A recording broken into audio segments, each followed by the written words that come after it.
Okay. That should be live. Let's see. It's probably going to take a minute for it to come up.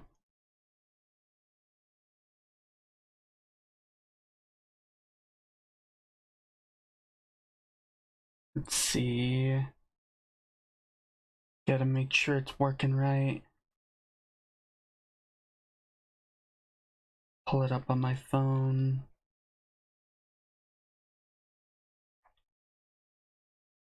It doesn't look like it's working right.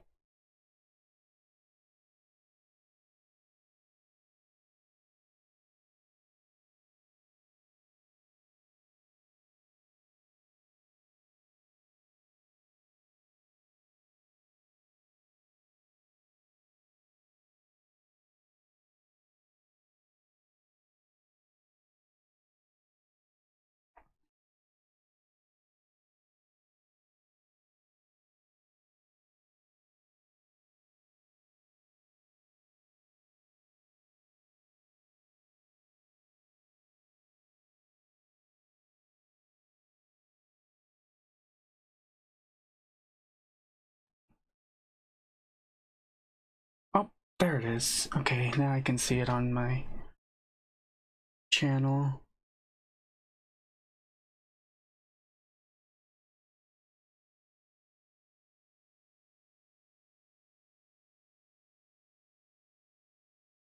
Can't hear it though. Okay, there we go. Now I can hear it. Let's make sure it's working on YouTube.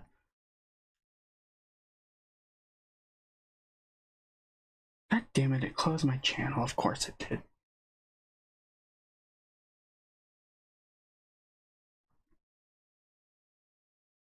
Oh, there it is. I think I'm gonna keep it open on YouTube just to make sure I can see the chat. It says it's gonna show my multi-stream chat, but I'm not entirely sure that's how it works, so. Kicking it old school? Is that really what my notification was?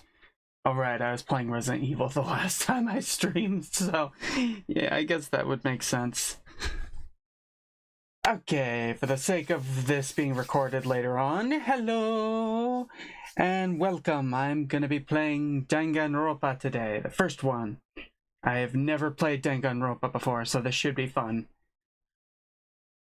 The only kind of what's the word, like exposure I've had to Danganronpa so far has been references to it by Nico B when he's playing Phoenix Wright, he's referenced Danganronpa, but I've never actually seen him play Danganronpa or anyone else.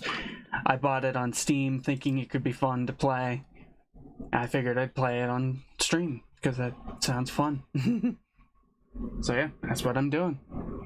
Now I just need to pull it up.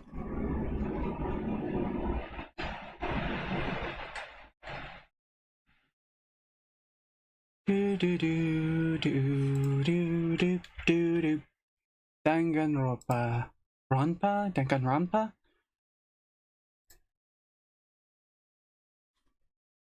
Trigger Happy Havoc. Let's see, video options. Do do do do do do do do do do. Will it record it if I do borderless? I'm gonna do full screen just to be sure.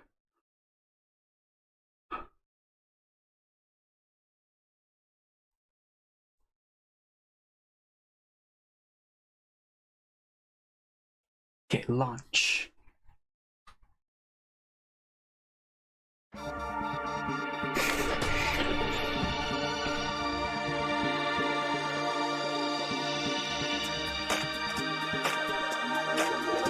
Okay, opening. Cool. Let's see. Danganronpa.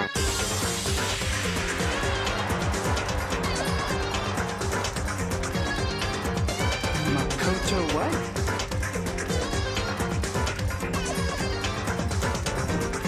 These names are flashing by too fast for me to be able to read them.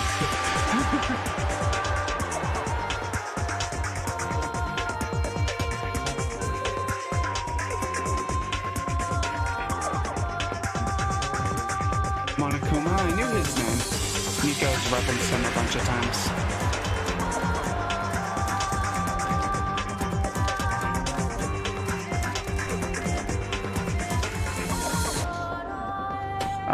The volume's way too loud.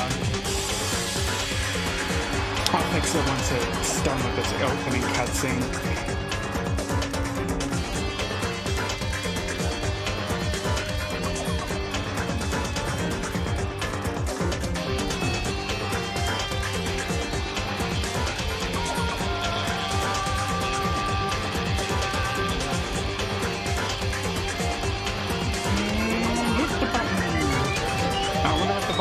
Does it blow things up? Does it summon a zombie horde? I don't know.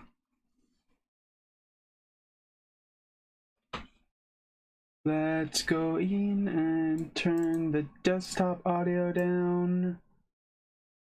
Hopefully that'll be better.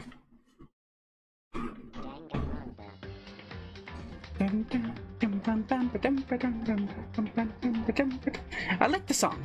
The music already sounds good. Options.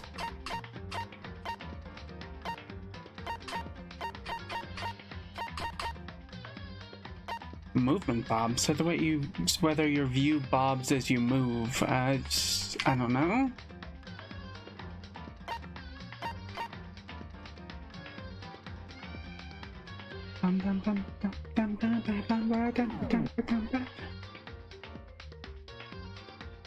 I'm just gonna check the audio.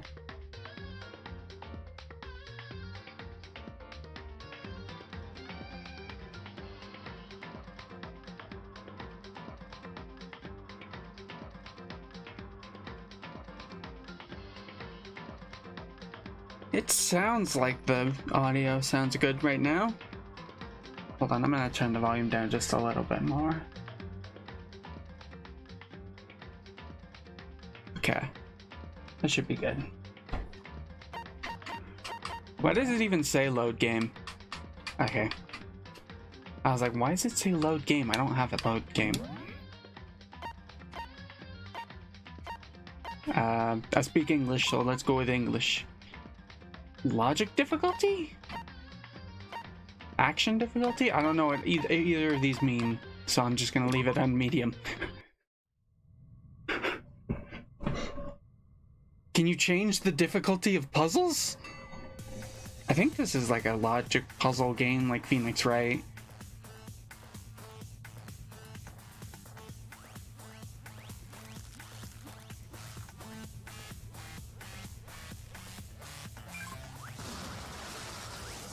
The fuck? What is that, a rocket? Yep.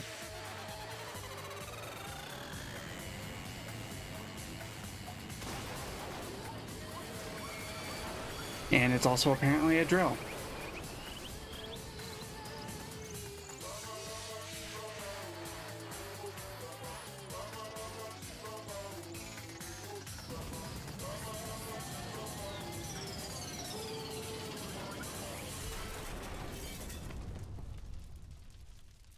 And the point of that was...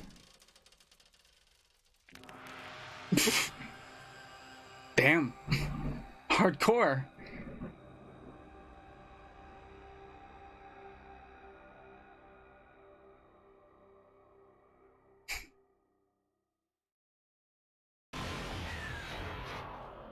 Trigger Happy Havoc, Danganronpa. Wonder if they intended for Trigger Happy Havoc to be the series name, but they just went with Danganronpa instead.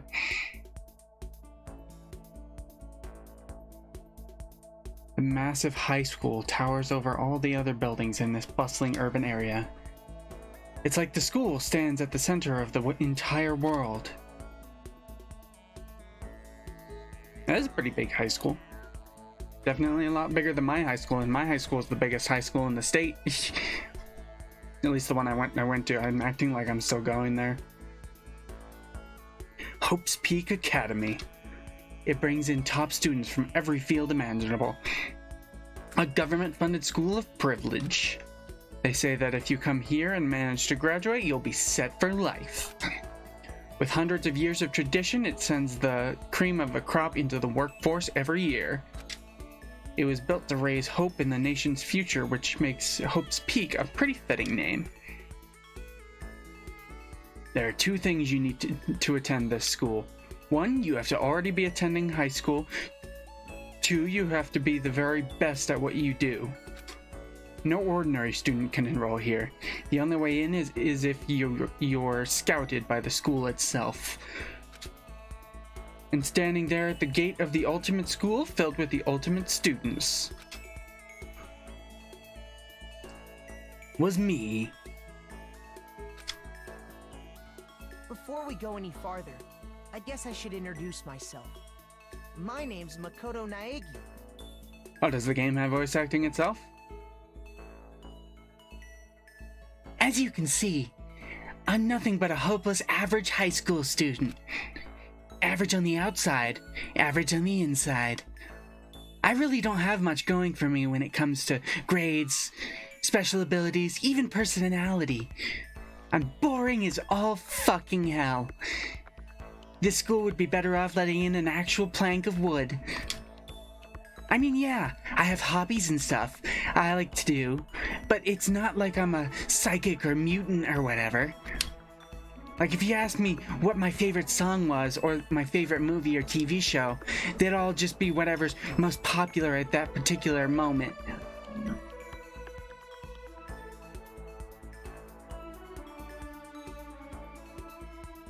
My favorite movie's Citizen Kane because it's what critics call the best movie ever, even though it's boring as all fucking sin. I just listen to what other people tell me, though. Even among the average, I'm completely average. So I can't even say I'm your everyday hero type. That's just who I am. Anyway, I figure it's always good to introduce yourself right off the bat. But you know, if I have any kind of strong point, so to speak, I'd say I'm a little more gung-ho than other people. I mean, look at me. I'm completely ordinary, but still, here I am, standing in front of the anything but ordinary Hope's Peak Academy. I still can't believe I'm standing here. I wonder if someone like me can survive in a place like this. It's got this overwhelming presence, like it's trying to swallow me whole. But it's no wonder I would feel that way. What you have to understand is, well, let me just tell you about the preparation I did last night to get ready for today.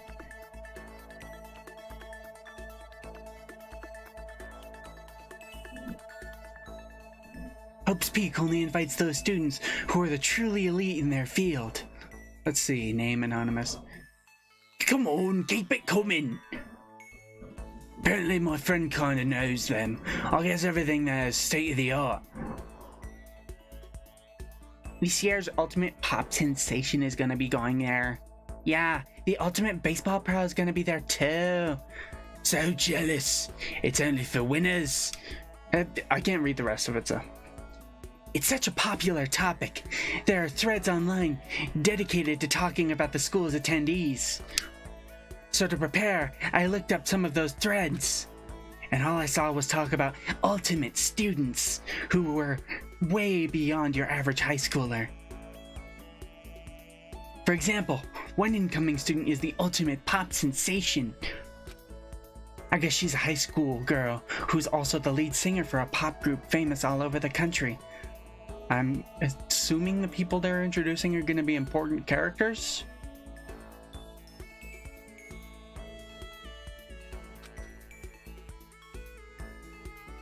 There's also the Ultimate Baseball Star. Holy shit, this guy looks like he's going to murder somebody.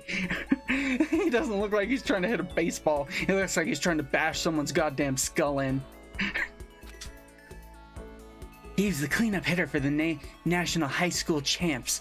Pro teams already have their eyes on him.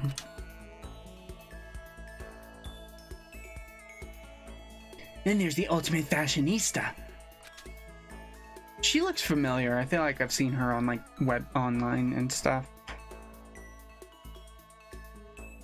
She's been on the cover of tons of fashion magazines. She's what every high school girl wants to be. Oh, and they mention the ultimate biker gang leader too. Why are they letting in biker gang leaders? Oh, you know, these people are going to wind up in the Yakuza. We want to be on their good side. I was trying to do a Japanese accent, but it sounds more Russian or something like that. I don't know why. Didn't want to go like full overblown Japanese accent though, like super stereotypical. The scary thing is, he's the de facto leader of every biker gang in Japan. Gangs everywhere love the guy.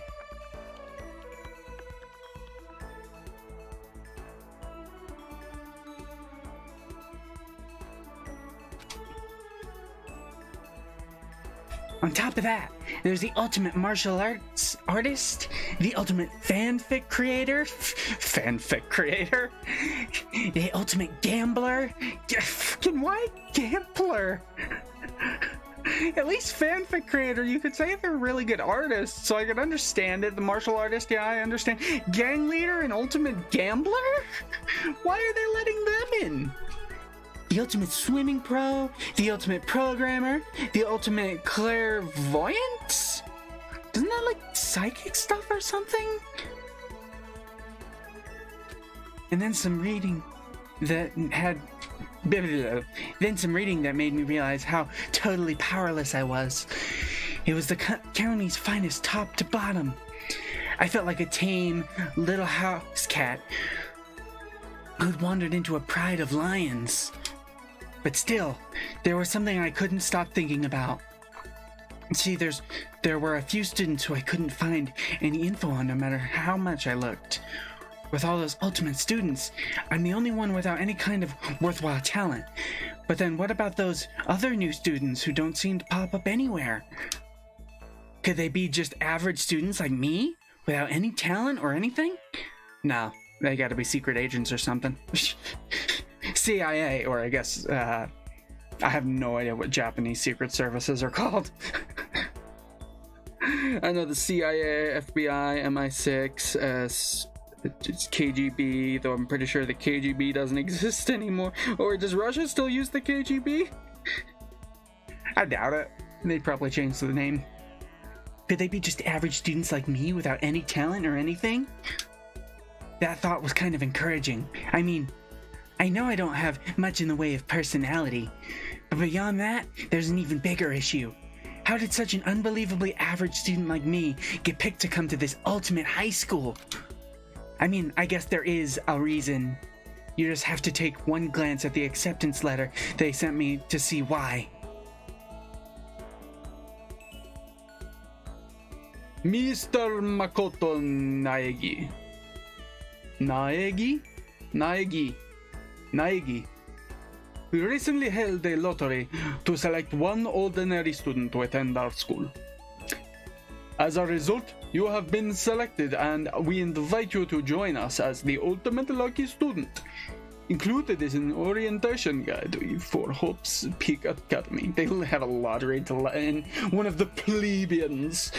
Oh, I should have read it in that voice. Mr. Makoto Naegi, we recently held a lottery to select one ordinary student to attend our school. As a result, you have been selected and we invite you to join us as the ultimate lucky student. Included is an orientation guide for Hope's Peak Academy. You will not last a month in the school. Just so you know, average people, normally average plebeian scum are not good enough to be at this school, so you will not last very long. But we invite you to show our good graces that we are better than you. Yeah, I'm pretty sure that's what it is.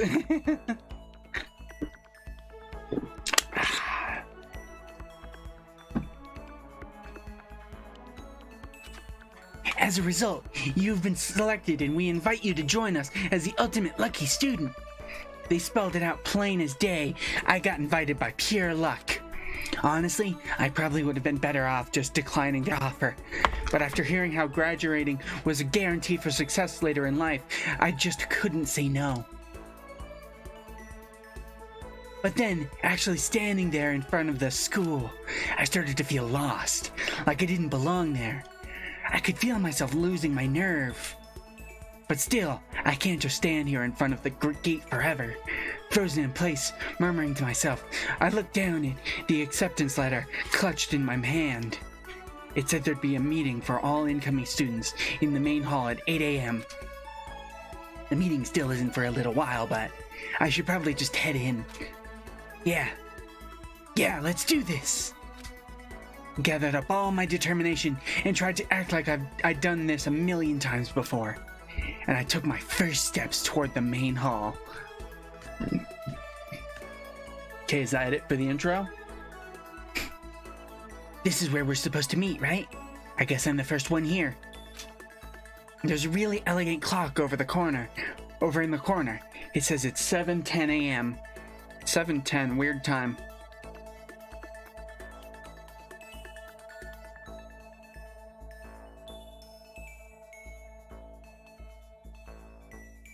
Okay, let's see. The meeting doesn't start until 8 o'clock, so there's still a full 50 minutes left. It makes sense nobody else would be here yet. I was so wound up I got here way too early. I have plenty of time before the meeting. Just standing around waiting isn't exactly what? Did I just not see words after that? I didn't see any words after that. Am I stupid? I should take a look around the school. Maybe that'll help me calm down a little. I am a student here now, so there shouldn't be any problem with me having a look around, right? It'll help me kill some time, if nothing else. No, we have a very specific section of the school for plebeians. You are not allowed to see the rest of the school. Trying to play it cool, I took my first steps into Hope's Peak Academy. It was also my first steps towards starting a new life at the new school. At least, that's what I was hoping for. Ooh. What the? At the instant I took that first step forward, my view became warped, twisted. It was like some kind of delusion, melting away and mixing together into something else. Spinning, mixing, melting away, then spinning again. And the next moment, everything went black. That was how it all began, and how life as I knew it had come to an end. At that point, I should have realized. The reason I was brought to Hope's Peak Academy wasn't because I had ultimate good luck. It was so I could experience ultimate despair. Welcome to Despair, the prologue. Okay, cool. Done an okay job setting it up so far.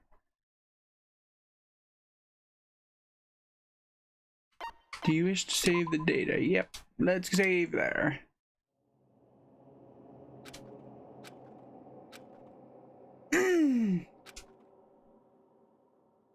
Hello. Welcome to class. What? Where am I? I woke up with my head resting on top of a hard wooden desk. My body feels heavy. It's pretty normal for me to zonk off in the middle of some boring class or whatever, but is zonk off a phrase people actually use? What was I doing asleep here just now? This isn't a classroom I've ever been in before. What the heck is going on? Murder, most likely.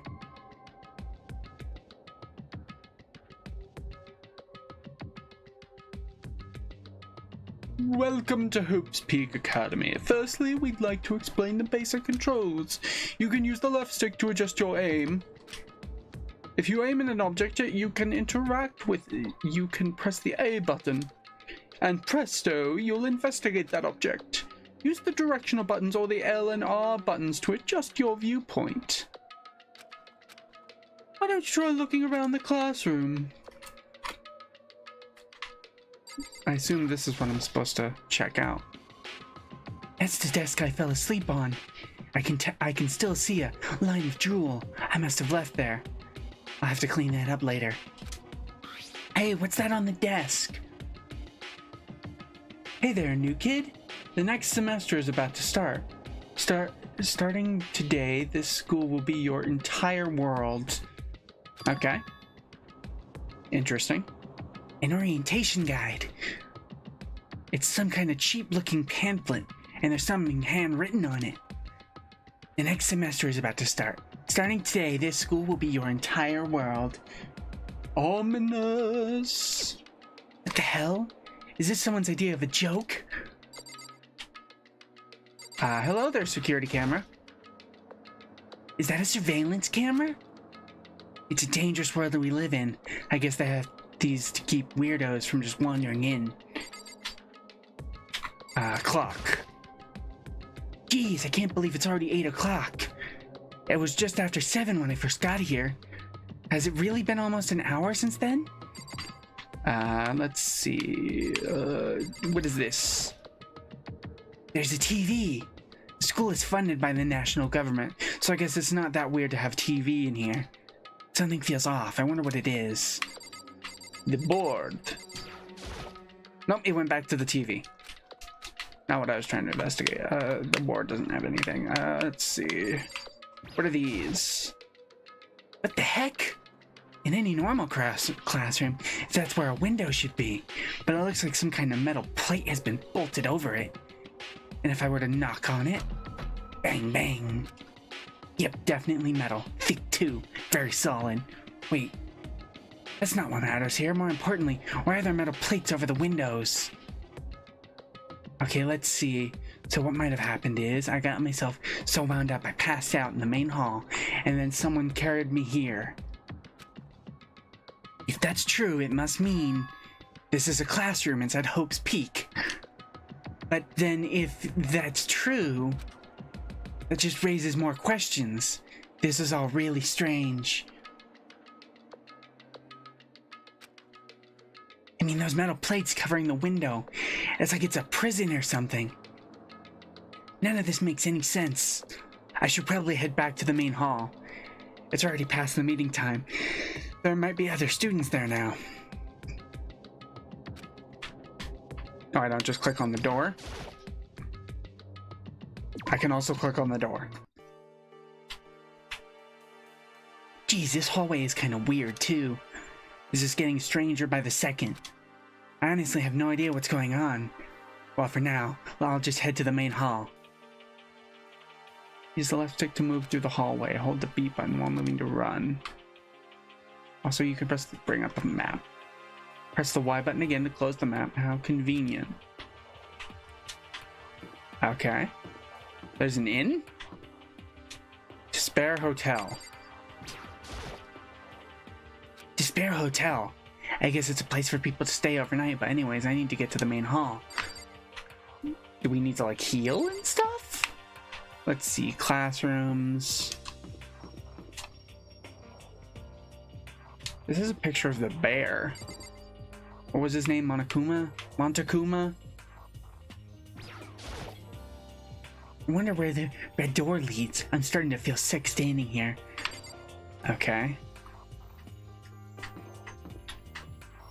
I already prefer navigating in this to Phoenix Wright because it's got an actual map and you move around and stuff instead of just clicking like locations.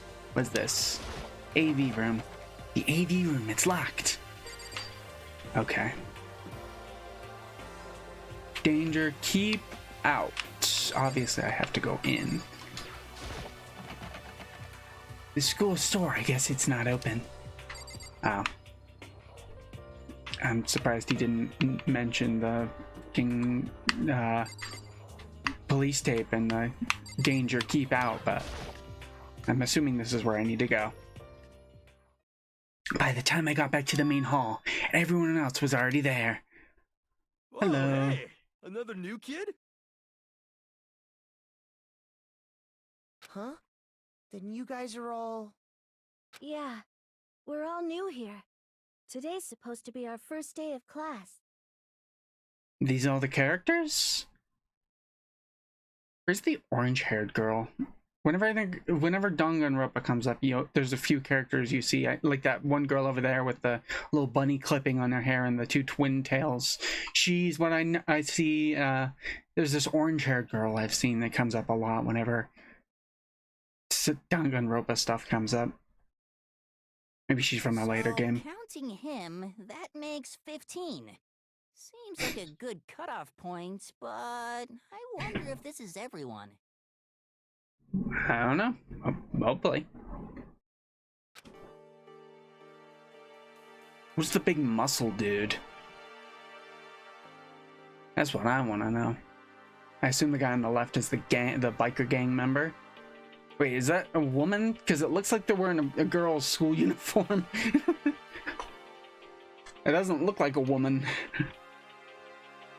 Oh, I shouldn't assume. Standing before me were the ultimate students that had been handpicked by the school. I look around at everyone who'd gathered there, taking in their faces one at a time. Maybe I was just imagining it, but I swear I could feel a kind of aura coming from each of them.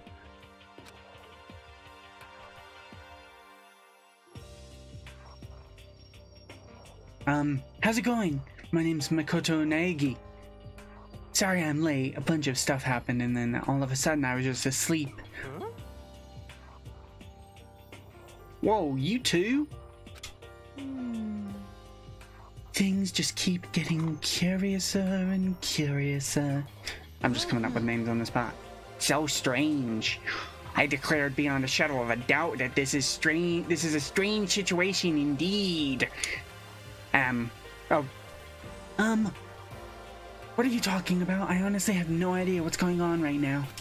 Got it. Just a moment. There's something else we must address. Listen to me. Makoto, your tardiness is unacceptable. Surely you were aware of the meeting was to start at 8 a.m. sharp. To be late on your first day is unspeakable. I must report you, and you must accept your due punishment. What? What's your problem? It's not like he wanted to be late. He didn't have any control over it. That's right. Everyone just calm down. Listen, why don't we all go around and introduce ourselves? Huh? The hell? Now's no time for frickin' introductions. Maybe, but it may be good to at least find out who we all are before digging into the bigger problems here. I mean, how are we even supposed to talk to each other if we do not know each other's names? Yeah. That's a good point. Okay, let's get introducing out of the way. Then we can move on to whatever else. Sounds good. I'm still totally lost, but I think it's best to just focus on getting to know each other for now. So I guess this is a good chance as I'm gonna get, as good a chance as I'm gonna get.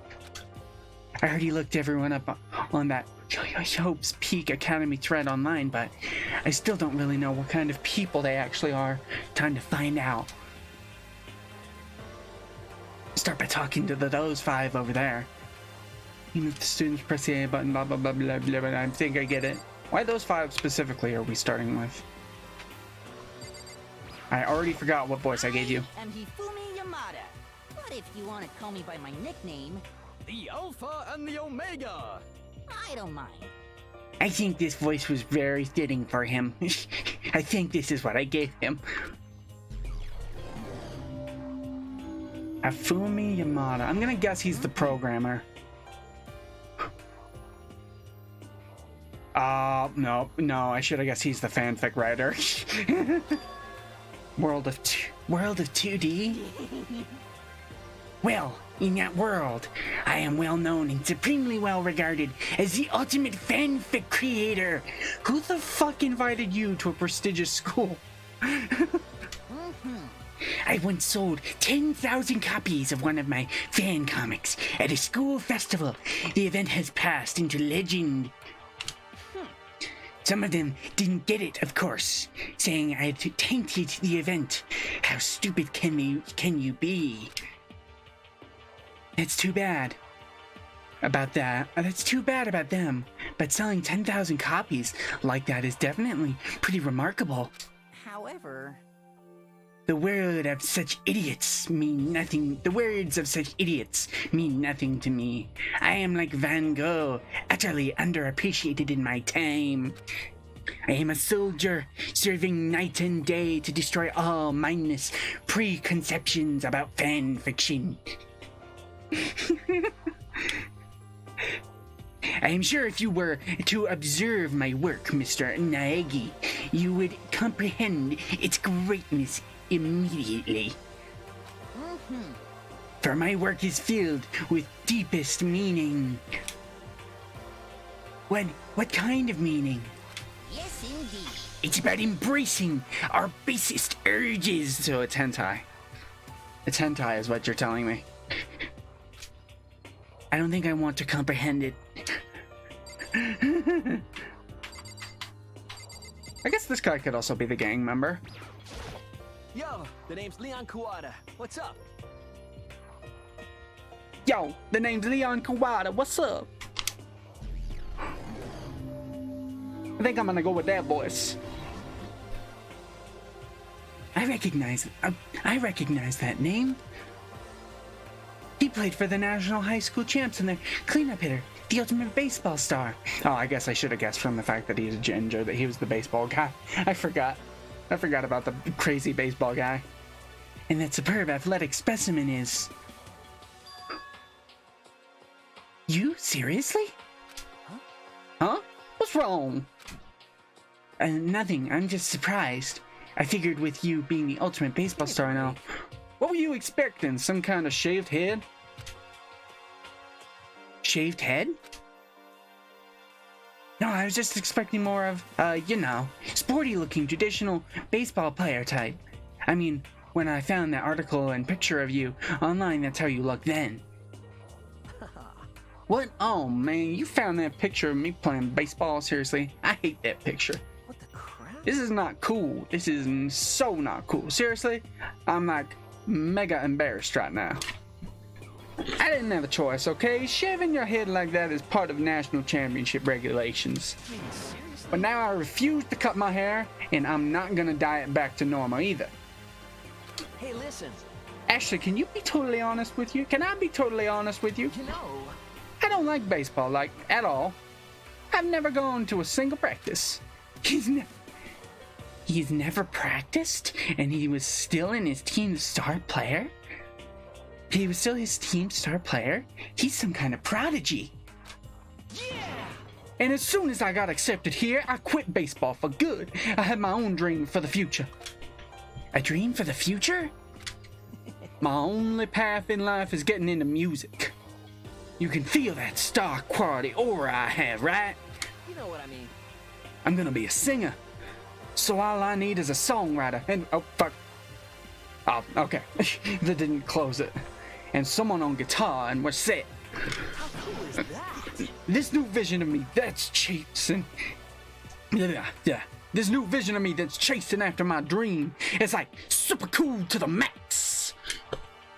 Can't believe what I'm hearing. I never imagined I'd hear something like that from a baseball all-star. Just going down the line. Hello. Hi, I'm Sayaka Mizono.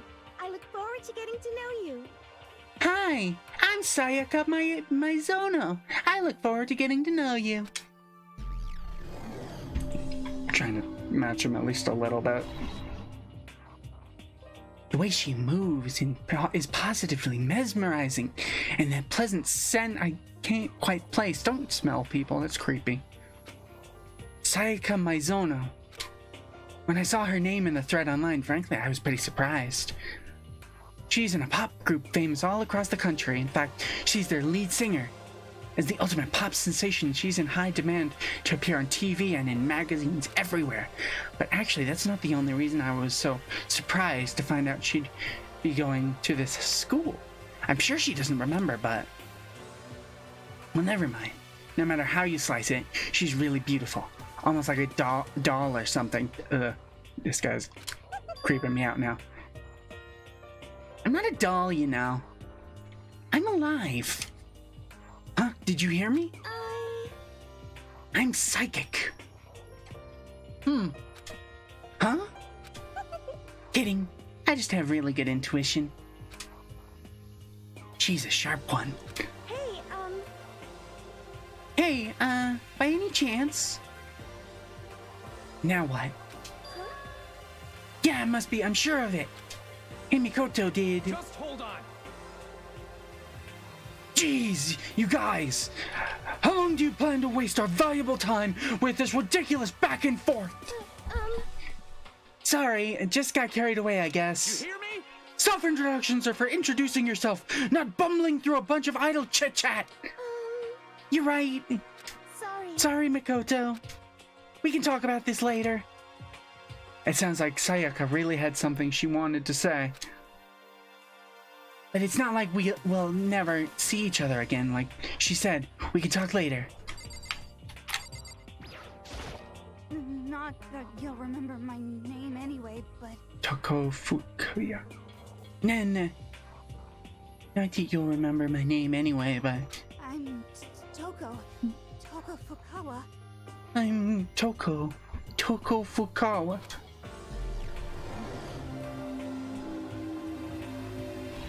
So many characters. I'm definitely not going to be able to remember the voices I give people.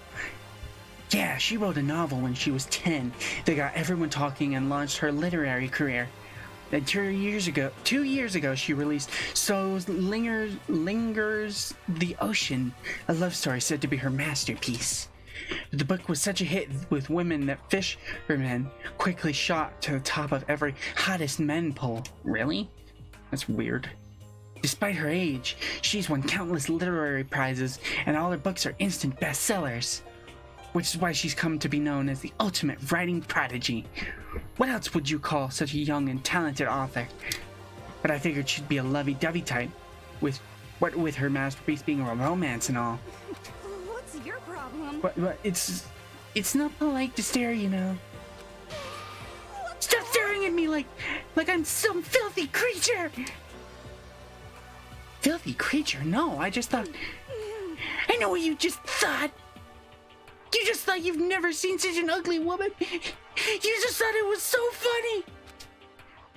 No, that's not what I was thinking at all! I'm telling you! Don't bother lying to me!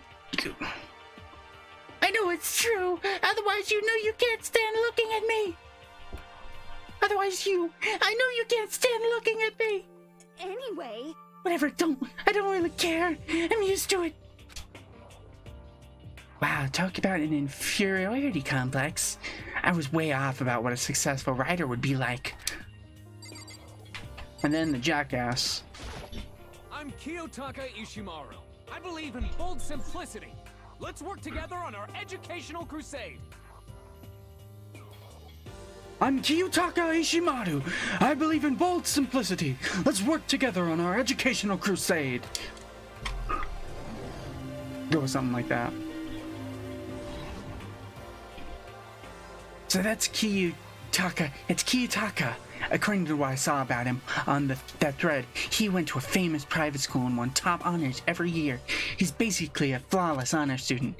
He's also known for the work he's done with his community's public morals committee. Ooh, so he's like a school president or a student council president type, I guess. They say he respects rules above all else, earning him the title of ultimate moral compass. Not a big order guy. Anyway, you can call me Taka. You said your name was Makoto Naegi, right? That's a good name, a strong name. You should thank your parents for giving you such an excellent name. You hear me? And to keep that name from losing its value, you must devote yourself every single day. Got it. Life is worth putting every ounce of effort into it. Right! This guy is kinda annoying. I agree. Very annoying. Okay, now to talk to those 5 people over there. Now let's go from left to right. Heya! I'm Aoi Asahina, but my friends just call me Hina. Sup? Heya, I'm Aoi Asahina, but my friends just call me Hina. Sup? I'm gonna go with that. That sounds pretty good. Aoi Asahina. She's been breaking records in every competition she's been in since elementary school. She's even been chosen as an upcoming Olympic candidate. She is, without a doubt, the ultimate swimming pro. The combination of her ability, appearance, and proportions has been widely discussed online. People really like to talk about her boobs. Yeah, they really like to talk about them. I mean, they are the reason she's so buoyant. So, what's your name again? Sorry, totally forgot. Makoto Negi. Negi? Oh yeah, I knew it was something like that. No, not something like that. It is that. You got it! Sure, here. Sure, got it. Here, I'll hammer it into my brain like now. Yeah! Makoto Negi. She just kept repeating my name and moving her finger across her palm like she was writing something. What are you doing? Huh? You don't know? If you want to remember someone's name, you gotta write it on your hand 3 times. I've never heard of that before in my life. Hey, by the way, how do you spell your last name? You spell it exactly like it sounds. Well, I have no idea, huh? I'll figure it out later and write it down. Okay. Anyway, glad to meet you. Sure, same here. Well, one thing I learned is she's totally easygoing and bursting with energy. Now you, Hello. little girl. Nice to meet you. I'm Chihiro Fujisaki. She's got a very, regal voice. Hello, nice to meet you. I'm Chihiro Fujisaki. Oh, you're the programmer. I wouldn't have guessed. Sorry, I get kind of embarrassed whenever I introduce myself like this. Anyway, I hope we can get along. Same here, nice to meet you. Huh? Huh? Maybe it's just my imagination, but have we met before? I don't think so. We just met for the first time, which is why I said nice to meet you. I'm sorry. Yeah. Good point. Sorry. You don't have to apologize for it. Yeah. Oh, yeah. The voice actor for this one sounds kind of familiar. Chihiro Fujisaki is known for all the cutting-edge programs she's created. She's the ultimate programmer. She's also got that timid little bunny type thing going, which has endeared her to her legion of fans. Hey, so listen. I'm sorry. I'm really sorry. Huh? What are you apologizing for? Well, just 'cause you seem upset. You must be mad at me, right? No, not at all. I was just lost in thought about something. Huh? Lost in thought? Yeah, it had nothing to do with me being upset or anything. Thank you. Oh, that's good. I was afraid maybe you didn't like me. Aw, she's cute. I'm glad.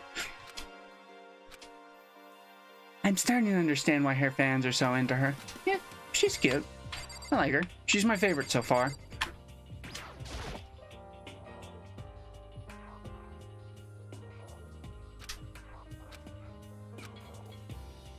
Can I ask your name? My name is Kyoko Kirigiri.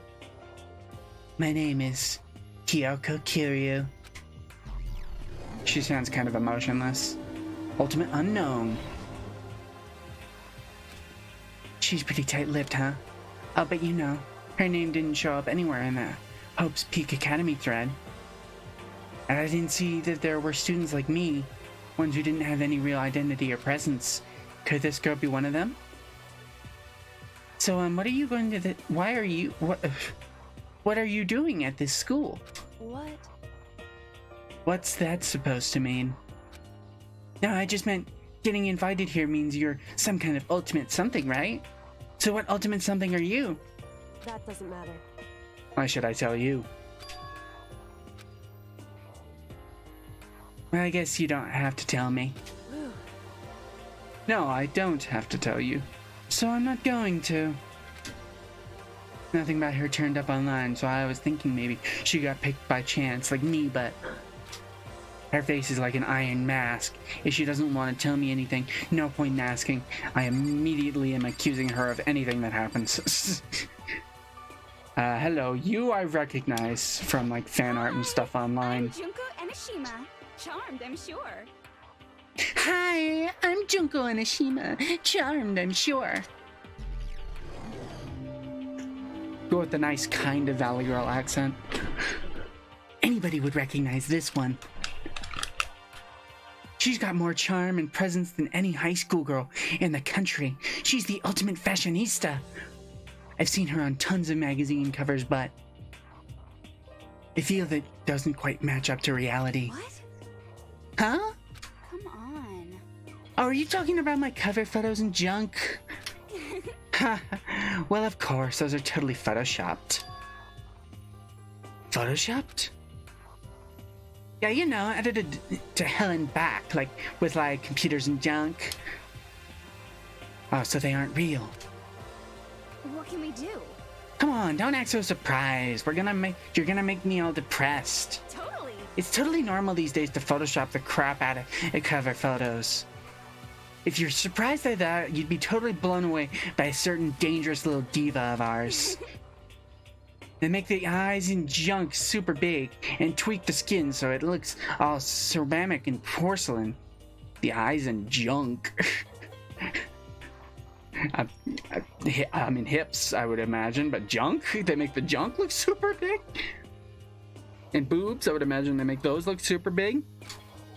Oh. So many dreams are getting crushed today. And you, I assume, is the gang member? Name's Mondo Iwata. Nice to fucking meet you. Name's Mondo Iwata. Nice to fucking meet ya. That sounds good.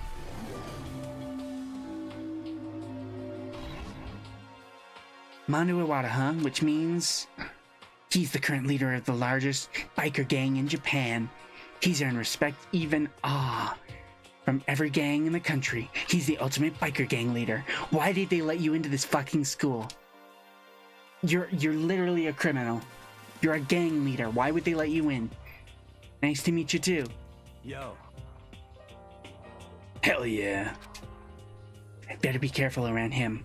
One wrong word, and I could wake up at the bottom of the sea. Those four over there are the only ones left. Yep, that's definitely a schoolgirl outfit. I'm assuming that means that that's a girl. Holy fucking crap. Let's save that for last. I do not think we have been introduced. I am Celestia Ludenberg. I do not think we have been introduced. I am Celestia Ludenberg. She sounds like she's got some kind of accent.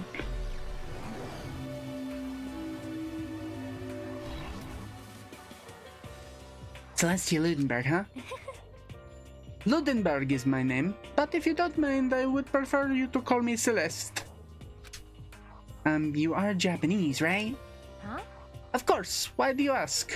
Oh, she's Japanese, and why does she have an accent? If you don't mind, could you tell me your real name? I don't know what you are talking about. Celeste Ludenberg is my real name. But as I mentioned, I would much rather you call me Celeste. She's polite, but pretty forceful at the same time. I don't think she wants to say any more about it. I guess the rumors in the thread were right about her. The self-styled Celeste Ludenberg. She's the ultimate gambler who's never lost a bet. Oh, she's the gambler, huh?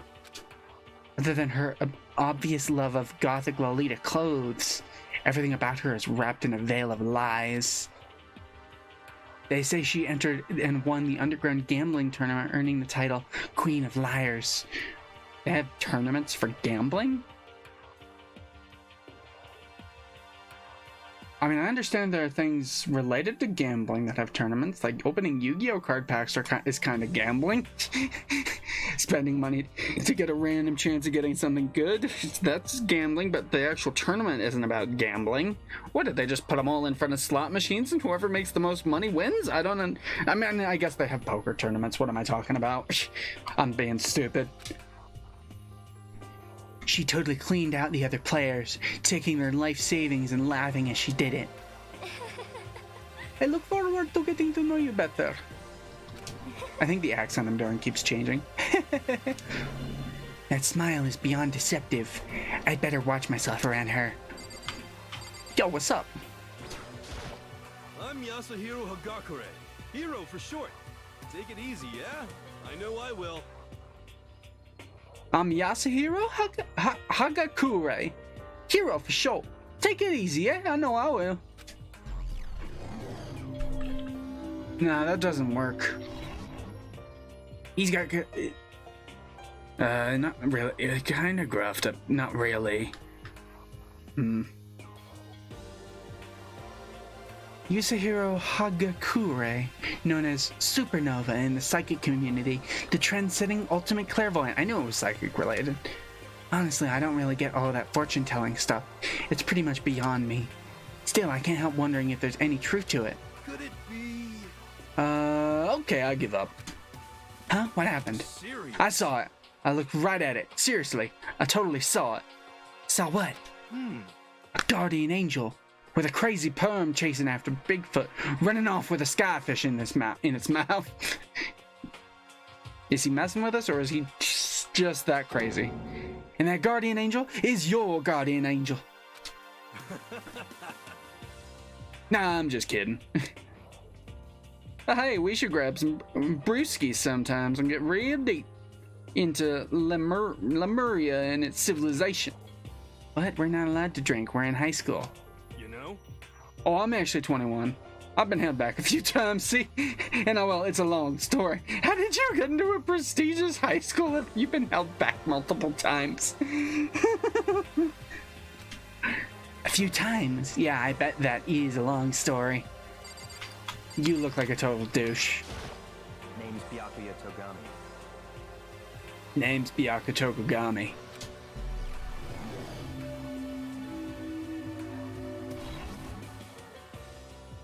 Nice to meet you. That's the most half-assed introduction I've ever heard. But there isn't really anything I can do about it. Even among the ultimate students, this one is special. Byakuya Toyogami.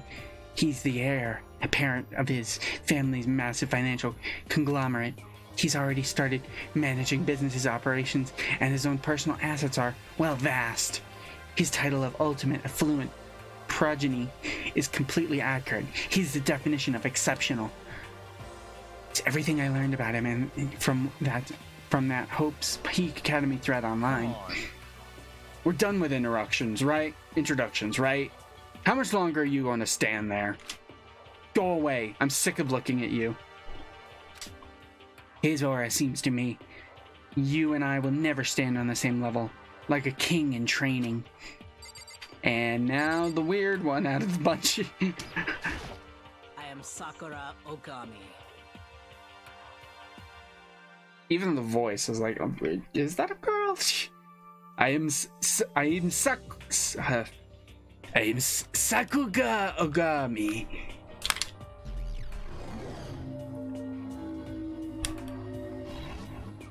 Oh, Sakura. Geez, I almost asked her if she was a guy. Well, I'm glad at least the game isn't gonna act like it's obvious. The day I say something like that out loud is the day I get turned into a human meatball. But now I remember, she competed in the martial arts tournament in America and won, despite being a girl. I don't see how that's a big issue when you look like that. I'm pretty sure you could beat up most people.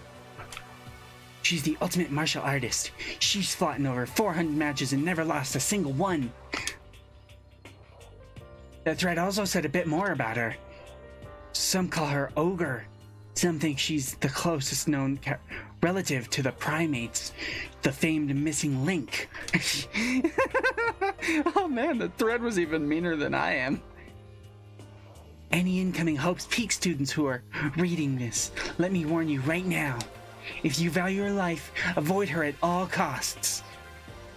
Standing in front of her now, I don't think they were exaggerating about that.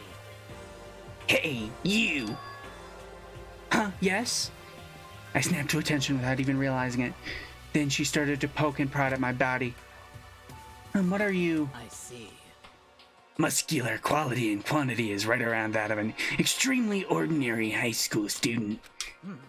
Huh, what a shame. You're not at all fit to act as my training partner. I'm not sure what's such a shame for you. That's such a shame for me. I agree. And with that, all the introductions are done. Even though they're all ultimate, they each have their own individual sort of, something. Okay, time to get down to, what was your fucking... Okay, time to get down to business.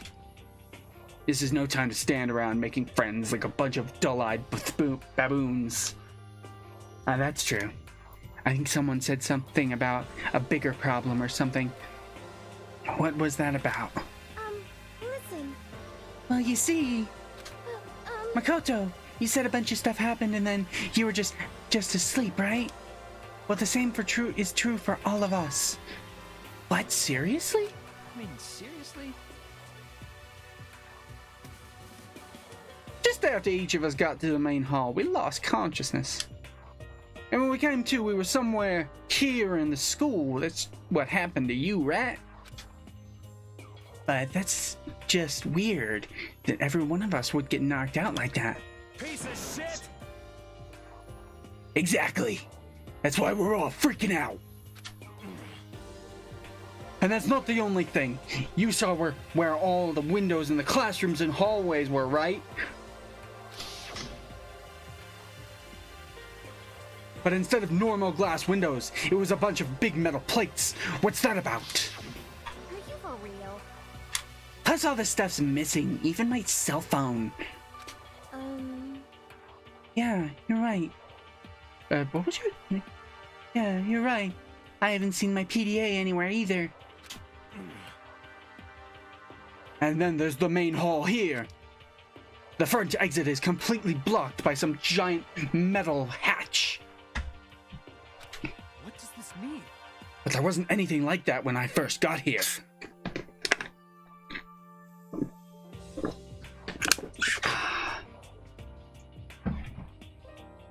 Just drinking some good old G Fuel. What the heck? What the heck? What's going on? What's it doing here? What's it doing there? Maybe we got caught up in some kind of like, you know, crime or something. Is it like... What, like a kidnapping? You think maybe someone grabbed us and hauled us off and we're not actually at school? Hey, come on. Come on. Don't think like that. Cheer up. I don't remember what voice I think I gave him the same voice as the other guy, so now I need to change it. Come on, don't think like that. Cheer up. I bet this is all just part of the school's orientation procedure. No? Yeah, I'm sure that's it. I'm just gonna take it easy for a little bit. I see. Oh, so you think they wanted us to do something to surprise?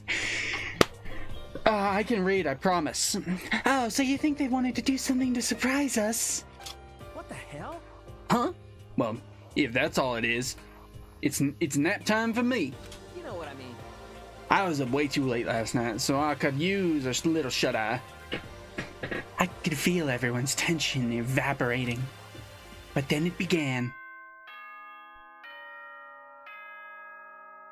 Ding dong, bing bong.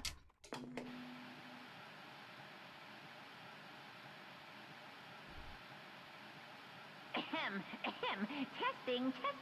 Mic check 1, 2. This is a test of the school broadcast system. Ooh, I gotta get his voice right. He's like the main villain, right? Testing. Mic check 1, 2. This is a test of the school's broadcast system. Nah. This is a test of the school's broadcast No. This is a test of the school's broadcast system. That was like a Mickey voice.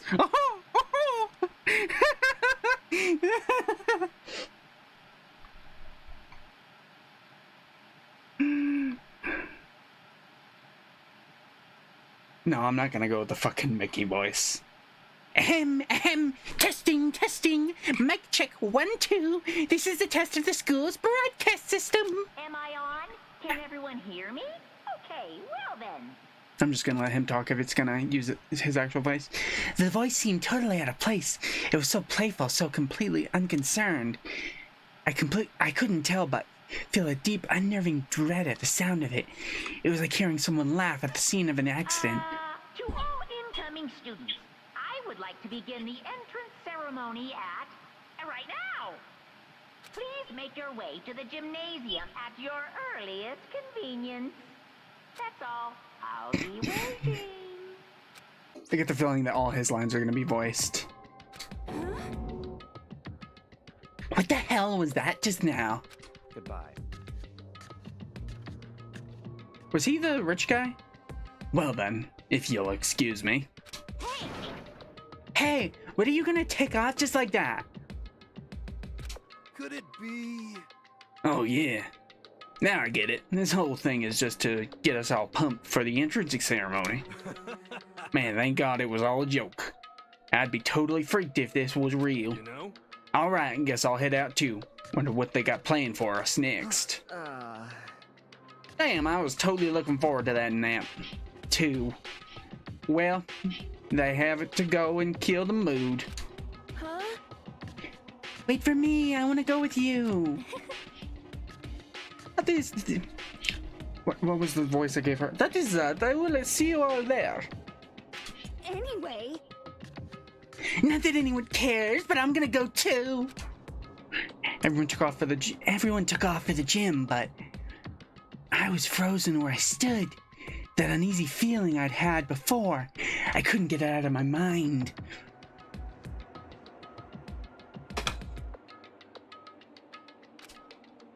And it looked like I wasn't the only one. This doesn't seem right. This is bad. Yeah, that announcement was totally weird. Hold on, I'm gonna swap this over real quick. Fucking get off the full screen.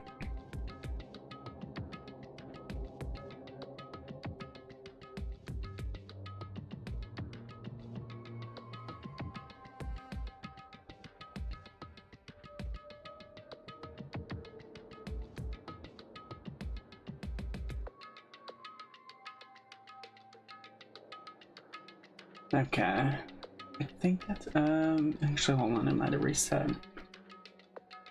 Come on.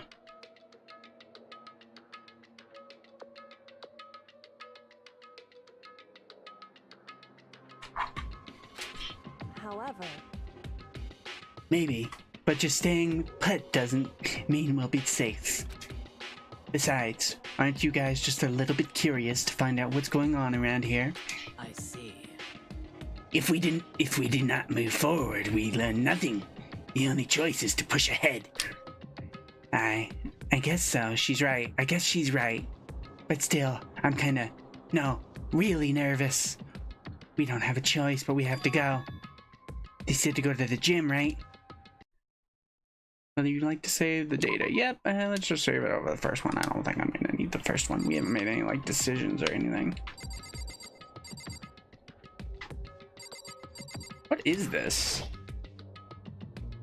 Holy cow! What's with this huge metal hatch? It seems like the kind of thing you'd see in a secret military base or something. This is the same main hall I was in before, right? This door definitely wasn't here then, though. Big turrets, too. That surveillance camera has what looks like a gun attached to it. But there's no way that's a real gun, right? This isn't America, this is Japan! Ooh. I'm looking for clues. I'm pretty sure from what I've heard about this game, it's kind of similar to Phoenix Wright. So I'm gonna look around for clues in case someone's dead. Leave the area, yes. Okay, let's see, where's the gym?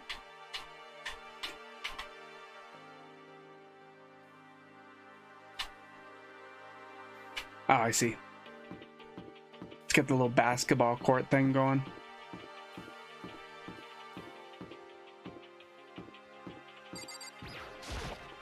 Into the gym. Hey, come on. God, I have no idea this Hope's Peak Academy was gonna be such a pain in my balls.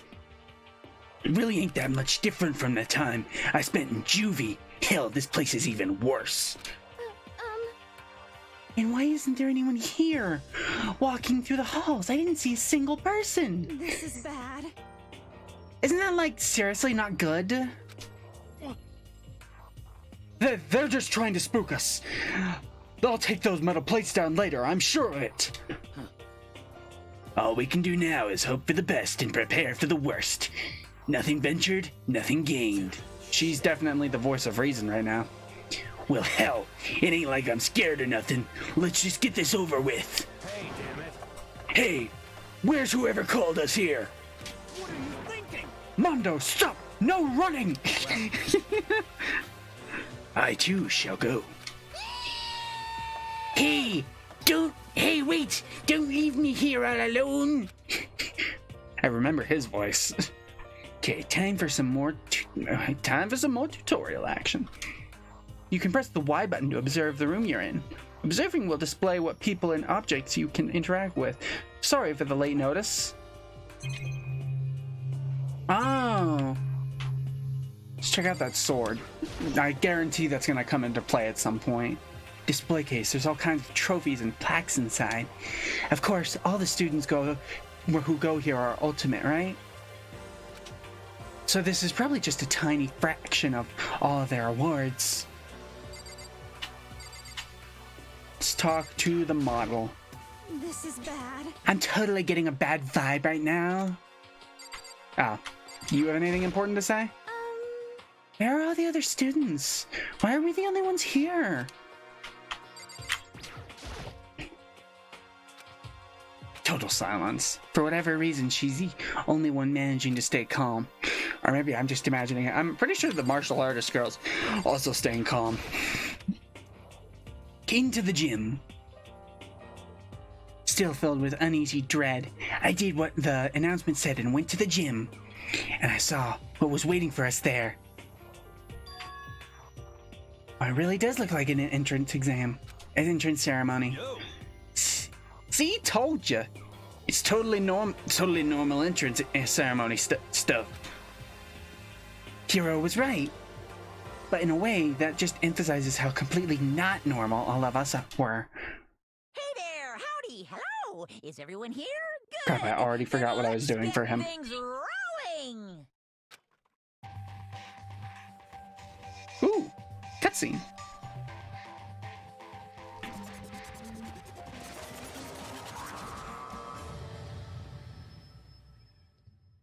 Hello? Huh? Teddy bear? Yeah. I'm not a teddy bear. I am Monokuma! And I am this school's headmaster.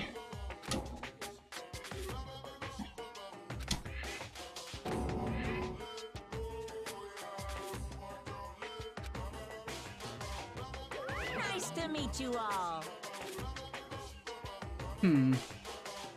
Such a bright voice and carefree attitude was completely out of place. Right, I've been completely skipping his voice lines. I don't know why, I just suddenly started skipping. And all that anxiety I'd been carrying with me suddenly transformed into outright fear. Say what? What? That teddy bear can talk? Calm down. I'm sure there's just a speaker inside it. Hey, come on now. Hey, I told you already, I'm not a teddy bear. I'm Monokuma, and I'm your headmaster. What? It moved. Seriously, man, calm down. It's probably just a remote control toy or something. How dare you compare me to a child's plaything? You've cut me deep, deeper than the Mariana Trench. My remote control system is so complex, even the folks at NASA can't recreate or even comprehend it. But don't make me say stuff that might destroy NASA's dreams. I just couldn't bear that. Fuck you. Go away with your fucking puns. Well, That really That really are you unfortunate. That really? You're unfortunate. Now then, moving on. We really must hurry and get started. Come on. Giving up already? No other stupid bear puns. Now then. Quiet down now. Quiet down. Okay, so. He has abandoned the gag. Good morning. Everyone stand at attention and bow. And good morning. You hear me? Good morning. What's your problem? You don't have to say it back. Now then. Now then, let us commence with our most noteworthy and memorable entrance ceremony. First, let's talk a bit about what your school life here will be like. Now, make no mistake, you few students are so full of potential, represent the hope of the world. And to protect such splendid hope, you will all live a communal life together, solely within the confines of this school. Everyone will live in harmony, together, and adhere to the rules and regulations of the school. Now then, regarding the end date of this communal life, there isn't one. In other words, you'll all be here until the day you die, such as the school life you've been assigned. What did he just say? Until the day we die? Yep. Oh, but fear not. Here, we have quite an abundant budget, so you won't lack for all the common conveniences. Hold on a second. That's the least of our worries right now. Yeah, what the hell? You're saying I have to live here forever? You're screwing with us, right? I am not screwing with you. I am no liar. Of that you can be 100% sure. Just for your information, you're completely cut off from the outside world. So you don't have to worry about that dirty, dirty land beyond these walls ever again. Cut off? So all those metal plates all over the school, they're to keep us trapped in here. That's exactly what they're there for. No matter how much you may yell and scream for help, help will not come. So with all of that in mind, feel free to live out your life here with reckless abandon. Hey, come on. Come on, what the hell is this? I don't care if the school or whatever, or whoever else is behind it all. This is just a really bad joke. Damn Yeah, you. cut this shit out. It isn't funny anymore. Unbelievable. You keep saying this is a lie or a joke. A bunch of skeptics, all of you. What are you gonna do?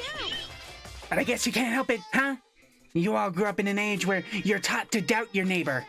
Well, you'll have plenty of time to find out whether or not what I say is true, and when that time comes, you'll see with your own eyeballs that I speak the undeniable truth. Most unfortunate. Having to live here forever would be quite the problem. What's this? Come now, what's the matter with all of you? You decided of your own free will to attend Hope's Peak Academy, didn't you? And now, before the entrance ceremony is even oh fuck, I accidentally pressed the button. Let me put the controller over there. Oh, but you know, I guess I did forget to mention one thing. There is one way for you to leave the school. Wait, really? Actually, As headmaster, I've crafted a special clause for those of you who would like to leave. As I call it, the graduation clause. now then. Now let me tell you about this fun little rule. As I mentioned, in order to maintain the environment of harmony here, we rely on a communal lifestyle. And if someone were to disrupt that harmony, they and they alone would be allowed to leave the school. That, my students, is the graduation clause. What do you mean by what do you mean by disrupt the harmony? Well, you know, if one person were to murder another... Murder? Yes, indeed. Stabbing, strangling, bludgeoning, crushing, hacking down, igniting. How you do it doesn't matter. You must kill someone if you want to leave. It's as simple as that. The rest is up to you. Give it your all to achieve the best outcome in the worst way possible. A chill shot down my spine. You must kill someone if you want to leave? As soon as I heard those words, my blood went cold. I bet that got your brain juices flowing. Beats the heck out of a human catching a salmon, huh? Like I said before, you guys are the hope of the world. But you know, taking that hope and seeing it get murdered creates a darkened shadow of despair. And I just find that so darn exciting. What the hell? What the hell are you talking about? To kill each other? It's... To kill each other is to kill each other. To kill each other is to kill each other. I'm sure there's a dictionary here somewhere if you need it. Oh, I completely forgot what her voice. We know what it means. We're not the problem. Why do we have to kill each other? Yeah, stop blabbering on with this nonsense. Just let us go home already. Blabbering? Blabbering? What do you mean blabbering? Stop blabbering on about blabbering on! You guys just don't get it, do you? Let us go on, let us go. Let us go, let us go. You keep saying the same thing over and over and over. Listen, from this moment on, this school is your home, your life, your world, got it? And you can kill as much as you want to kill. So go ahead, go on a killing spree. All right, come on. How long you gonna keep this up? Eh? You got us, okay? You scared the hell out of us, so you can go ahead and reveal the trick now. Reveal the trick? I'm right. Yeah, because I mean, you know, this is all some kind of trick and all, right? You are like, dude, shut the hell up and get out of my way. Shoving Hiro aside, Mondo placed himself in front of Monokuma, his voice rumbling like thunder. Listen up, asshole! This shit's gone way too far! What the hell kind of joke is this? What's the matter? Joke? What do you mean? Like your hair? You son of a bitch! Mondo roared out, and then there was a sudden boom! Oh wait, no, this is me talking. It was the sound of the floorboards as he kicked off and launched himself into the air. He flew at Monokuma, fast and straight as a bullet. He locked onto his target. Gotcha, you little piece of shit! I don't know if you're a toy or a stuffed animal or whatever the hell. Either way, I'm gonna rip you to fucking shreds! What? Violence against the headmaster is in violation of school regulations! Shut the fuck up! Let me out of here, I swear to Christ! Hey, damn it. Oh wait, I'm skipping. I don't know why I just started skipping. What? No smartass comeback this time? Piece of shit! Stop that goddamn beeping and say something! Watch out! Watch out! Get rid of it! It's a bomb! You idiots! Hurry up and throw it! I don't know if her ferocity stunned him into silence or what, but without a word, he did what he was told. He threw Monokuma, and as soon as he did...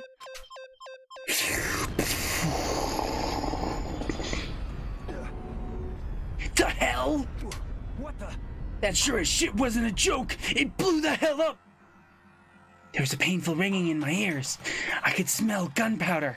Explosions might happen all the time in movies or whatever, but when it's in real life, I'd never seen anything like it.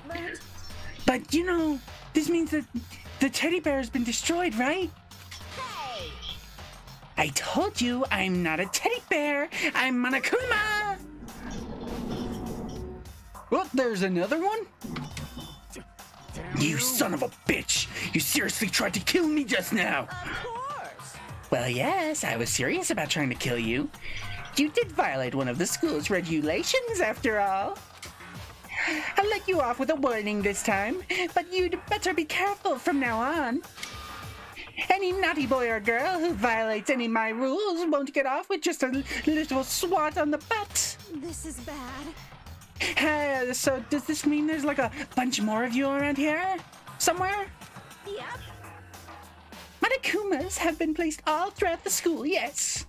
Plus, don't forget the surveillance cameras installed everywhere. And if I caught breaking any rules, well, you all just saw what happened, right? And I won't be so forgiving with my punishment next time, so don't let it happen again. What?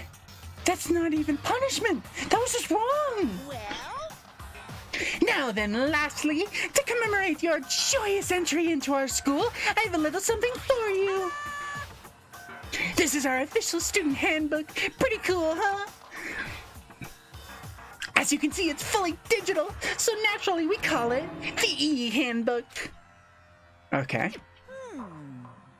Yes, well, moving on. This handbook is absolutely vital to a healthy school life, so don't lose it. When you start it up, it will display your name. Always make sure to have the right one. Now, this is not your everyday notebook. It has so many more uses than that. what? Also, it's completely waterproof. Splash it, wash it, drown it. It'll keep on ticking. And thanks to its space-age design, it can withstand an impact force of up to 10 tons. Very resistant. It contains all of our school regulations, so make sure you review them thoroughly. You guys? You'll hear me say this a lot, but any violations of school regulations will not be tolerated. Rules restrict, yes, but they also protect. Society, for example, would be utter chaos without laws. The same thing applies here, which is why it's crucial we have strict punishments in place for violators. Okay, well, that brings our entrance ceremony to a close. Please enjoy your abundantly dreary school life, and see ya!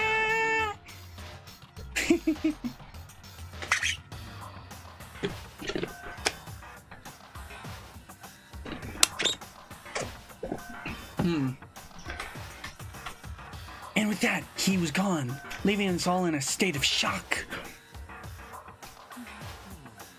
So, guys, how would you define what we just experienced? What the crap? How? Why? I don't understand any of this. We have to live here forever? Or kill? What just happened? Calm down. Everyone, we need to just calm down. First, let's just take a second to summarize everything we just heard. Based on what Monokuma said, we essentially have two choices. Choice number one is that we each stay here, living a communal life together until the day we die. And the other choice is, if we want to get out of here alive, we have to kill someone, right? But killing someone, that's... We were abducted out of nowhere and stuffed into this place, meant to look like a school. And now we're supposed to start killing each other lissies. This is just... What is this? Ridiculous. A lie is what it is. All these ridiculous things we've heard. This is all has to be fake. Right. Now, it doesn't really matter if it's real or fake. What matters is... So, in other words... Is there anyone here who's seriously considering all this? To that, nobody had a response. Keeping quiet myself, I look around at the others. Murder's afoot. They all stared at one another, trying to gauge each other's thoughts. I could almost taste the hostility. And that's when it hit me. I realized the true terror hidden within the rules Monokuma had laid out. You must kill someone if you want to leave. Those words had planted vicious thoughts deep within each of us. Each of us became suspicious of everyone else. We were forced to wonder, is somebody going to betray us? Interesting. I like this situation. And what was how my new school life began. And that was how my new school life began. This school, which had come out of nowhere to raise my hopes so high, it's not a school of hope, it's a school of despair! Welcome to despair. That's completed. On to the next chapter. Surviving students, 15. To be continued. Really? You put a to be continued thing in your game?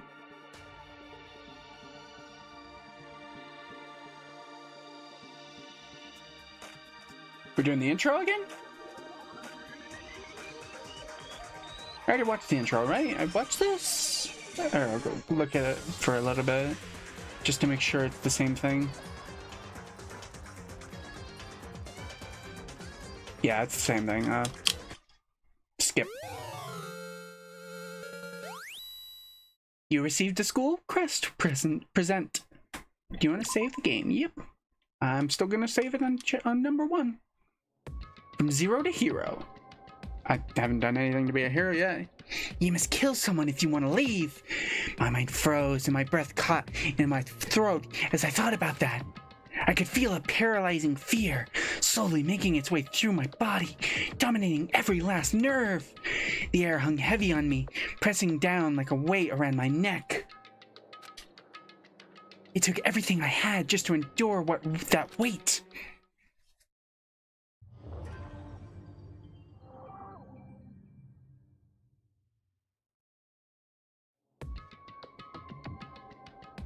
But for as heavy as the air felt, all it took to pierce it was her sharp words. Which one is this? So, what are you going to do now? Hey. Just stand around, glaring at each other? Her pointed comment was directed at everyone in the room. It helped pull us all back to reality. Right! She's right! Listen to me! Sometimes, even if you're nervous or afraid, you just have to step forward. To forget such a simple fact, I can't forgive myself. I'm so ashamed. You hear me? Please, someone hit me. I can't forgive myself. Someone hit me. Punish me. Jesus. If you have time to yell about it, you have time to do something about it. However... Perhaps. But what is the mission exactly? Stupid. Idiot. To look at a way out. For a way out. Duh. What the? And we totally need to find whoever was controlling that stupid bear and beat the hell out of him. But before we do all that, maybe we should take a look at the handbook. It's probably best to check out the school regulations Monokuma mentioned before doing anything else. True, if we stumble around with no clue what the rules are, something like that might happen again. Shit. Alright, so then... Fine then, let's hurry up and check out the stupid rules already. Okay. Makoto Negi. After turning on my handbook, the first thing that appeared was my name. So just like Monokuma said, the owner's name shows up front and center. Then from the main menu that popped up, I selected the school regulations icon. An itemized list appeared on the screen. It was the school regulations. In other words, the rules being imposed on all of us. Students may reside only within the school. Leaving campus is an unacceptable use of time. Nighttime is from 10 p.m. to 7 a.m. Some areas are off limits at night, so please exercise caution. Sleeping anywhere other than the dormitory will be seen as sleeping in class and punished accordingly. With minimal restrictions, you are free to explore Hope's Peak Academy at your discretion. Violence against Headmaster Monokuma is strictly prohibited, so is destruction of surveillance cameras. Anyone who kills a fellow student and becomes blackened will graduate unless they are discovered. Ah, here's the thing. If we discover who it is, they won't get out. Additional school regulations may be added as necessary. Feeling a slight dizziness, I raised my face up from the screen. As I looked around, I saw the same stormy expression on everyone's face. This is bullshit! What the hell kind of rules are these? I'm not gonna let them control me! Well then, why don't you wander around the school without a care in the world and see what happens? Personally, I would love to see what happens when someone breaks one of the rules. However... But if he got punished, like what we saw before, I don't think there'd be a respawn waiting for him. Well, duh. Yo. Ever since I was a kid, I grew up with my older brother pounding this into my head. When a man makes a promise, he has to keep it, even if it kills him. So what? What? I made a ton of promises that I still have to keep. That's so what? Piece of shit! So I can't afford to die in here. None of that made much sense to me, but you are saying you will follow the regulations, is that it? That's true. Huh. I guess, well... Yeah, I guess you're right.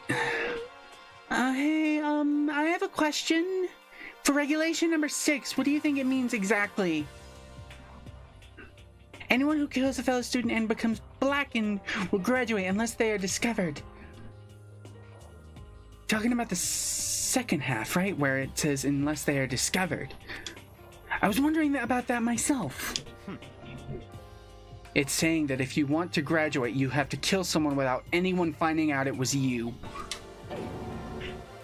But why do we have to do that? I don't see any reason to worry about it. Just worry about following the rules as they've been explained to us. I'm gonna assume he's gonna murder someone at some point. He's a total douche. Frankly, I don't want to hear anything from someone who waits for others to decide what to do for them. Don't jab at me! Give me a break. More like a full-on stab. For now, let's forget all the silly junk about murders or whatever. Okay. Now that we know the rules, let's start exploring the school. True. We need to find out where exactly we are. Is there any way out? What about food and supplies? There are tons of questions we need to answer. Let's do it! Damn straight! Okay, then let's all start looking around. I'll be going alone. What? Why? That's a pretty stupid idea, don't you think? Someone here might already have started thinking about murdering one of us. Are you saying we should stand around with them, with them in our midst, and make it that much easier for them? You're gonna die first, actually. Wait, hold on a second. That would never... Don't bother saying it couldn't happen. You can't deny the possibility. That's why you all seized up with fear when that graduation rule was made clear to you. Am I wrong?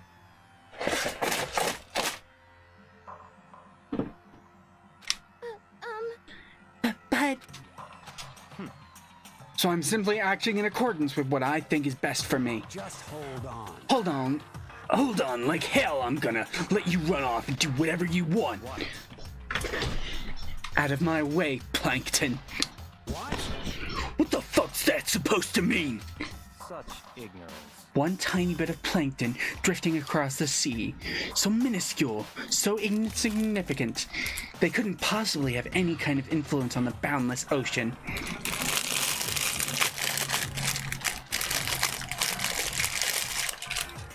Just opening snacks.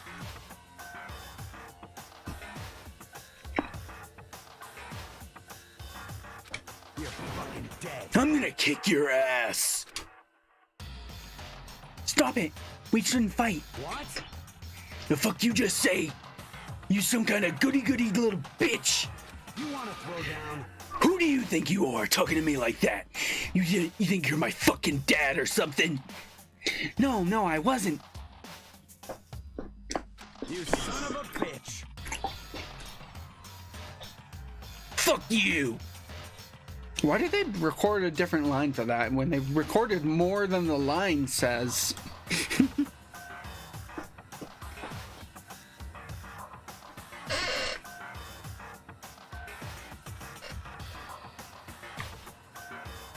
Well, hey, someone made a comment. Century Simper.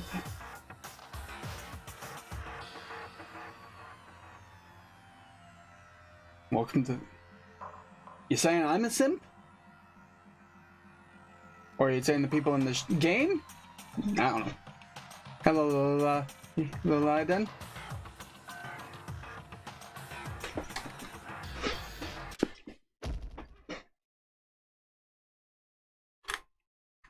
Wham!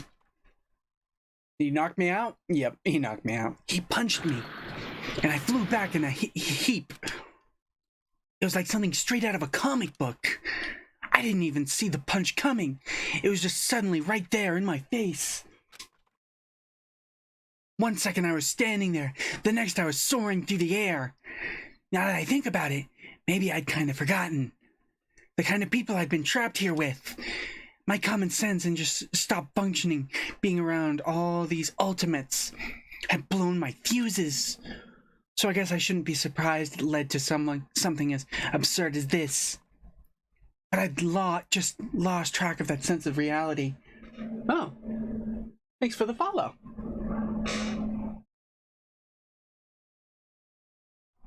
Both me and the people in the gamer simps.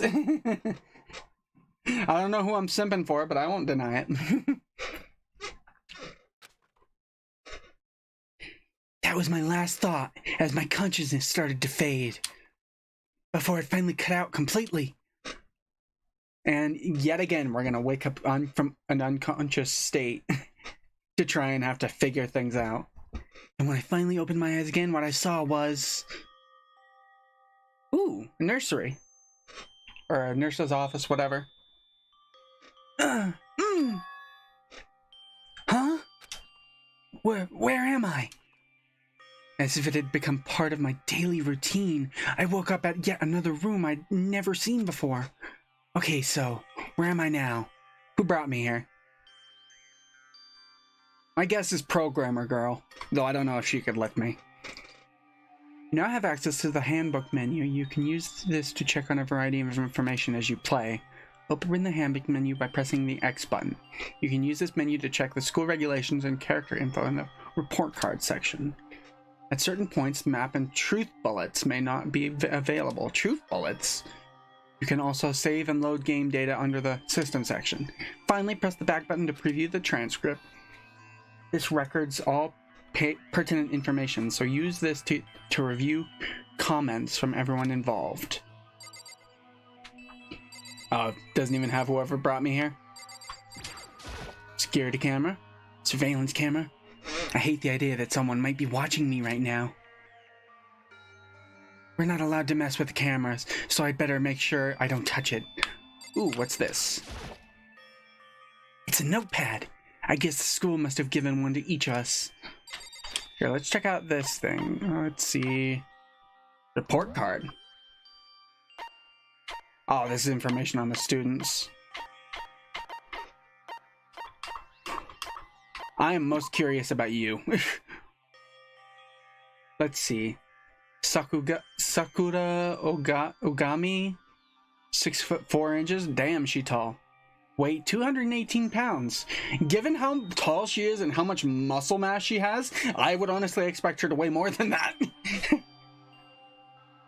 Chest 51 inches. I don't know measurements and stuff, so I don't know what the normal measurements and stuff are, so. Ultimate martial artist. Okay, it doesn't tell me anything important. Regulations? Are these the school rules? Yeah.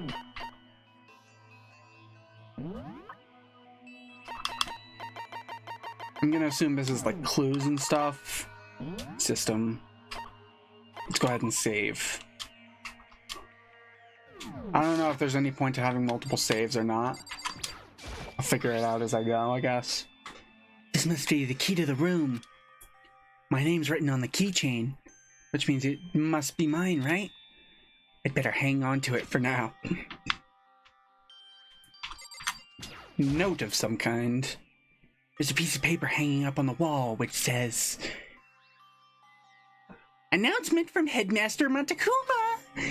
Each room's lock has been designed to completely protect against tampering or lockpicking. Remaking an individual room key is quite troublesome, so please make sure not to lose yours. Your room comes furnished with a shower, but please note that the water is turned off at nighttime. Also, the bathrooms in the girls' rooms include a lock of their own. Finally, we've prepared a small gift for each of you. For the girls, a sewing kit, and for the boys, a toolkit. Kind of sexist gifts, but okay. The sewing kit includes a map of the body's vital organs. One stab will do the job, girls. For the boys, we believe a strong blow to the head with any of the tools should be ample. Don't think, just feel, and let's all enjoy ourselves. I crumpled up the sheet of paper and threw it in the trash. Yeah.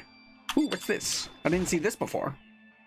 It's some kind of lint roller. I guess we're supposed to clean up after ourselves. Is this the bathroom? It would appear to be the bathroom. Rattle, rattle. Huh, it's not opening. I guess it's locked. Can I, Can I use this? Where's the key? Guess it doesn't count as the thing. What's this? Thermostat? Some kind of monitor. Is there anything else in this room? No, I think I've seen everything. Looks like this door leads outside. It's locked. So some of the rooms have locks, huh? What? I picked up a key. Do I just have to click on it again? Looks like the door... It's locked.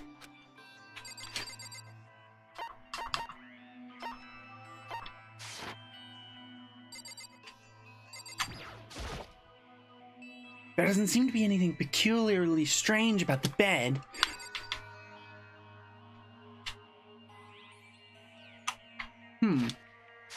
What was the button to... Oh, there it is.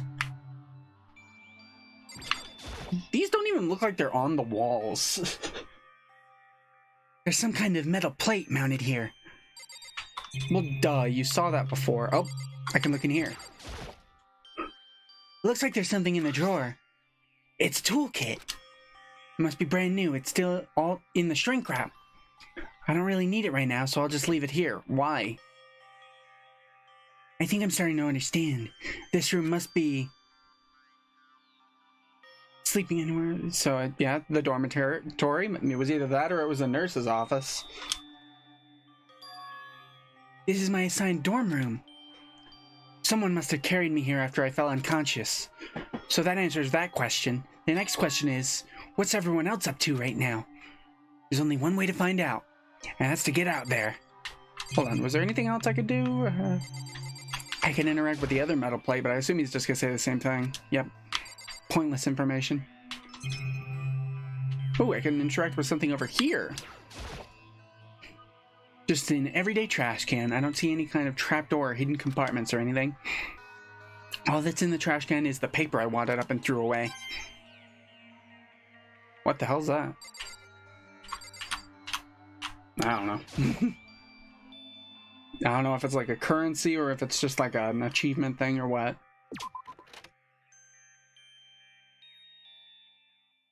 I rushed out of the room to meet up with all the others, but there was someone waiting for me there. It was like something out of an old TV show. Wham!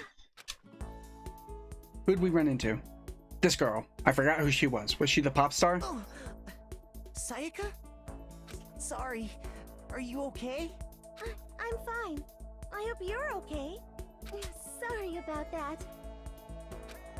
And she doesn't sound remotely familiar to me. I would expect some of these voice actors are probably going to sound familiar, just knowing anime voice actors and stuff. She had an embarrassed smile on her face. I stood up slowly. Are you okay, that's me. Are you okay, Sayaka? Are you hurt? You make it sound worse than it is. I'm completely fine. I know how I look, but I've actually built some pretty good muscle jumping up and down on stage. That's good then. But are you okay? You know from when Mondo hit you. That's true, I got knocked out right in front of everyone. I guess I revealed my lack of cool right from the beginning. Yep. Makoto. Oh, I'm fine. Nothing wrong here. That's good. Ah, that's good. I was kind of worried. Thanks. I'm not differentiating these characters' voices at all. I didn't give her a memorable enough voice for me to remember. By the way, what are you doing here? Actually, I came to get you. You came to get me? Well, if you really are feeling better, I was hoping you could come to the dining hall. The dining hall? You see, After you got knocked out, everyone decided to go to do their own thing. We decided it would be more effective if we split up to investigate. So we agreed to get together later and talk about what we'd each found out. So does that mean it's almost time to get back together? If that's what's going on, then of course I'll go with you. that's good. Good. I'll go on ahead and meet you at the dining hall then. So let's see. We have to figure out before we even go out there. Who do we think is the first person dead? My guess is. I want to say the student council president is the one people would like the least, but he's also kind of. He seems like he seems too confident to be so defenseless that he would die first. I feel like he's gonna be okay. I feel like he's probably gonna be a murderer, not someone that gets murdered. I bet you they're gonna pull a surprising twist and make the gang member be the first one to die, expecting that he'd be a killer. Ooh, what's this? Okay. No exploring. Fine. Bathrooms. What did he say? The girls' bathroom had a lock on it? Whoops, wrong button. So these are all the dorms. What floor are we on? Let's see. We're on the 3rd floor, it looks like, because that says it goes down to the 2nd floor. Let's see. Dining hall is over here. Let's go.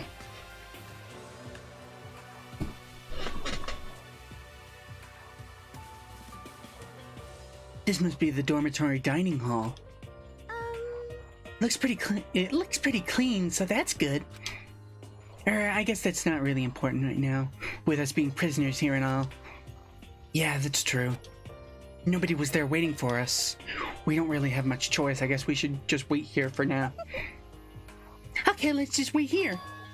You heard that? Like I said, I'm psychic. Like I said, I'm psychic. Come on, I'm just kidding, seriously. I just have amazing intuition. That would be funny if one person here is supposed to be this extraordinary psychic guy, but he's a fake, but someone else in the group is an actual psychic. Is it really just intuition? It's kind of sudden, I know, but here comes a tutorial. Right now I'd like to talk about reactions. You're going to be talking to Sayaka, right? Well, while you're talking to her, some purple words are going to appear. Here's how they work. When purple words show up, if you press the Y button, you go into reaction mode. At this point, you can use the directional buttons to make a selection and the A button to confirm it. Also, when it comes to that dialogue, you can review whatever you talked about to look for more info. Talking to someone about things like this is called a reaction. Okay, do your best to enjoy your ever-important school life. Reaction. Have you gone ahead and used it already? Well, that's just wonderful. Make sure to keep in mind as the story keeps on moving forward. Okay, let's talk. Hey, By the way, Makoto. Huh? What is it? Well, it's just... I know this is kind of continuing the self-introduction thing, but I wanted to ask you something. Continue our self-introductions? We kind of got cut off before, but I had a question I wanted to ask you. Sayaka wants to ask me something. I wonder what it is. Now I'm really curious. Then ask. hey, By the way, Makoto! Huh? What was that? What was it? Well, it's just... I know this is kind of...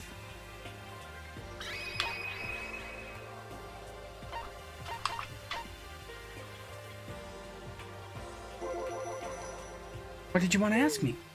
Makoto, did you happen to go to the Blackroot Junior High? Were you maybe in class 2? Did we go to school together? Yeah, I actually was. So then you're the school friend. We found one stereotype, or childhood friend, so we found one stereotype. I knew it. I went there too. I was in class 4. Do you remember me? Do I remember? Even back in middle school, she was a celebrity with all kinds of ultimate sound surrounding her. How could I forget? Almost as surprising as her question was that she remembered me. We'd never even talked to each other, but somehow she still knew who I was. Hey, are you okay? Oh yeah, I'm just surprised is all. I wouldn't have thought you'd remembered me. Yeah, I never understood why people knew who I was in school. Like, I didn't know who anyone else was, but everyone else seemed to know me. Maybe that's just because I had a bad reputation. You went to the same school for 3 years. Of course I remember. You remember every single person you went to school with? I barely remember anybody. Well, that's true, but there were lots of students in our grade, right? Plus, I've never been the type of person to ever really stand out. I'm average at everything, and all my hobbies are totally normal. Even normal would call me boring. What are you talking about? You're so strange. Strange? That's... She started giggling even louder. That somehow mysterious smile of hers made my heart grow calmer. Her smile was the nicest smile I'd ever seen. She's the first murderer. I'm calling it. That's good. That's why she's hanging around us. She's trying to get an alibi. Anyway, I'm really glad that I know somebody here. Talking to you has made me feel a lot better about all this. You're amazing, Makoto. No, I'm really not. I'm nothing at all compared to all of you ultimates. But you're the one that helped me find my courage again. Not any of those ultimate students. Thanks for saying that. Okay. And to thank you for helping me out, I'm going to become your ultimate assistant. Huh? My assistant? Yep, I'm your assistant now. I'm going to help you out as much as I can. So let's get out of here together. When she says things like that, it just gets me pumped up. Which is nice, but still, everyone else is still late. Besides that, I don't even know what time it is right now. There must be a clock around here somewhere. There's a clock right there. So what time is it right now? What? 7 o'clock at night? What time was it when we got knocked out? Like 8 a.m.? Somewhere around there, I think? You were unconscious for a pretty long time. I see. Without being able to look at a window, I've lost all sense of time. There are windows right over there. Can't we bust through those? If I have to stay in this place for too long, I might just go crazy. Hey, I can't believe no one's here yet, but I'm sure they'll start showing up soon. Almost like he timed out. Taka threw open the dining hall... I can talk. Almost like he timed it. Taka threw open the dining hall doors right as Sayaka said it. Hey! Ah, Mikoto, Sayaka!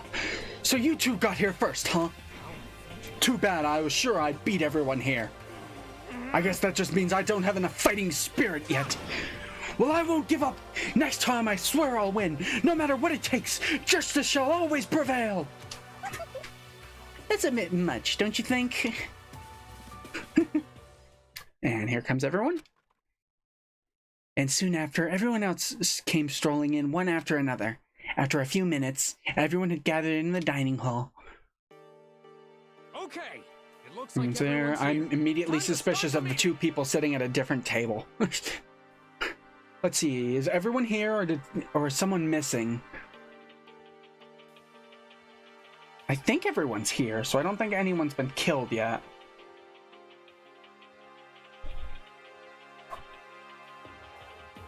Let's see, who's going to be the first murderer? I'm still sticking to my bet that they probably make the gang member the first murder victim. I feel like they're going to pull it right from under us because we expect him to be the murderer. Okay, it looks like... fuck, I don't remember their names, so I don't know who's talking. I'm pretty sure it's student council president dude or whatever he is. Okay, it looks like everyone's here. Time to start the meeting. Let's all go around and share what we found found out during our respective investigations. Oh, it's gonna talk for me. The sooner we find out what's going on, the sooner we get out of here. I'll just let it talk then. Hold on a sec. Wait, hold on a sec. What are you talking about? No, it's still talking for me. What about, what's her name? You know, the silver-haired girl. Yeah, Kyoko. What about her? She's not here. Oh, okay, someone was missing. I didn't even remember. What? I took another look around the dining hall. Sure enough, she was nowhere to be seen. I wonder where she went. Has anyone seen her? But everyone just shook their heads. Wait, so nobody's seen her? Why hasn't Kyoko shown up yet? Could it be because... Yes, indeed. Stabbing, strangling, bludgeoning, crushing, hacking, drowning, and knighting. How you do it doesn't matter. You must kill someone if you want to leave. It's as simple as that. The rest is up to you. Give it your all to achieve the best outcome in the worst way possible. Is it possible she really... No, I'm just overthinking things. Nope, she's definitely dead. Darn it, Kyoko! You're really going to be late like this on the first day of school? Dying is no excuse for being late!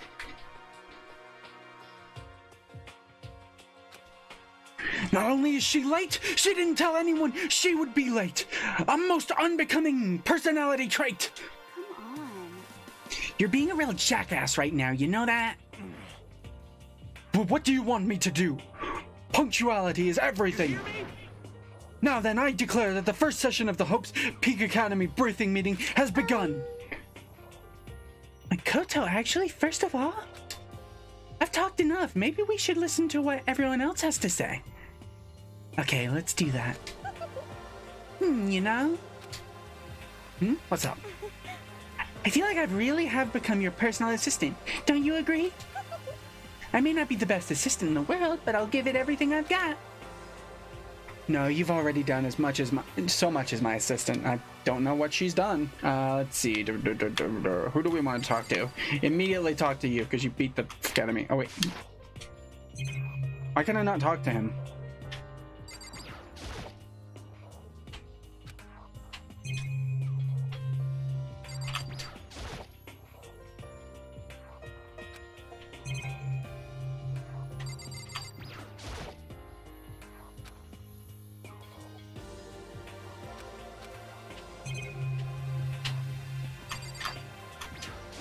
Oh, I have to talk to her.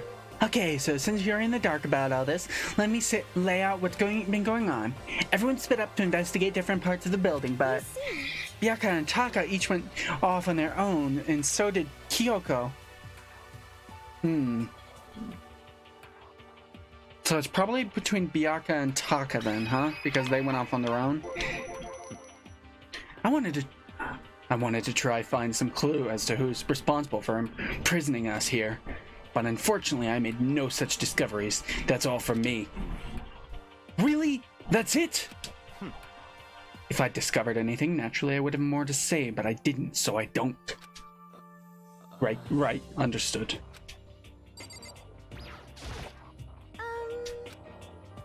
You see... Taka... I spent some time looking around the dormitory, and there I made the discovery of the century. I found that there was exactly one room for each person. Well, yeah, I figured that out before anything else. Yeah. Each door already has a nameplate on it, so I guess all the rooms have been assigned already. And each room key was attached to a keychain with the owner's name persistent etched into it. Which confirms that the room I was in earlier is in fact my room. And plus... And Chihiro and I found that all the rooms are totally soundproof. Your next door neighbor could scream their lungs out and you wouldn't hear a thing. Uh-oh, that's not good. But each room also had the private bathroom, which could also lock. And it looked like there were only locks on the bathrooms in the girls' dorms. I wonder why they did that. Huh? But when I checked the bathroom door before, it definitely seemed like it was locked. That's weird. I should double check that later. Hey, come on. Okay, so they got a bunch of rooms ready for us. They're assuming we're gonna be here a while. Quiet down and listen. Well, better to have than have not. At least we don't have to worry about surviving like wild animals. It can't be all that you have to report. Can it, Mr. Honor Student? Got it. That's all for my report. Let's move on to whoever's next.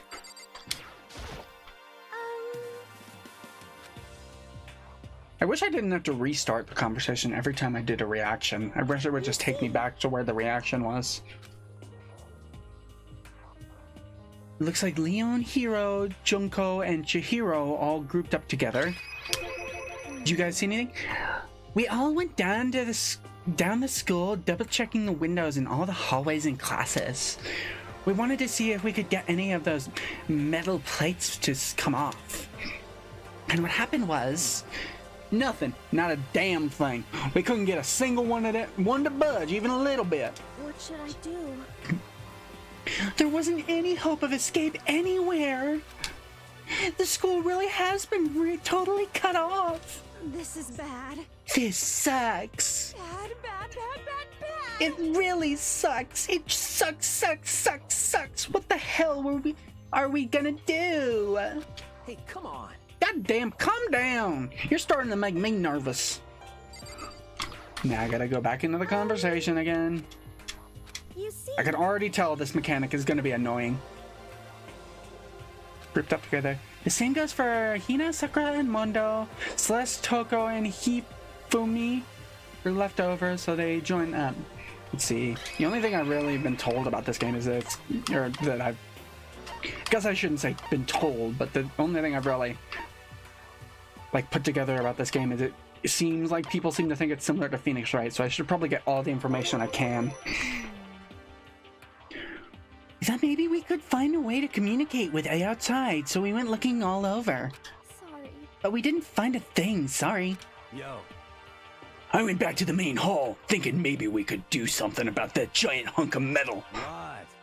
But even with Sakura and me both, it wouldn't budge. We hit it with the desks and chairs and nothing. Shit. It was hard as, metal. It's almost like that's what it was made of or something. Yes, indeed. Yes, well, it is metal. And that accent changed so hard while I was doing it. Anyway, if we're gonna get out of here, it's not gonna be through there. I feel like I could just cry, but no, I have to hold it in. I have to manage my hydration. Manage my hydration. I shall tell you what happened next. It has nothing to do with communicating with the outside world, but it's still worth worrying about. In both the school and dorm areas, there were a set of stairs leading up to another floor. But there were gates there, and we couldn't find any way to open them, so we couldn't check it out. In other words, at this point, we are only able to search the first floor. However, We can further assume that there is potentially something above the second floor as well. And if that's the case, there is at least a chance it may lead to a way out. Wait, we're on the first floor?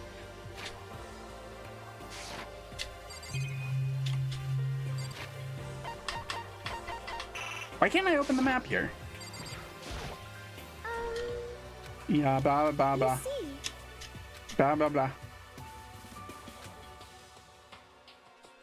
Let's see what these three found.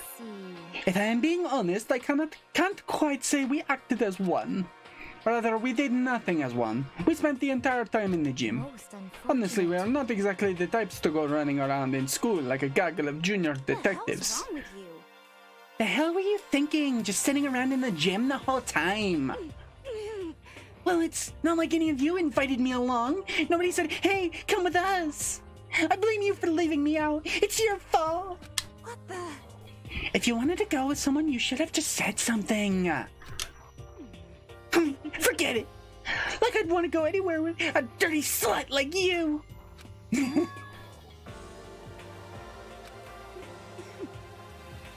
You Your mind is as thin as your body. You make me sick to my stomach.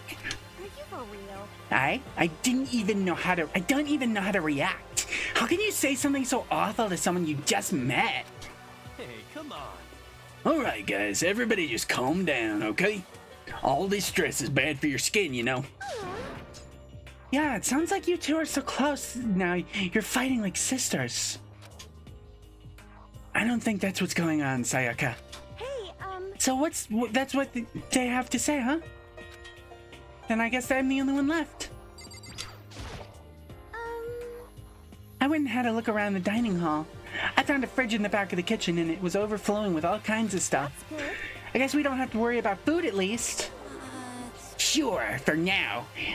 But even with all that, there is 15 of us.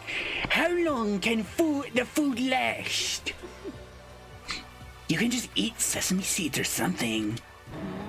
I don't know what voice I just did. Huh? What am I? A parakeet? I don't think we have to worry about it. All the food gets restocked automatically each day. How do you know that? At least that's what Monokuma... He never said that. When did you hear this? I'm immediately very suspicious of you. Huh? You saw him? Okay. Yeah, he came out of nowhere while I was checking the fridge. Told me that, then disappeared again. He was so fast, I can't believe someone could have been moving him around with a remote control. That's... A weaponized toy that can just appear out of nowhere. I can't tell if we're supposed to be afraid or not. But... Was everything okay? He didn't try to, like, eat you or anything. Huh? Eat her? What do you mean by that? I mean, when you say eat, what kind of eating are we talking about? Are we talking about the kind of eating that they do in my hentai mangas or doujinshis? In my latest doujinshi, the main characters do a lot of eating, if you know what I mean.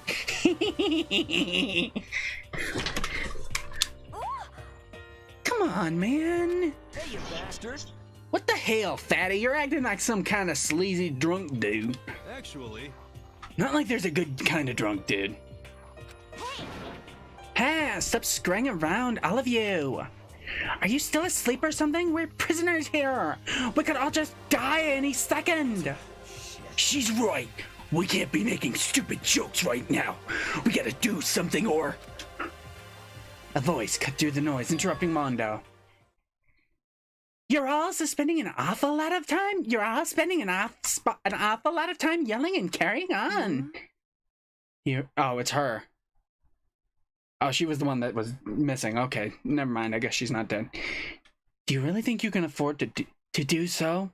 Have none of you accepted the reality of the situation? Kyoko! Where the heck have you been? We already started the meeting without you. She didn't say a word, and instead she just dropped a piece of paper on the table. Huh? No, this is me. Huh? What's this? It appears to be a map of Hope Peak Academy. A map? What the? Where did you find this? Where did you find this? Well... It doesn't matter where I found it. What the heck? It does matter! You're really freaking us out right now! But more important... Never mind that. What is it? What's it mean? It would seem... Just look at it. The buildings we're in right now is laid out in precision, the same way as Hope Peak Academy. So what you're saying is this really is Hope's Peak Academy. So what you're saying is this really is Hope's Peak Academy. That's true. Well, in terms of its construction, yes. But it looks like it's had a number of strange renovations done to it. Renovations? However... I don't know all of the details yet. All I found was details about the first floor. But then, this really is Hope's Peak. We didn't get kidnapped and taken to some other place. So stupid it's not even possible. This is where the country's future elite are supposed to come and learn. But if this really is Hope's Peak, then where are all the other students? Hey, come on, guys. Let's just keep talking about all this. You know, let's just stop talking about all this, you know, negative stuff. But aren't you worried Things don't look good. Yo. Worried? That's where... What's there to be worried about? I mean, this was all planned out, right? The people in charge of Hope's Peak put this all together, right? Man, if I get stressed every time something like this happened, I'd have ectoplasms shooting out of my mouth. You know? Good things come to those who wait, right? So we just gotta chill and everything will work itself out. I'm getting the feeling he's gonna be the first murderer. He's way too calm right now. What's your problem? What are you laughing? What's so funny? I am just laughing that that is all. It seems splitting up to investigate was a good idea after all. Haven't you been listening? Looking around was a total waste of time. We didn't find a way out. Didn't find who's behind this. We still have no idea what's going on. Oh, Huh? Is it not crystal clear to you what is going on? are you okay with this? It is perfectly obvious that we have been imprisoned in some sort of secret location with no way out. None of us had any response to that. We didn't want to accept that reality, but it was staring us right in the face.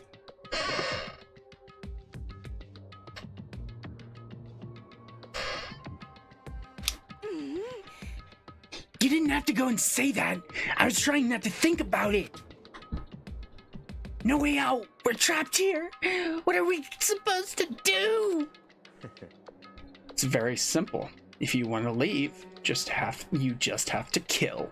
Stop it! Don't even joke about that. Everyone just calm down, please. We need to stop and think about what to do from here. Seems like... There's gotta be something we can do. All we can do is adapt to living our lives here from now on. Live here? Are you saying we should just accept it?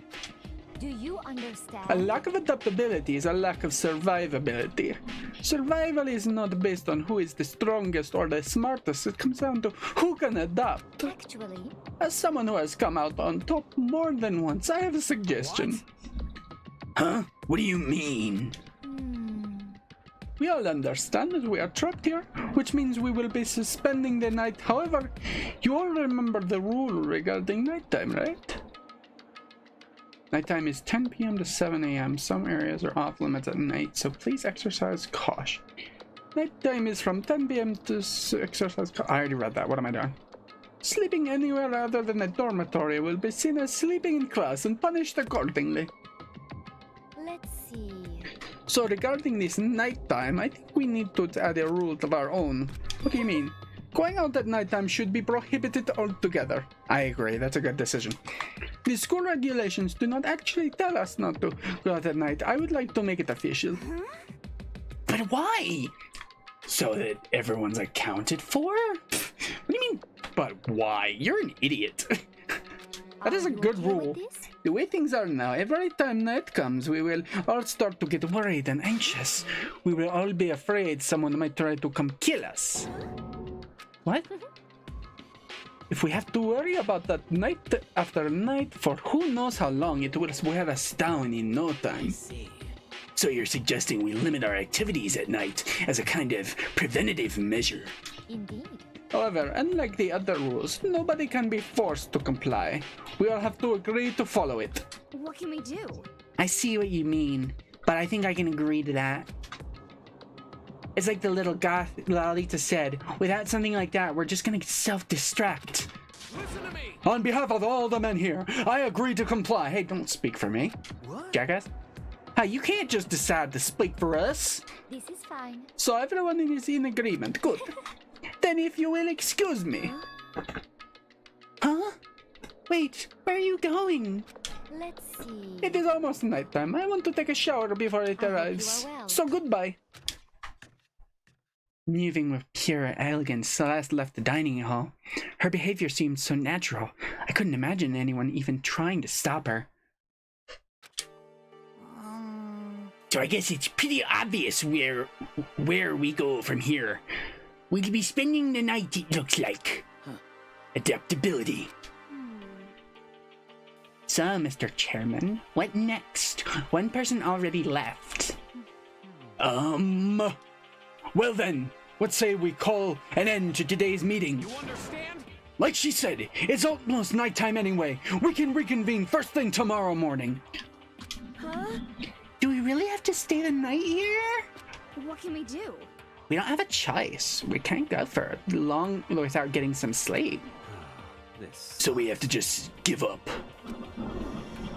It's all fine and good for today, but what do we do tomorrow? So in the end... Our only option is to split up and look around again and let everyone know if we find anything. Okay. Yeah, okay. Let's do that. Aww. Then we're done for today. I'm exhausted. With heavy movements, everyone headed off to their private rooms. Makoto, are you ready to call it a day? Yeah, let's go.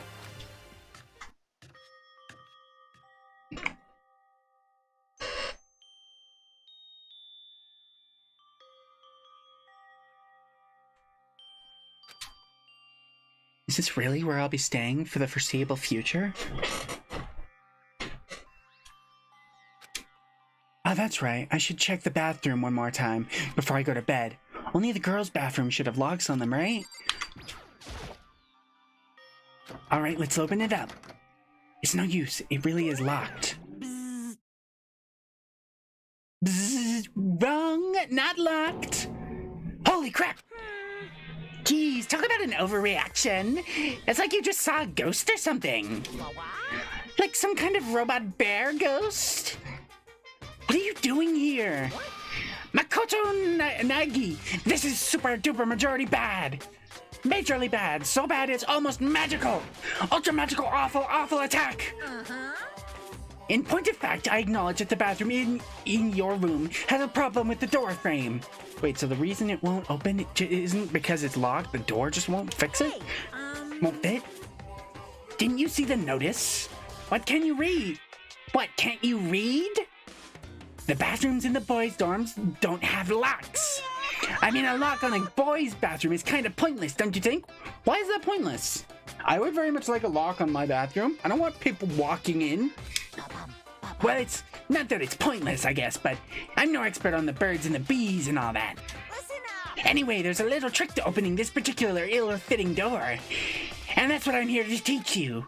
Okay, ready? So you just gotta turn the doorknob, then lift up while you pull. Yes, indeed. Go ahead, give it a try. Turn the knob and lift up the door while I pull. Well, when I did that, the door opened without a problem. Woohoo! See, it opened right up. Isn't that crazy, though? Your door is the only one that doesn't fit quite right. You're supposed to be the ultimate lucky student, right? But looks like you're not lucky at all. I would say that's very lucky. Having a door that only I know how to open in a school full of people who have to murder each other to get out, that sounds very lucky. If I was him, I'd sleep in that bathroom every single night. Bye-bye! Anyway, I suddenly don't feel like being here anymore. Bye! Hey, wait! Damn it. Ding dong, bing bong.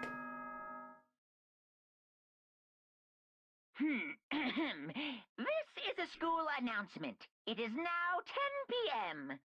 As such, it is officially nighttime. Soon the doors to the dining hall will be locked, and entry at that point is strictly prohibited. Okay then. Sweet dreams, everyone. Good night. Sleep tight. Don't let the bed bugs bite. Man, I wish I could do his voice better. Looks like it's nighttime. Well, all promised we wouldn't leave our rooms now. All I can do now is try to get some sleep. While still mumbling to myself, I collapsed into bed, my eyes closed almost immediately. It's not that I was ready for bed exactly, I was just utterly exhausted. It was as if I'd spent the entire day staring at a TV watching movies, or like some kind of illustration where I'd been tossed into a made-up fantasy world. Yeah, that feels about right.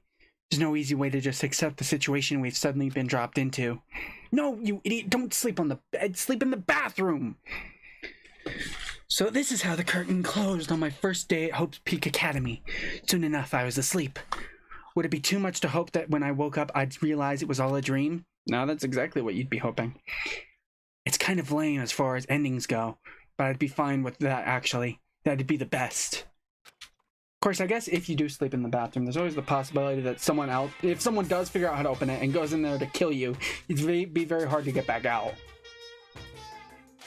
In a normal school, Mr. Monokuma would be a kind teacher, but when I think about what's coming up, I'm just so full of pride and joy. Our ceremony earlier today was absolutely splendid. Thank you all very much. Remember that you're all students of Hope's Peak Academy and strive to refine your ideals. I swear to you, I will send you all off into a new tomorrow. I mean, I guess if you can survive this school, you'd be ready for anything. Okay, I'm gonna go get me a drink before I start the next day.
Man, I've already been going for 2 hours, dang.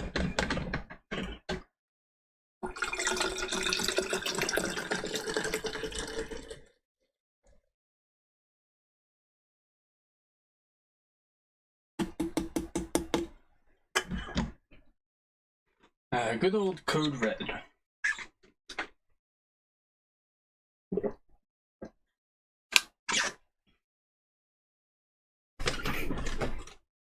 Ding dong, bing bong.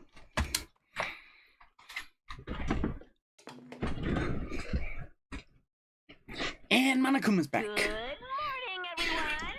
It is now 7 a.m. and nighttime is officially over.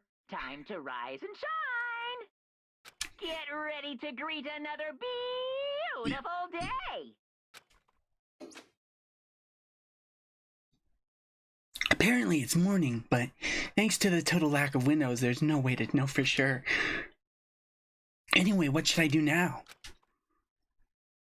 Maybe I should go find Sayaka and we can figure out where to go from there. She did say she's my assistant now. Okay, it's decided. I'm gonna head for her room. With a newfound determination, I left my room. Hello there. Hello there. What's going on? You are very tall. Good morning, Makoto! Good morning? Yes, morning greetings are quite a delight. Such an energizing way to start the day. You understand? Now then, let's make sure we both do our best throughout the day. Sure. I wonder if he's always like this. Probably. Holy crap, is he tall. Look at how big he is. Or am I just short? Am I Monokuma? I feel like I'm Monokuma, a little teddy bear walking around. This is his room. Kyoko. Mondo. Koto. Sayaka, that's who I want to talk to, right? Hold on, let's look at this. No, it's just our room. Okay. There's a doorbell next to the door. I guess I should use that. Ding dong. Hello. Good morning, Sayaka. Hi, Makoto. Makoto, perfect timing. Huh? Listen, I have a favor to ask. A favor? I was just getting ready to head out, if it's okay. Would you like to come with me? Maybe we could talk. Yeah, sure. Where are you headed? I've been thinking that there might be something around here I could use for self-defense. Self-defense? Well, I mean, whoever's keeping us here could show up and attack us at any time. You never know. Also, one of the students could show up and attack you. Whoever trapped us here. Whoever presented us with rules for murdering each other. Whoever put us in this insane position. She's right. We never know when they might attack.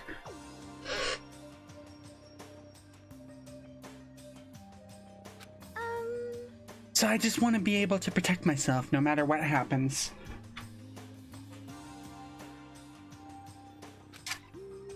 A weapon to protect herself. Well, now that I think about it, that display case in the gym entryway had a bunch of stuff, maybe. Oh yeah, it had like a sword in it. Didn't it?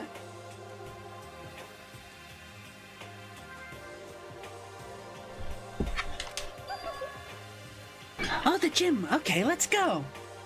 Again? Like I said, I'm psychic.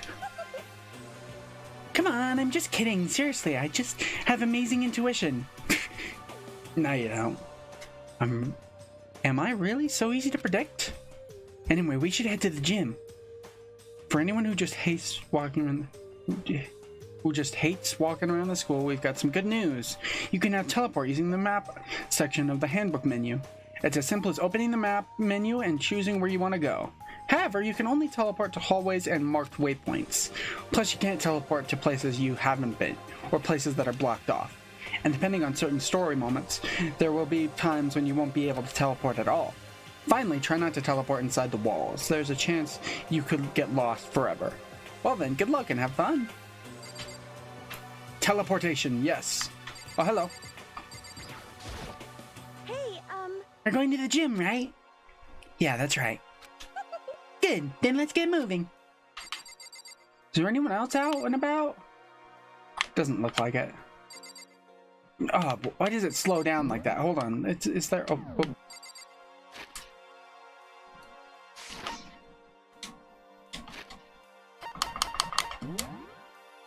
Here, let's save. I still don't see if there's any point to have multiple save slots or not. Options. Is there...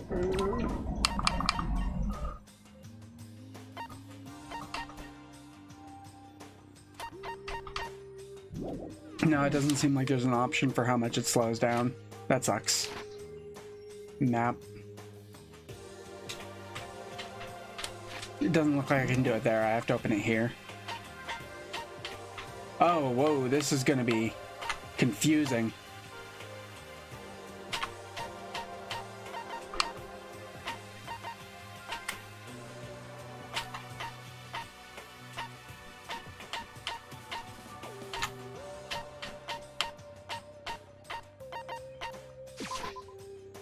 I guess we go here? Oh, no. Where was the gym? That's where we want to go, right?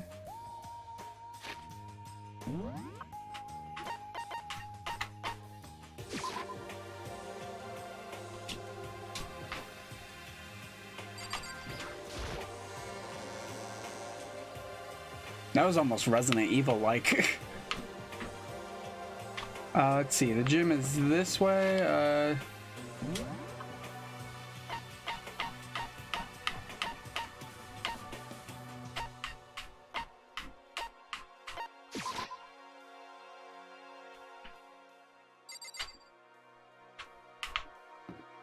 to the gym! I should probably be talking to people along the way, but oh well. I hate going slowly. Here we go. I might be able to find something here to protect myself with. There is a sword. Yeah, I'm sure I'll find something in the display case I can use. There is a sword. Right here.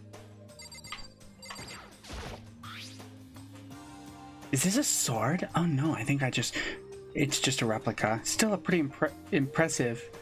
It's completely covered in gold coating, but... Geez, I barely touched it and got that gold stuff all over my hands. Oh, you're right. Your hands are totally gold. Even just for self-defense, I think it's a little... Well, it's still better than nothing, I guess.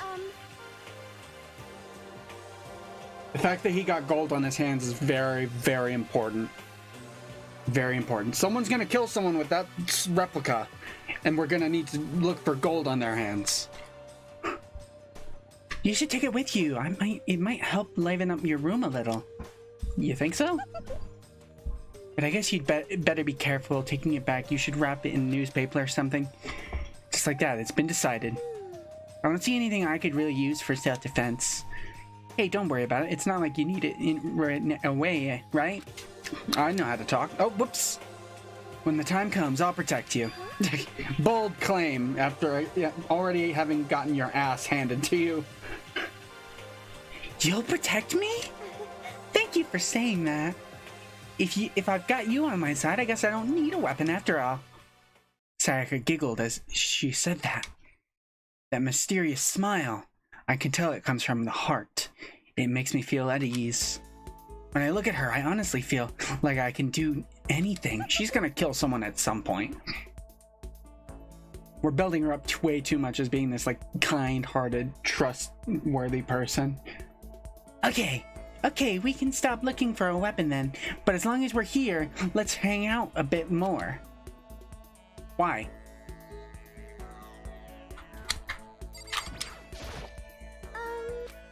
I know I said I wanted to talk to you, but now that we're here, I don't really know what to talk about. And I was the one who invited you to come with me, too, sorry. It's okay. I mean, if there's nothing to talk about, then we can just not talk, right? Huh? You don't have to force yourself to talk. We can just, I don't know, stare off into space or something? Stare off into space? But you're probably super bored, just standing around doing nothing. No, it's not that. It's not that it's boring. It's just I've never really done it before. I don't have a lot of time to just do nothing. I guess that makes sense. You're not a normal high school student like me. You've got tons of stuff to do every day. Hey, this is kind of out of nowhere, but Mikoto, do you have a dream? Well, what about you, Sakawa? I forgot her name. What's your dream? I'd love to hear. Sayaka. My dream is, I've always wanted to be a star, as long as I can remember. I grew up without a mother, you know, and my dad worked really late every night. I was always home alone. I was just a kid, you know, so I was really lonely. But that all changed when I saw a pop star on TV for the first time. She was so pretty, like a princess, and she could sing and dance. But more than anything else, there was her smile. Looking at her smile, I could feel my loneliness melt away. I decided that's what I wanted to be someday. I wanted to give that kind of encouragement to others. Eventually, that became my dream. That's so amazing, though. You were able to actually fulfill your lifelong dream. Honestly, it's really incredible. I did whatever it took to reach that dream. I mean it. Even some things that weren't so pleasant. Huh? You see. I honestly believe that as long as you kept chasing your dreams, someday they had to come true. But to do that, you can't take your eyes off your dream, not even for a second. Even if sometimes it's a bad dream, whether you're awake, whether you're asleep, to make your dream a reality, you have to keep your gaze fixed on it, no matter what. In that world, if you lose focus for even a split second, you get left behind. You have to keep on swimming against the current without even taking time to breathe. That's the kind of world my dream lives in. Is it really that tough? Is it not fun at all? Oh no, don't get the wrong idea. It's super fun. But that's exactly what scares me. Huh? I enjoyed every single day I wake up and get to do what I do. Everyone in our group is amazing. We're rivals in a way, but they all mean so much to me. We've been performing together since we were young, so they're all like family to me. Without them, I would have given up on my dream a long time ago. To work together and fulfill our dreams together has brought me so much happiness. But that's why. But that's the thing that scares me the most. If the world gets tired of us, then what happens? What happens to us? Then the dream dies? Those wonderful days come to an end and everyone goes their separate ways? Sayaka. She's trembling. She must be terrified. She worked so hard, sacrificed so much to get where she is. She must be terrified of losing it. You see. So that's the reason I decided to come to Hope's Peak. Huh? What do you mean? Well, they say that if you graduate from here, success is basically guaranteed.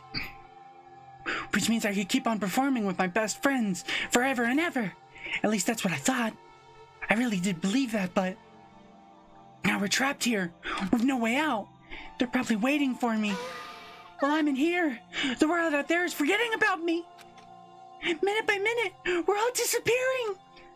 But still, Sayaka, I can't afford to be stuck in here. Is she about to try and murder me? That was the first time I heard her cry out from deep within herself. She sounds desperate, but I can understand why she'd feel that way. Trapped here, this way, the dream she spent so much effort into is on the verge of disappearing forever. And that isn't something you can be fixed, that can be fixed in a few words. The weight she's carrying, I can't even imagine it. Ah, I'm sorry. I didn't mean to complain. I kind of killed the mood, huh? No, not at all. Sorry. I'm really sorry. Saikawa? Actually, are you hungry? Before we head back, why don't we go to the dining hall and get some food? Okay. Do you want me to make us something to eat? I might not look it, but I'm actually a pretty good cook. Wow, really? What's your specialty? Chili oil. You mean the condiment? Ha ha ha, just kidding. She bursts out laughing. Her earlier mood disappeared, replaced by the bright smile I'd quickly grown used to. But how did it happen so fast? It was almost like a mask, like some kind of neutral expression.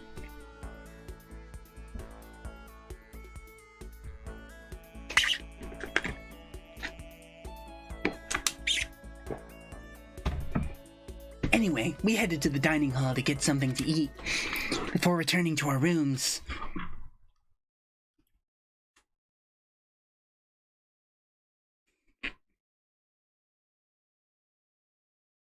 The only thing in my room is a fake sword covered in gold. All it does is make me feel much more uncomfortable. Anyway, there's still plenty of time in the day. I really don't feel like just sitting here. Maybe I'll look around.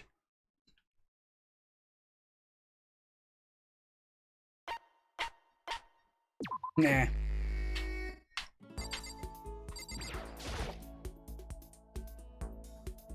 Okay. I'm immediately going to go into guessing mode. I'm immediately going to guess that someone's going to take this sword from my room, kill someone, and bring it back to try and frame me. That's my immediate thought.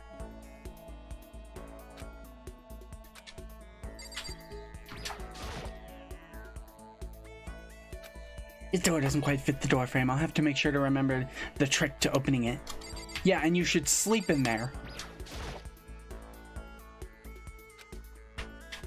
Ooh, what's... not that.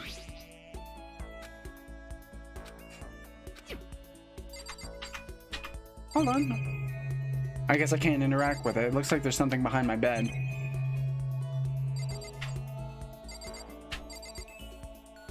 Is there anything new in here? Doesn't look like it.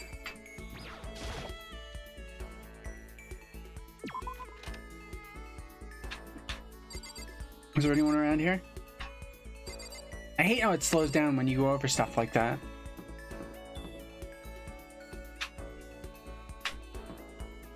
Laundry. Hey there, Mrs. Model. You're the model, right? Yeah, you're the model. You're also super tall. Getting stuck in here is like totally disgusting. Sigh, I want to get out of here. Okay, nothing of value was gained. Up. It's the fanfic writer. The hentai artist. Ahoy, hoy! Remember me? I'm the one and only Hifumi Yamada. Okay, all he did was give himself a grandiose intro. Anything we can do here? Dining hall. This is where I'm supposed to go, right?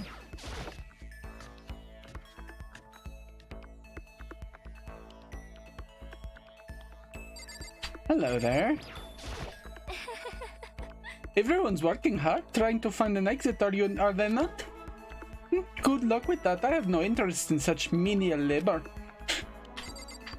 I'm probably gonna wind up changing her accent constantly. That can be the joke, that her accent keeps changing because I can't keep it straight. I mean, she said she wasn't a foreigner, so that means her accent is fake anyway. Laundry. Let's check this out.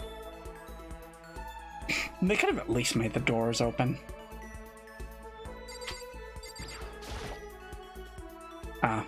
There's some magazines lying around, probably to kill time while you're waiting for your laundry. Hey there. What should I do? I'm kind of scared. Are we really trapped in here? Yep. Bunch of clothes and stuff lying around.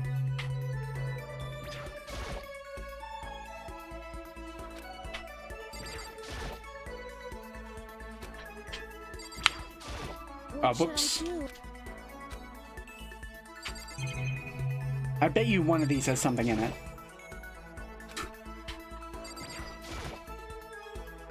Come on, one. Oh, there we go. I knew it. What's this?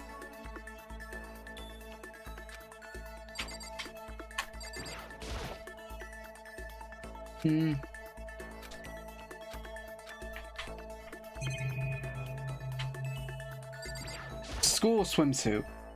There's a swimsuit hanging out to dry. I wonder whose it is. Oh. I apparently found a coin in the crotch of that swimsuit.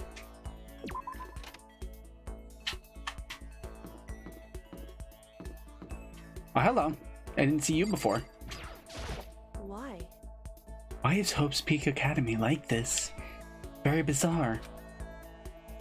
Okay, you did not add much, if anything. I imagine the school's gonna get more and more and more unlocked as we go through it. As we go through the days. Wait, so if each room has their own bathroom, what's the point of these? Obviously, I can't go in. It's the girls' bathroom. Okay, let's go in the boys' bathroom then.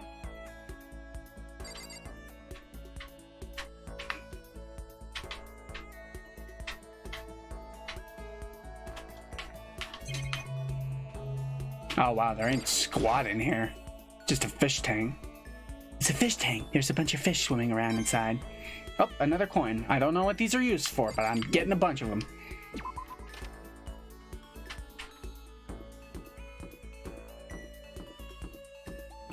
Oh wait, what am I doing? I didn't even check this hallway very well.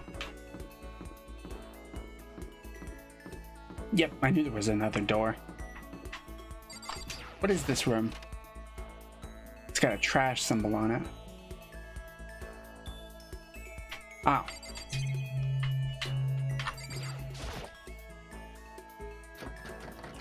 A hatch on the floor. The door won't budge. It must be locked. Ooh. It's an incinerator, I think. I can't get inside. The gate's in the way. I think it's an incinerator. Someone's going to dispose of evidence at some point.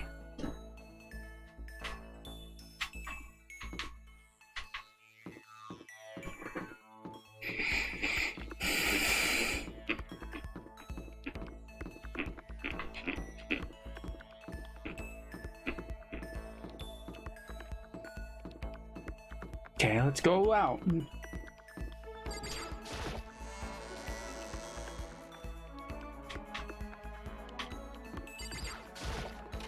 What's in here?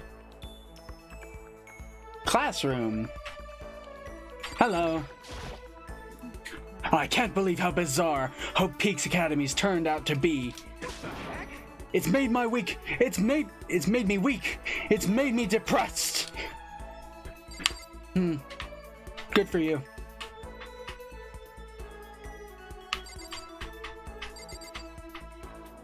What the?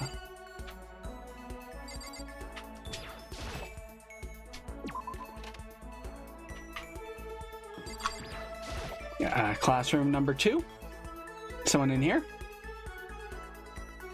Yep. You're the last person I would expect to be in a classroom.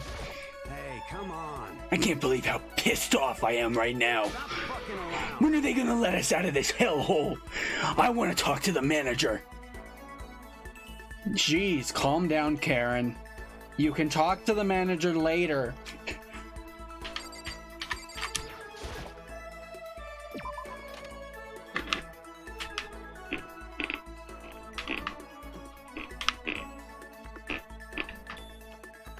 What is this?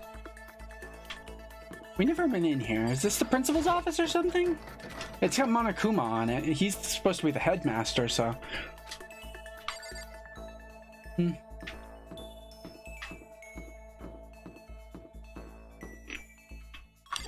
AV room. Let's see what's in here.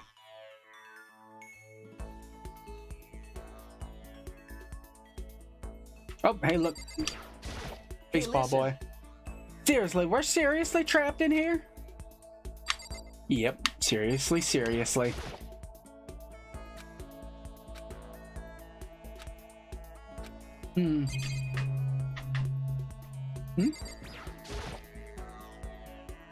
DVD player. That's quite a big DVD player.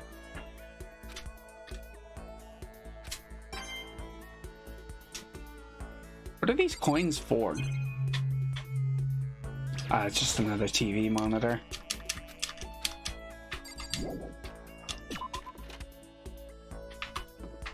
So when are we gonna stumble across a dead body? Store. Oh, this is probably what the coins are for.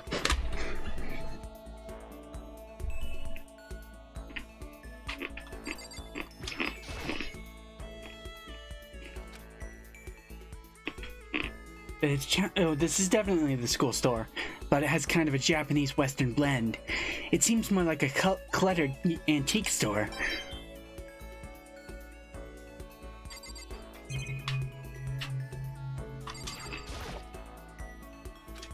What's this? Oh, maybe if I turn the knob, the prize will come out. Would you like to try your hand at the almighty Mono machine? Sure. Alright, let's give it a shot.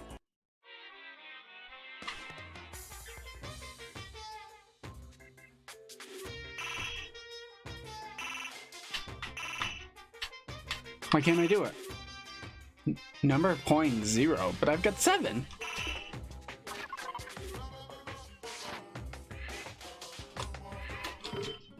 Okay.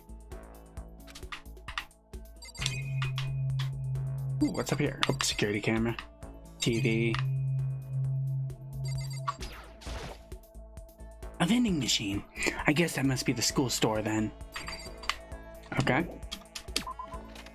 Nothing in the store. This door is open, so that's where it wants me to go. So let's go somewhere else. Oh, more restrooms.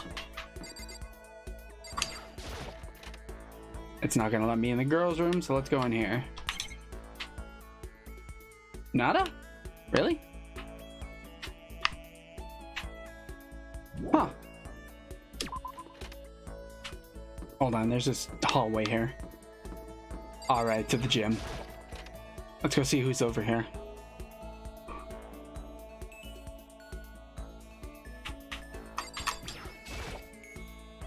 Inside the display case are trophies and other items. Okay, that was so unhelpful.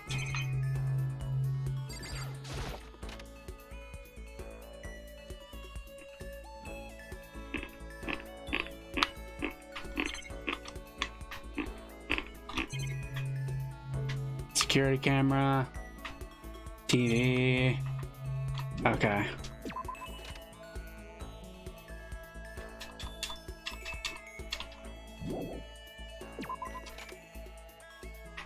Okay, let's go where it wants me to go now. We could probably all lift that gate together.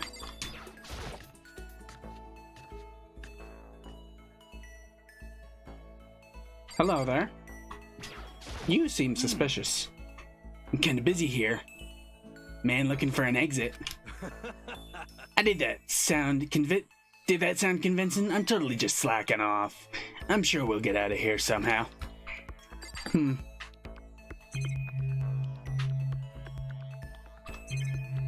Ooh, what's this? Looks like some kind of mailbox, but there's nothing in it. Oh. No, but that was in it. I guess that's not where it wanted me to go. Then where does it want me to go?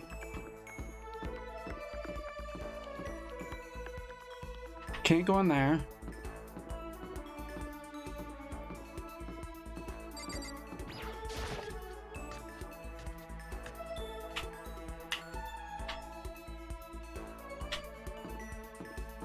Did I go in here? I don't remember.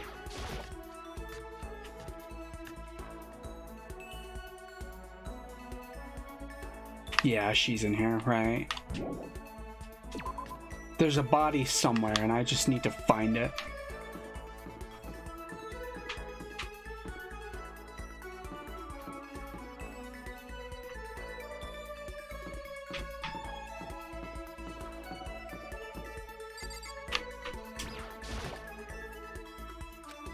Guess I should press the doorbell. Listen. You know, Makoto, I'm so anxious, I really am afraid. Should I talk to Saiko for a while? Are you going to try to cheer me up? Sorry for making you take time out of your day like this. I did my best to comfort Saiko. Sayaka, I keep saying Saiko.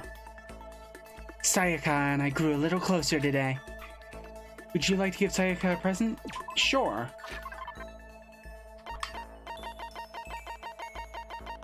Give Sayaka a present?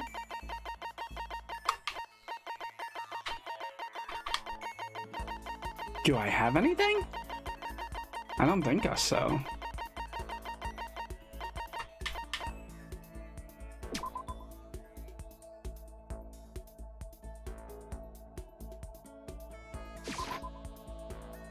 Sorry, but we can't let you give her that.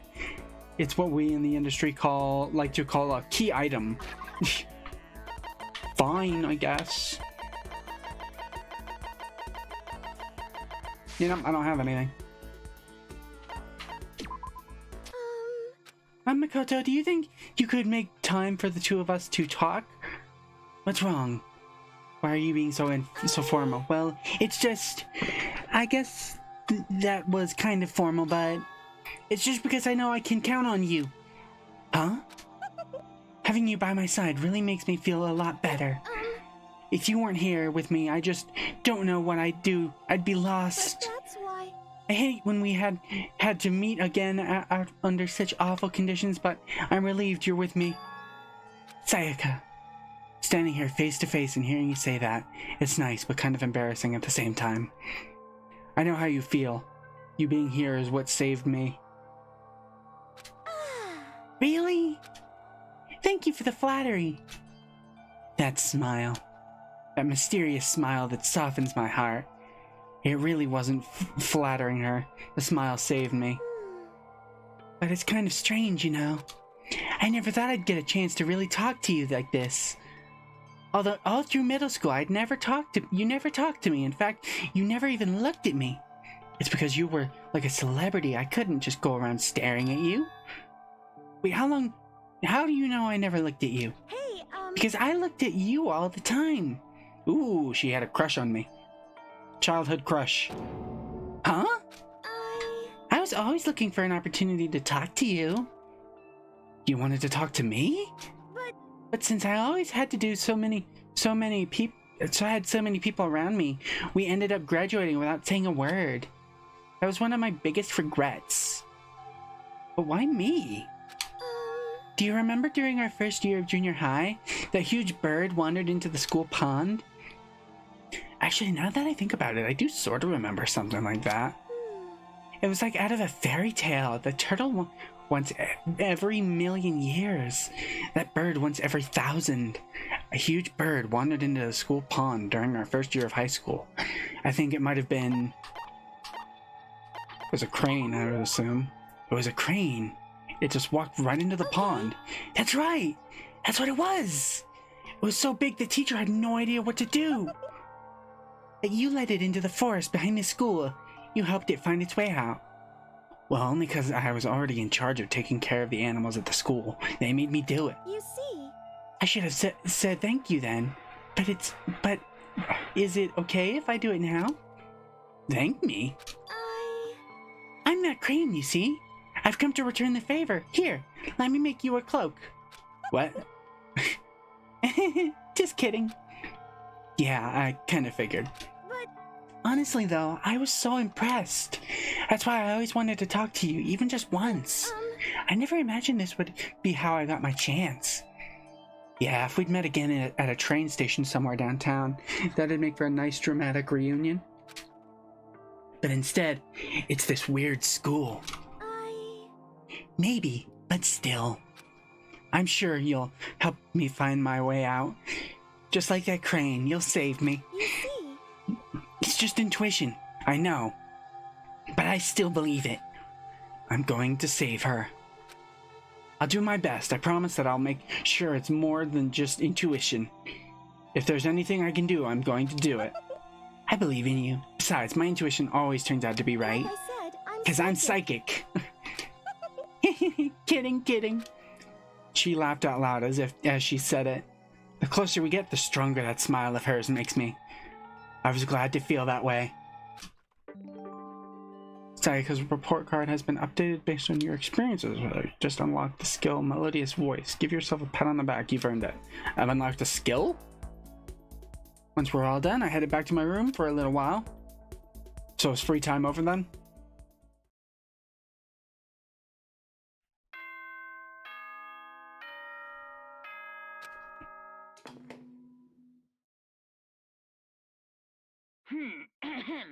This is a school announcement. It is now 10 p.m. As such, it is officially nighttime. Soon the doors to the dining hall will be locked, and entry at that point is strictly prohibited. Okay then. Sweet dreams, everyone. Good night. Sleep tight. Don't let the bed bugs bite. Is that the same recording every single time?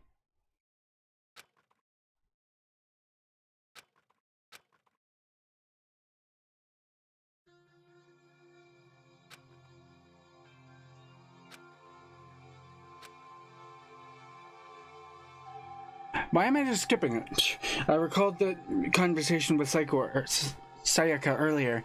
Even though I understand where her desperation is coming from, I can't share in it. The pressure she's under is way different from anything a normal high schooler like me goes through. She didn't just stumble into the school the way I did. So I can't say I feel things the way she does. Compared to her, no. Compared to everyone else here, there's no doubt I just don't match up. I guess that might explain my own frustration.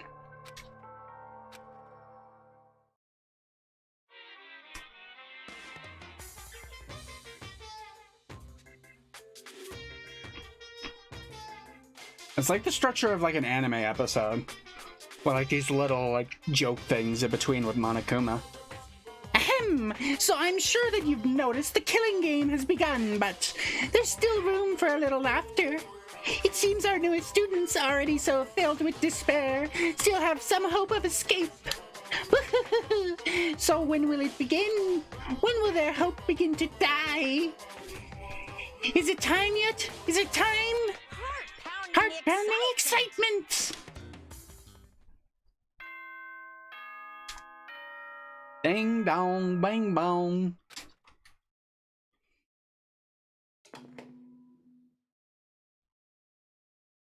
Good morning, everyone! It is now 7 a.m. and nighttime is officially over. Time to rise and shine! Get ready to greet another beautiful day! Got it. Morning has come. What should I do today? Free time, huh? Hold on. I want to check this again. It's just a chair. Man, this game's kind of designed a bit weird. Yeah.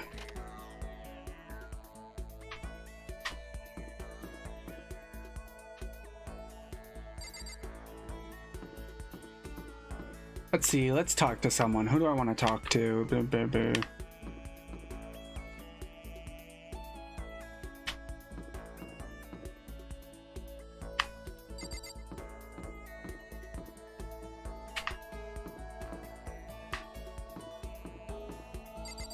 Definitely not you.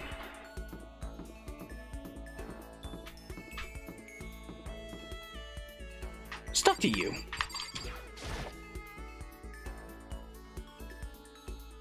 Oh, okay, I guess I can only talk to certain people. Let's talk to Sayaka then. Okay, never mind. You don't have anything to talk to Sayaka about, I guess. Hello there, muscles. Hello. Did you need something? Should I talk to Saikua for a while? Or Sakura, not Saikua. Let's see who else is around. Oh, hello. Hello there. You see? Oh, Makoto, you wanted me? Just kidding. You should talk to Saikua. No, I've already spent time with her.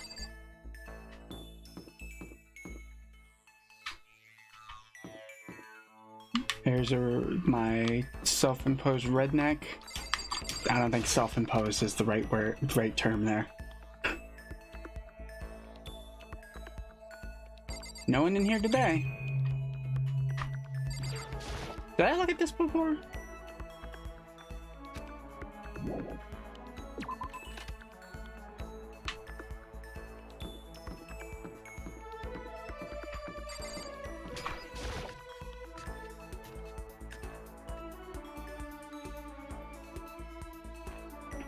No one in here either.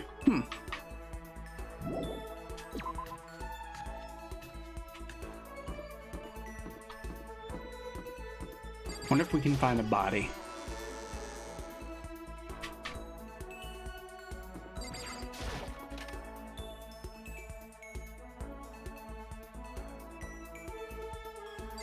Oh, hey, look, we got 2 people in here.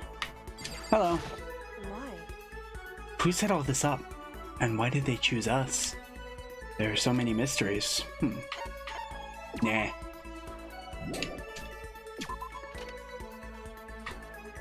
Oh, hello. I've already decided who I'm gonna talk to, so...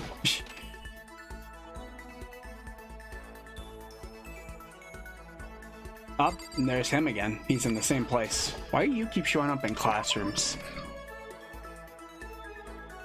It's creepy how they're always looking at me.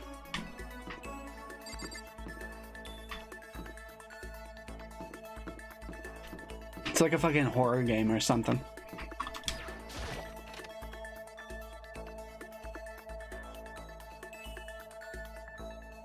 Oh, hey, look, a box. Ah, that wasn't there before, so I thought maybe there'd be something in it, but nope. Hello. For real. We have too much freaking spare time. How can anyone live like this? It's impossible. No way, can't do it. Totally impossible. Nah.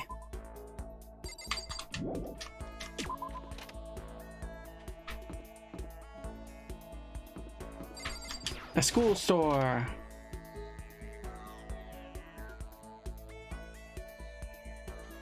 See if I can do this now.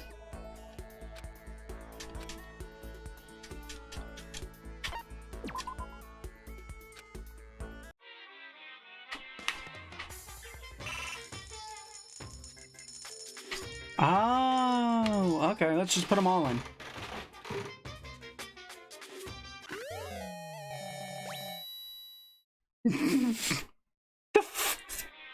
The boobs?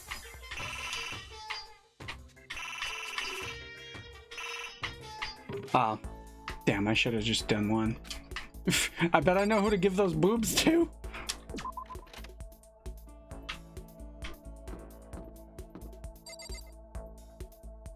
Oh, there she is. Hello. She seems like the nicest person, so. Wonder how the teddy bear actually operates. Could it be a robot with an AI installed in it? No, we don't have the technology yet. Maybe it's some kind of bear-shaped cyborg from the future.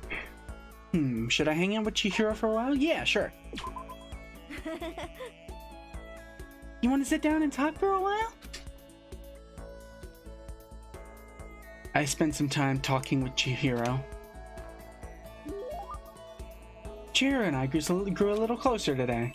Oh, do we have actual relationships with them?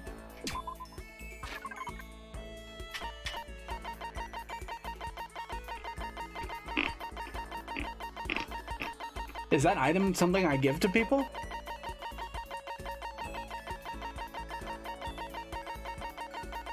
Yep. Oh wait, it's a bra?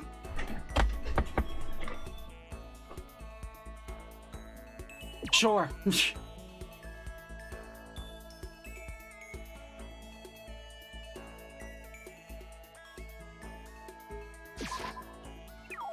I thought you wouldn't like it, but I hope you don't hate me for this, but well, I mean, it's not that I can't accept it. I'm sorry. I think I upset her. She probably thinks worse of me now. No. What's wrong, Chihiro? It hurts. Did you get hurt, Chihiro? You know? Oh, well, not really. I got bit by a mosquito last night. A mosquito? Oh, I figured something serious had happened since you were saying how it hurt. Huh? Oh, did I give you the wrong impression? Sorry. You don't have to apologize. I was on my own fault. It was my own fault. But you said it hurts. Did you mean really bite you that hard? Yeah, see, look.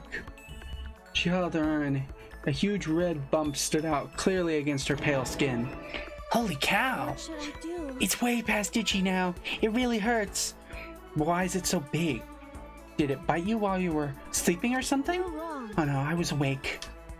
But you didn't notice? No, I noticed, but what? You know? Well, I felt it bite me and I looked down at it, but I didn't do anything. I just sat there and watched it suck my blood.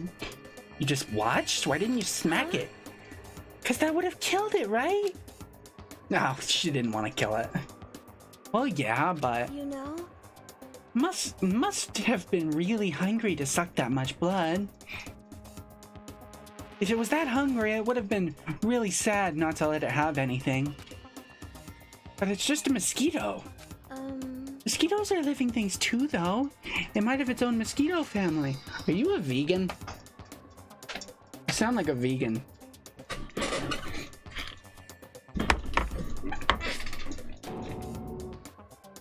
Sorry, I know that's dumb. No, really, you don't have to apologize. But don't go scratching it, okay? That'll just make things worse. But what if it gets so itchy I can't take it? Well, in that case, just take the tip of your fingernail and push it into the bump. That'll help. Huh? Oh, I had no idea. You're so smart, Makoto. As she said that, she smiled like a tiny, cute little animal. I wonder if she does that on purpose. If so, that's a whole other level of scary. But anyway, don't you think it's kind of strange? Huh? What is it? You know? Well, this school is completely sealed off, right? So how did mosquito get in? Maybe there's somewhere here in the school where bugs can live and grow, some kind of nature-y spot. A nature-y place in the school? I can't say for sure that there's not. Oh wait, I'm getting voices confused. Or maybe there's a secret passage somewhere that leads out of the school. A secret passage? Even if there's not, I'm sure we'll get out of here somehow. As long as we all work together, I'm sure we'll be out of here in no time. You're right, working together is super important. But... Of course, I don't know how I can be useful. I'll probably just weigh you all down. That's not true. It makes me feel way better knowing you're here to help. Huh? It does? Really? Yep, so let's all do our best, okay? Okay. Thank you, Makoto. Chihiro's report card has been updated based on your experience with her. Your maximum number of skill points has increased. Hey, look, where'd you go? Skill points? Headed back to my room for a little bit.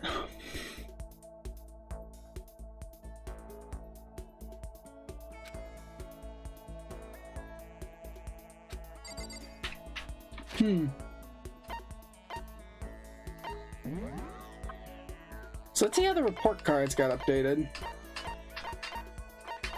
Hers got updated. And for the thing I remember from green minus 4 skills and what about you? I know we need to work together to get out of here, but I feel like I'm weighing everyone down. I feel depressed. But when I talk to Makoto, I feel a little better. Aww. Max SP +1. What does that mean?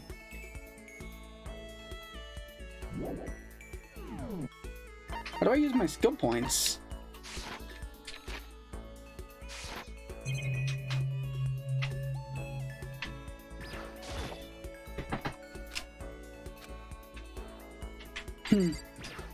I don't know. Oh, look who it is. Sayaka! Out for a walk, Makoto? I wouldn't mind if you invited me along. Should I talk to Sayaka for a while? I think I should go. I should spend time with other people than just the same people over and over again.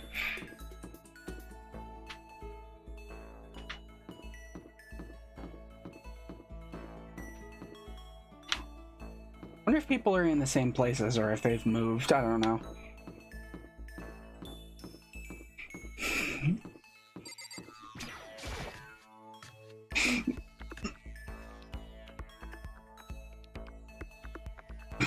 Yeah, people have moved. I don't want to be with either of you. You two are the most annoying. Laundry?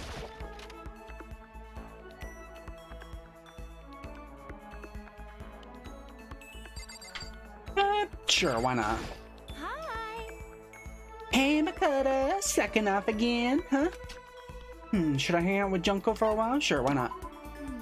Yeah, I'm bored too. Yeah. Let's chill for a while. Sure.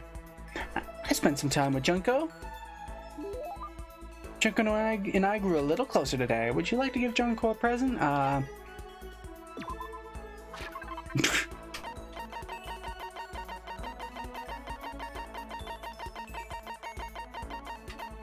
Sure. Let's give it to her. Hello?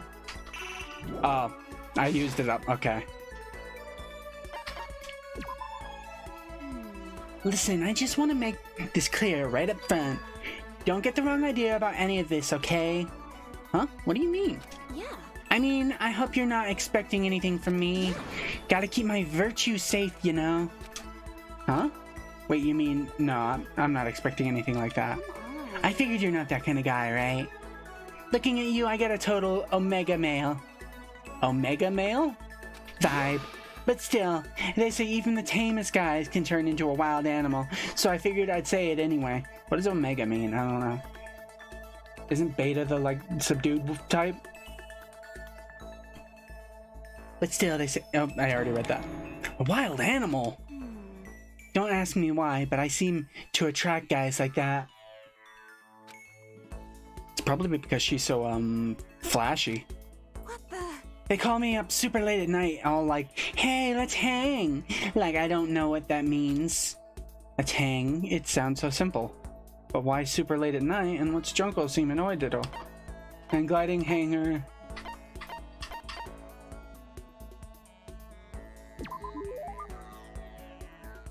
Oh, you just meant hang out, huh? Did you just come to a decision on or something?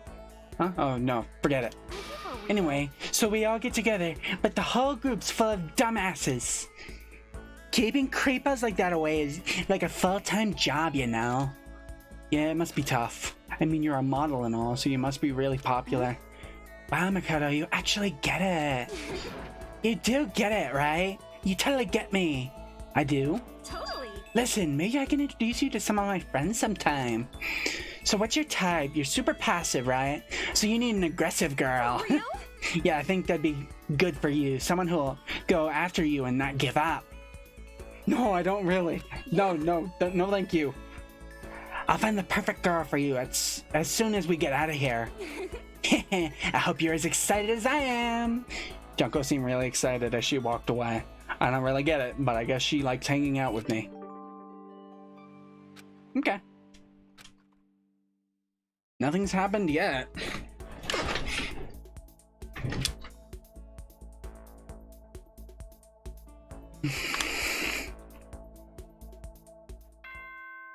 Ding dong, bing bong. Nighttime.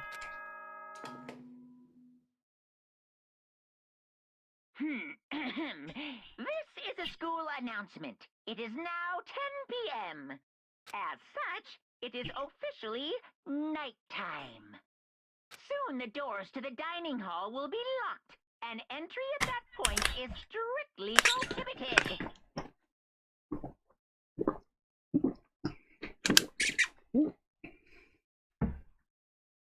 Okay then, Sweet dreams, everyone. Good night.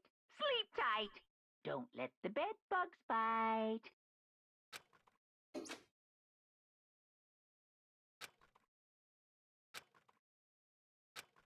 Yeah, when are we gonna get out of here? The third day's already come to an end. You should be sleeping in the bathroom, you idiot.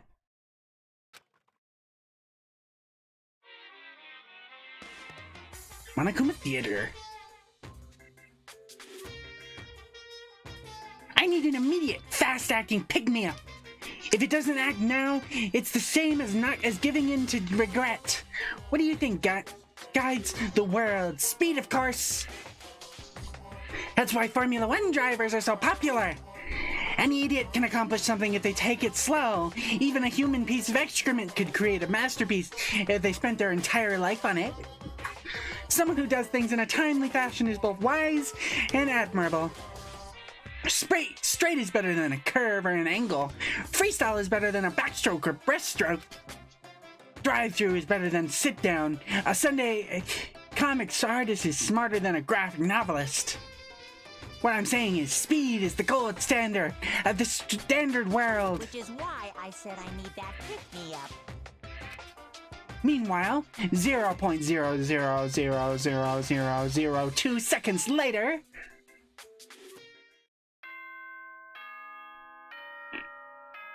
I guess he's bored. Nothing's happened.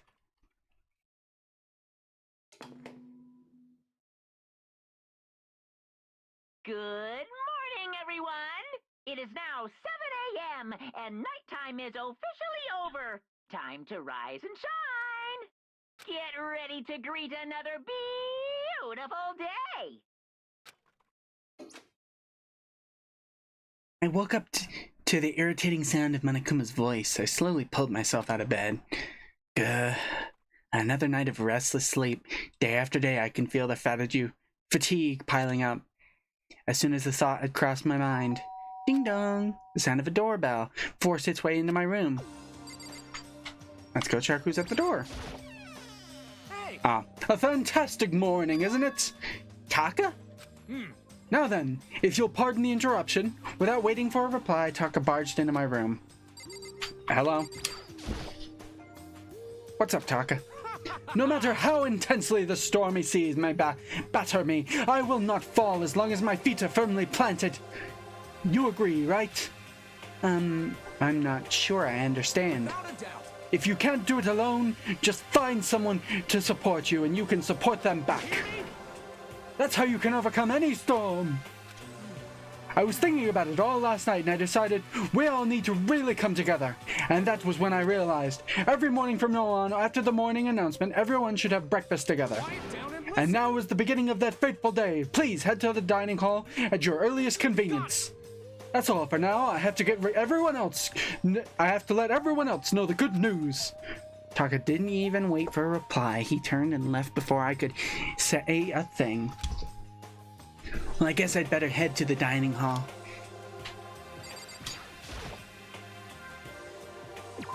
I mean, what am I gonna do here?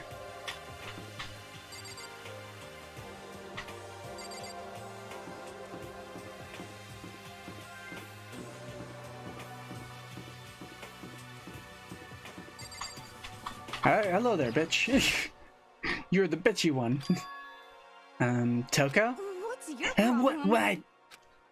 I was just wondering what you were doing here. You should probably head in the dining hall, right?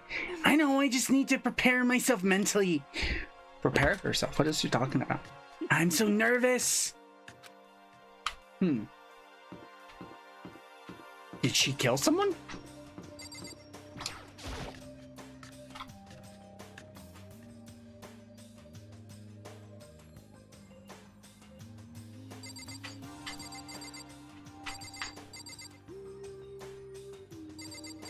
Hello again. Good morning. Good morning, Chihiro. It's nice to get to eat with everyone. With so many people, it's actually kind of fun. Aw. Model girl. But more important, Junko. Okay, if I absolutely must talk to you, let's just hurry up and start the stupid meeting. What, I thought you liked me? Takta's gonna throw a fit if we don't. Let's talk to her. What's she nervous about? What's your problem? What's the point of talking to me? Talk is the one who got everyone together. Go talk to him if you have questions or whatever. Fine. Listen to me. Okay, looks like everyone's here. So then, let's begin our very first breakfast meeting. Quiet down and listen. I think someone's missing again. Is it? It's the same girl, isn't it? Everyone, thank you for making time in your busy schedules to come together. Which one is that? I don't know which one. I don't remember their names. I'm very bad with names. I didn't make time for shit. You dragged me here. I know I already mentioned this earlier, but in order to get out of here, it is essential that we all cooperate with each other. And the first step is this breakfast meeting to allow us to become friends and build trust. From now on, let's all meet here in the dining hall every morning after the morning announcement. Now then, let's eat! You want me to eat breakfast with other people? I've never done that before. I'm not sure. Seriously? It's been a while for me too. But more important. But anyway, did anyone happen to come up with any clues? Silence, I go through the dining hall. Seriously? Seriously? Not a what? Not at all? Hey! Anything it can be about how to get out. Anything? It can be about how to get out, or who's doing this. Nobody has anything. Are you okay with this? Are you going to die? Huh? Huh? Do you understand? If you can't stop yourself from showing weakness in front of others, you will die. Stop it! What the hell? Don't even freaking joke about that. I'm not joking. Adaptability is survivability. Did I not say so? So you'd better hurry up and adapt to your new life here. What the hell is this? Have you gone completely insane? Adapt to my new life here? You have any idea what you're saying? What? What? Yeah, sounds like the girl wants to live here. And hell, more power to her. But shit. Piece of shit! No way in hell I'm living here. I'm getting out of here. I don't give a shit. Sure, feel free. Okay, so nobody has any clues. What the heck? One thing I can tell you is who's behind all this. Someone who's totally weird and messed up. Why else would we be trapped in here in the first place? Hey, listen. We are sure it could be something like that, but for right now, actual clues are... What's up? If you think in terms of people who are really abnormal or bizarre, do you think maybe the person responsible for all this could be the certain murderous fiend? Murderous fiend, Chihiro. Do you have some idea who might be behind all this? Well, maybe. I mean, I can't really be certain, but... Certainly it is not a concern right now. I'll allow whatever remarks you have. You know? Okay, well... Have you guys heard of Genocide Jack? You mean that serial killer that's been in the news and all over the internet? The mysterious villain who's murdered scores of victims in brutal, bizarre fashions. The word bloodlust was left at each murder scene, written in the victim's own blood. Whoever it is, he's like a ghost. He strikes without warning and disappears without a trace. And on the internet, they started calling him Genocide Jack. Well, that about covers it, I think. They say he's claimed over 1,000 victims. That's just an urban legend though, right? I mean, even like 10 people would be totally insane.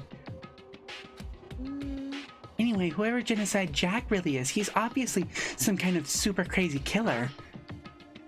And if he really is this ultimate psycho, I wouldn't be surprised if he puts together something like this. But like I said, I can't be certain. I don't have any evidence or anything. It's just a thought. Hey, hold But on. if they're the killer, isn't that like a killer of a problem for us? It's okay. Everything's absolutely, positively, 100% without a doubt gonna be okay. Because help's gonna be here soon. I'm sure of it. Help? Cause, I mean... We've been stuck here in here a few days already, right? Nobody's been able to contact us, so I'm sure they're getting worried. I bet they called the police already. There's Monokuma. What's this? The police? You're putting your faith in the police? What are you doing here? What are you doing here? You guys seriously don't understand the role the police exist to fill.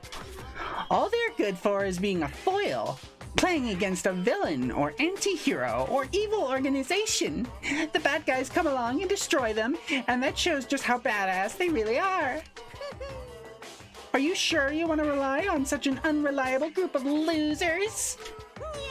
I mean, come on. If you really, really want to get out of here, all you gotta do is kill. What the hell are you? Why the hell are you laughing? You know? I'm just impressed with the total commitment to this whole act. He's still convinced it's fake. You're still going on about that. You're fucking dead. So, Mr. Serial Killer Psycho Freak Bastard, what the hell do you want? Mr. Serial Killer Psycho Freak Bastard, huh? That's a pretty long name. German, maybe? Hey, come on. We know who you really are. Maybe if I ignore him, he'll just go away. You son of a... Hey, don't ignore me, asshole. Okay, let's get back to business. Your life here has already begun. A couple of days have gone by, and nobody's killing anybody. It's so fucking boring. I want genocide. Maybe I shouldn't yell that.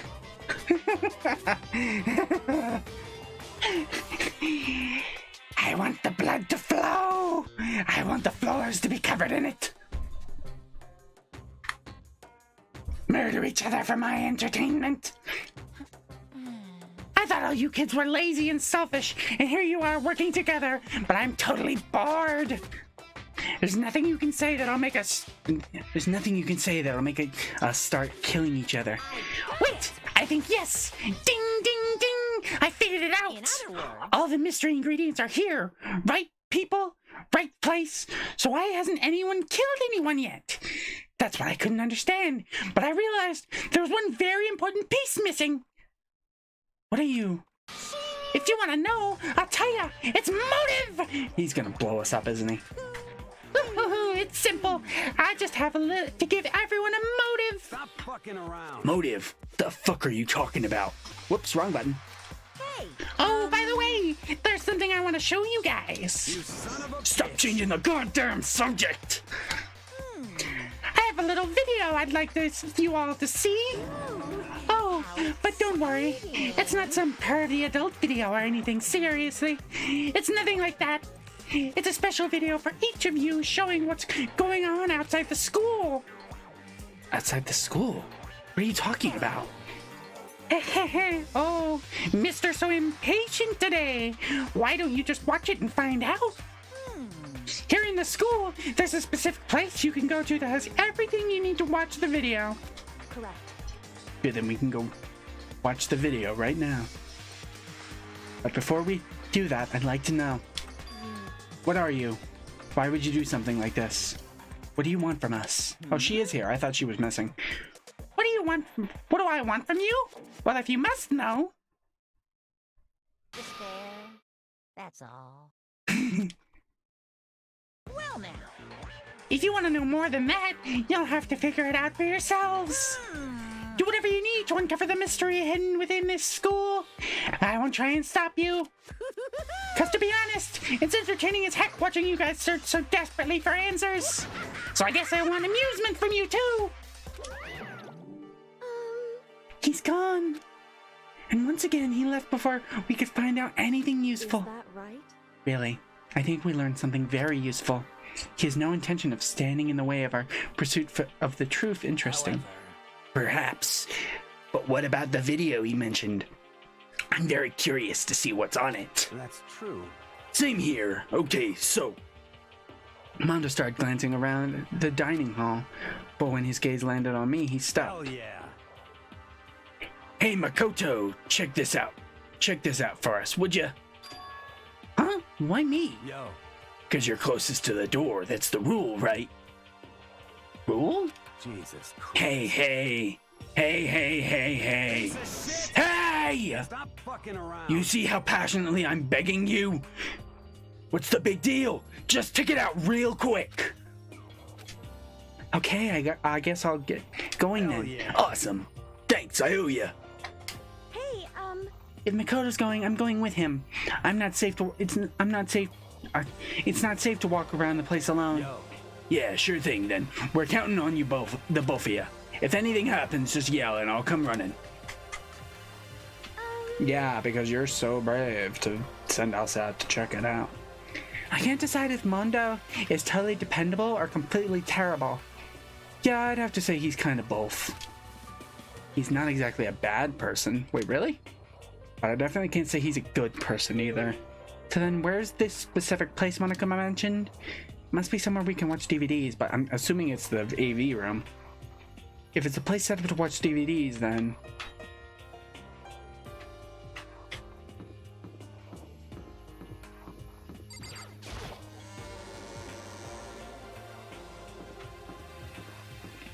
I assume it has to be the AV room, right?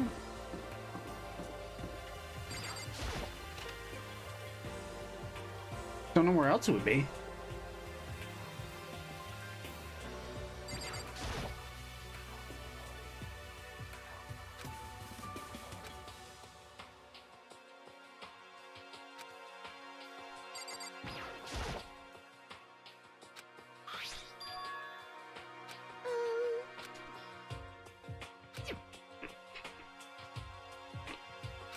hold on a second. Why have I stopped reading stuff? I'd better go tell everyone. She just ran off. I didn't follow her after her. I just stood there. Stood right where I was. The DVDs in front of me had robbed me of all awareness. I was rooted in place. I think I see something.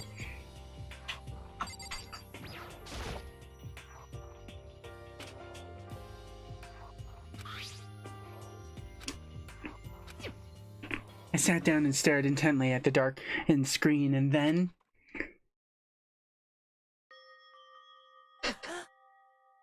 I yelled out without realizing it, and my heart started racing, because what I saw on that monitor, it was my family. You getting picked to attend Hope's Peak Academy is like a dream come true. Make sure you do your best. I'm so proud of you, son. But remember, don't push yourself too hard. He sounds familiar, but I don't know who he plays. You really watching this, Makoto? Good luck, okay? If it had ended there, that would have been fine. A message of love and support. After leaving my family behind to attend Hope's Peak, it would have given me hope, given me strength. If this was a normal school, I would have been happy, if a little embarrassed. With my family's support to rely on, I would have been motivated to do even better. But here, now it was totally different. I wasn't living an ordinary school life, so I had a pretty strong feeling that the video wasn't going to end there. Uh-oh. I hated having that feeling, but it turned out I was absolutely right. Did they kidnap my family too? Oh shit. This time I couldn't even make a sound. My voice just died. Where'd everyone go? It looks like a war zone or something. As if a reply, a voice came floating out of the speakers. I recognized the voice, of course it was him. Makoto accepted into Hope Peak Academy, and his family who supported such a lucky boy. But it seems like something's happened to this family's well-being. Oh boy, this is bad. What could have possibly happened to this family's well-being? Uh-oh.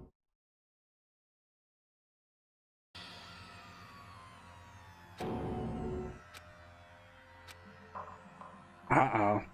I could feel the fear and anger building up inside me like hot magma. God damn it! I slammed my fist against the desk over and over again. A single thought was racing through my mind. What else? How could I think of anything else? I have to get out of here. I have to get out of here right now. I need to make sure everyone's safe. Makoto, what happened? Make sure who's safe? I noticed everyone standing around the entrance to the AV room. They stared at me, faces full of confusion. Don't let anyone else watch it. That'd be a terrible decision. What's going on? Without a word, I pointed to the cardboard box. Is that what Monokuma was talking about? What does this mean? What's on them? They all gathered around the box. Each of them grabbed the DVD and their name on it. When they each rushed to a monitor, it didn't take long for them to react. What the fuck? This can't be real, right? It has to be fake, right? Hey, hold on. Yeah, no way it's real. No way. I can't take it anymore. I can't take this anymore. Let me out of here. As soon as I saw their reaction, I knew they'd all seen anything like what they'd all seen something like what I'd seen. Nobody even bothered trying to hide their face in confusion. Except for her. Even now, she was totally calm. I see. So this is what he meant by motive. Yeah, she is weird. He wants to fuel our desire to leave so that we're more likely to start killing each other. Yes, indeed. It is the classic prisoner's dilemma. Huh? Let me use an example. Imagine two countries are on the brink of war, but both countries want peace and each commits to scaling back their forces as a sign of good faith. But there's a chance one country may betray the other, so each country fears lowering their guard.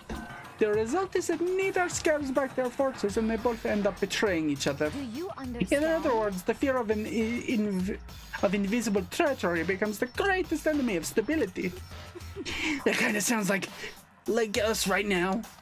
Everyone says they'll work together, but in our hearts, we're all afraid someone might betray us. I don't know why I'm doing this with. Don't put those awful thoughts in our heads. That's exactly what they want us to do. Huh? You can't say that. You can say that, but maybe you're thinking that. Once everyone drops their guard, you can just... What? Hey. This is exactly what Monokuma, or whoever's behind this, wants. They want us to fight. Don't you see? Yeah, you're right. We all need to calm down. So then, Okay then, maybe we should start by all just talking. Maybe if we all just talk about what we saw, that'll help get everything out of our system. Besides, I think we're all super curious, right? I wonder what was in everyone's videos. I'd be lying if I said I wasn't curious. Hey Sayaka. What was in your video, Sayaka? I assume her bandmates got kidnapped. what's your problem? What's wrong? Just hurry up and tell us! Sayaka? Gently placed my hand on her shoulder. Stop it! She pushed my hand away and suddenly ran off. Sayaka! That's enough. Let her go. I can't do that. I have to go make sure she's okay. I hate romantic comedies like this. I don't care what happens to her personally. What? It's because you're totally thoughtless. I'm really worried. And why don't you go to do whatever you think you have to? We don't all have to stick around together, right? I hope you are well. Speaking of which, I have my own things to take care of. Goodbye. I'm guessing she's the first murderer. She seems so obvious. She's been talking about adapting and surviving, and she's bringing up the prisoner's dilemma. So she seems like she's pretty sure someone's going to betray someone. Everyone went their separate ways, but I don't have time to worry about them right now. I have to go find Sayaka. What did you see? What should I do? Everyone's really upset. I mean, how could anyone be calm right now? Why? How can something like that even exist? I just don't understand. I don't. To be able to do something like that, is it because they really are the murderous fiend? I guess. Anyone else of interest in here? No. Where could she have gone? I'm gonna assume she went to the gym. Just because that's where she freaked out last time. Oh, wait, I'm going the wrong way.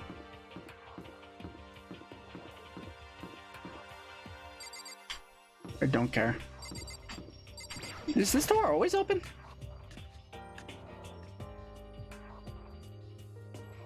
Up this guy.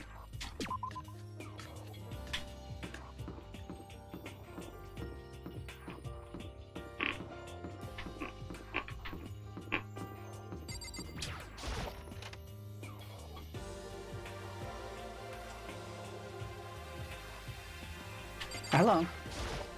But more important, Hey Makoto, aren't you like super curious what's in everyone's videos? I mean, I can't say I'm not curious, right? I could totally tell. But does that mean you're gonna tell me what was in yours? Who knows? It all depends on what kind of mood I'm in, you know? Oh, wait, no, that was... The other one was his. This is hers. Who knows? It all depends what kind of mood I'm in, you know? I don't think she's gonna tell me.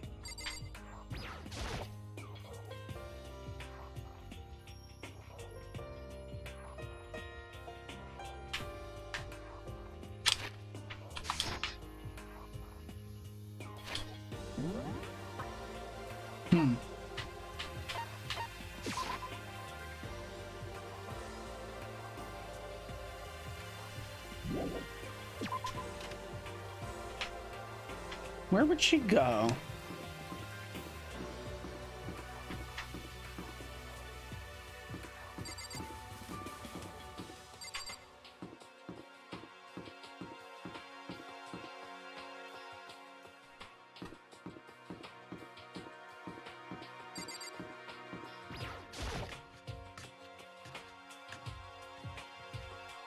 Did she go back to her room, I guess?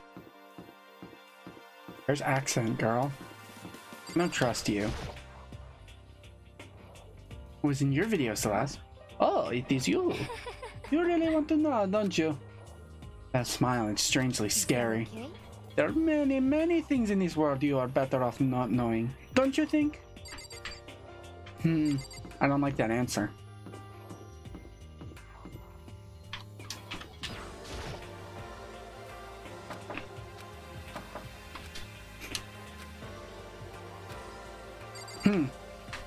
No answer, huh?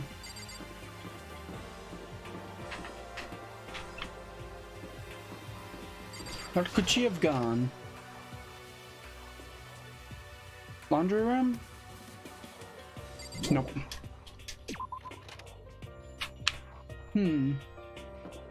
It is curious.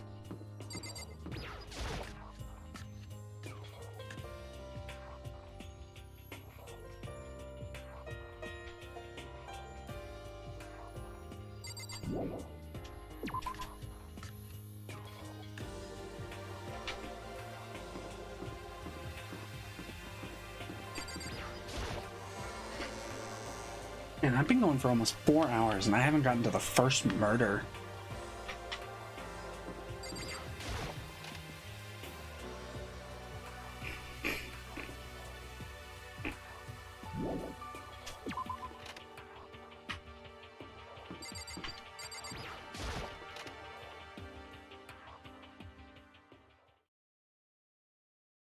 There she is. Hello. I found her in the corner of an empty classroom. She was sitting in a chair, hand on her knees, staring absently on the floor.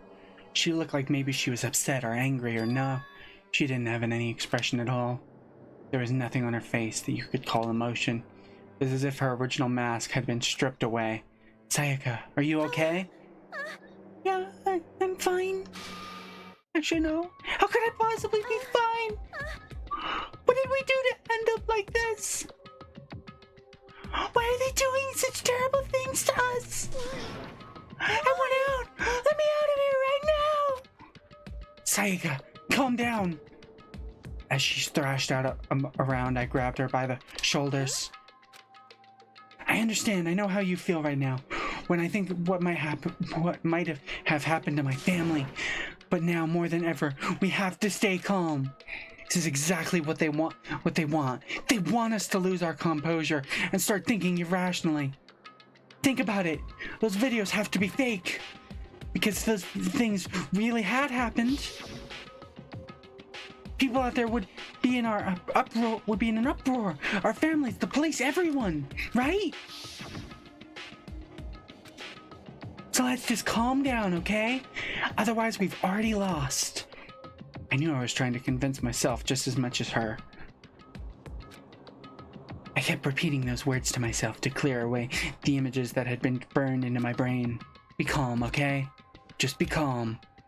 As long as we work together, I'm sure we can find some way out of here. And help might even come before that. But what if there isn't a way out? What if help never comes? If that happens, then I'll get out of here myself, no matter what it takes. When I said that, I paused. I had no idea what had come over me. Sayaka? Sayaka? Please, help me. Why? Why is this happening to me? To kill or be killed? I just can't take this anymore. Sayaka.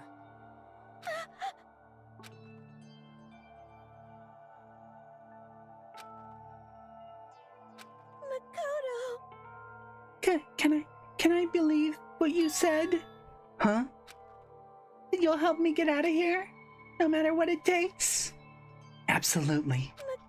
Makoto, you're the only one I can trust. No matter Please. what happens, please always be there for me. I need you on my side. Huh? Of course I'll be there for you. No matter what, I'll always be on your side. I mean, you are my assistant after all. Makoto. Thank you, Makoto. Hearing you say that, I feel like I can keep going. I can get through this as long as you're here with me. Because I'm your assistant. Like you said, I'm your assistant. The smile I'd come to know so well returned to her face. It felt a little forced, but still, it was a huge improvement over how she was before. Hey! Hey! It's standing up! Ah! Makoto! It's standing up! What's standing up? Come on! Do you even have to ask? Your flagpole! The little boy's got the hots for the pop star. Oh, look at his flagpole wave in the wind!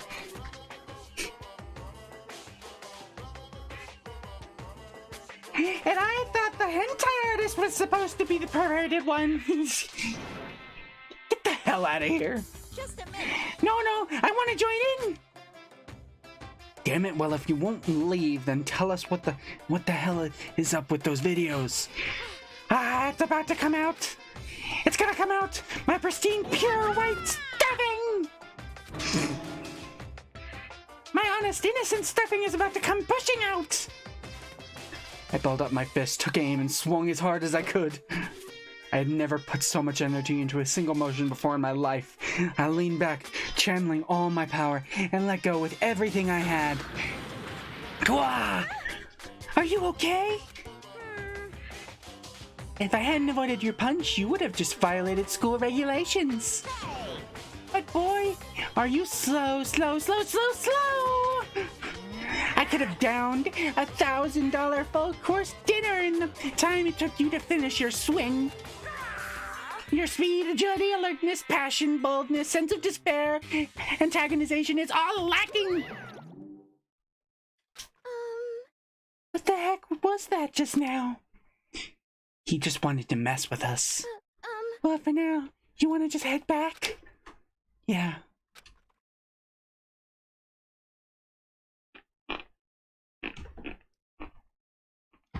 Oh, whoop, my phone turned off.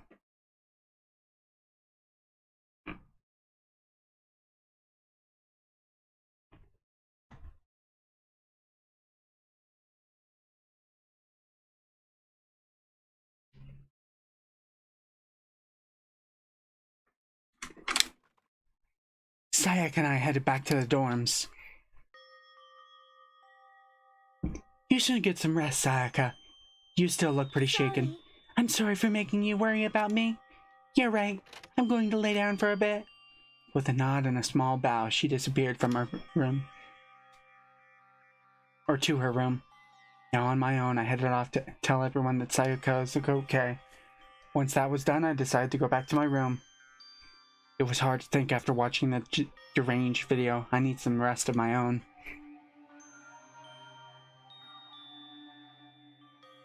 Now that everyone's gonna start murdering, sleep in the fucking bathroom. What's going on here? There's just so many problems. I can't even decide what the biggest problem is. That we're trapped in here? That what I saw in the video might be real? Monokuma? what the mastermind has in store for us? Or are we our biggest problem? I want to get out of here, but I can never kill anyone. Do the others all feel the same? Yeah, that's definitely the biggest problem right now.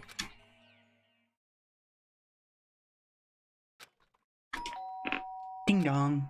Huh?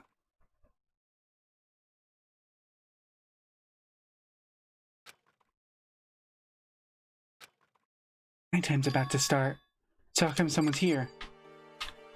They're probably worried and don't want to spend the night alone or something. Sorry. Oh, I'm really sorry to come by so late. Sayaka. Does she want to stay in here, I assume? Since she doesn't want to be on her own? Sayaka, what are you doing out so late? That's when I noticed. Her body was trembling. Is everything okay? It was so strange. Sorry to bother you, but something really weird just happened. Something weird? Makoto. Just a little while ago, I was laying back down in my room, and all of a sudden my door started rattling and shaking. Her voice sounded like all the air had been squeezed out of her lungs. Just hearing her talk made me tense up. It was like someone was trying to force the door open. My door was locked, so they couldn't get in, of course, but they started shaking the door harder and harder. I was so scared I couldn't even move. So what happened? After all, it just stopped. I let some time go by, then I got up and opened the door to check outside, but there was nobody there. Someone tried to force their way into your room. But who would do something like that? It's not like I'm suspicious of anyone here, but still, it makes me nervous. What if something like that happened in the middle of the night? What would I do then? You don't have to worry about that, right? I mean, we can't go outside during nighttime. But that's just a promise we made, right? If someone decided to break that promise, then why don't you stay in my room tonight? Would that make you feel a little better? Huh? What? All it said in the school regulations that we had to sleep in the dorms, right? It didn't state specifically which room each person had to sleep in, so... But 2 people sharing a room is, you know... Ah. Oh geez, I'm sorry, I didn't even think about that. Honestly, that didn't even cross my mind. No, I know, me neither.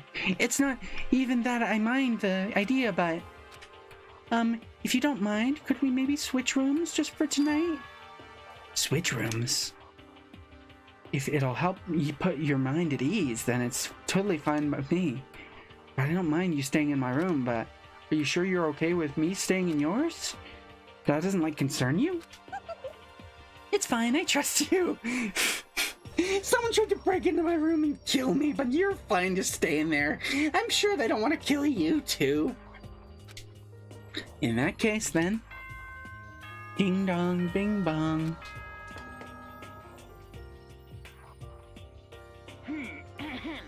This is a school announcement. It is now 10 p.m. As such, it is officially nighttime. Soon the doors to the dining hall will be locked, and entry at that point is strictly prohibited. Okay then, sweet dreams, everyone. Good night. Sleep tight. Don't let the bed bugs bite.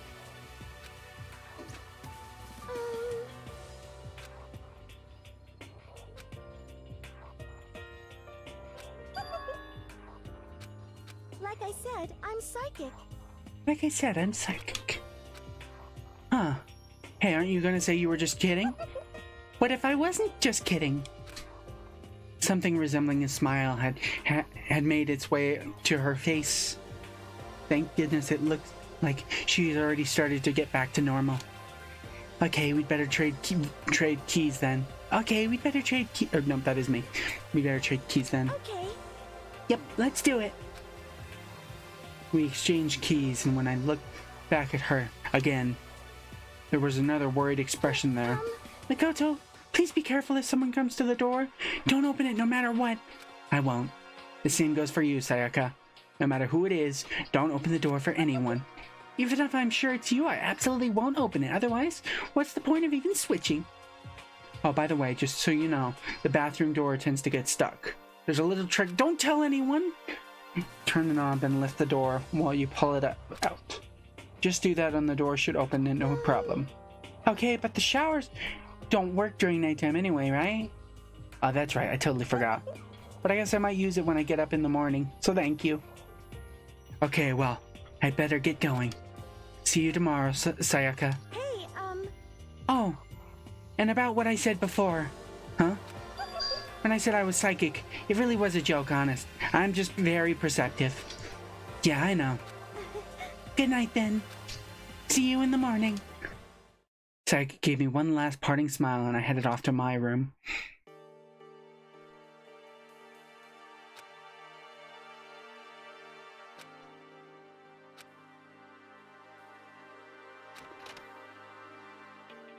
I thought it was gonna let me explore.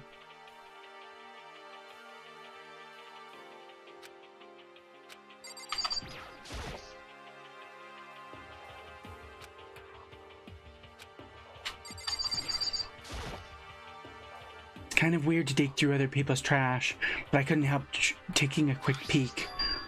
There wasn't any doubt about it. There was a DVD with their name on it that we'd found in the AV room. That reminds me, I never did get a chance to find out what was on her video. But it's probably best if I wait until she brings it up again. Now take it!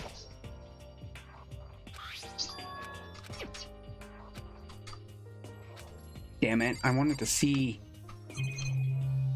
Let's see, the door...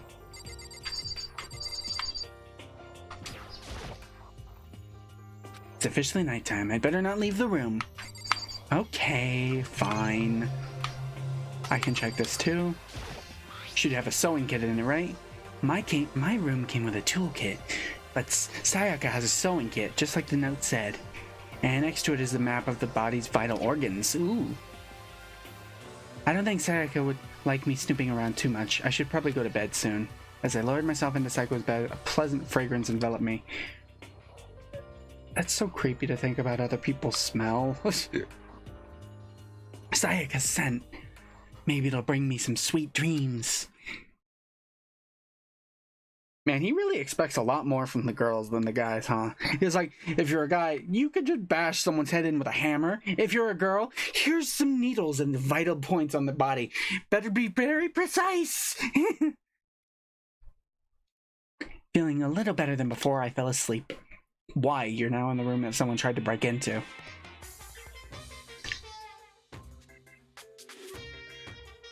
Imagine you're all in a big spaceship in the middle of an intergalactic adventure. You've heard of Noah's Ark, right? We're sort of like that. We've set sail and left Earth behind. Here, you don't have to worry about crazy neighbors, corrupt cops, drunk drivers, or pyromaniacs. You don't have to worry about the ozone layer, or asthma-inducing air pollution.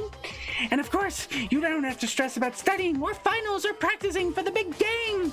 But even our divine world of freedom has a few rules. After all, freedom can only exist because of rules. If you're really dead set on returning to that tiny piece of dog poop you call Earth, please do your best to follow the rules. I hope I've made myself perfectly clear. So then, let everyone do our... Follow these new guidelines and live happily ever after together! Yay! No one's gonna die, I'm sure of it.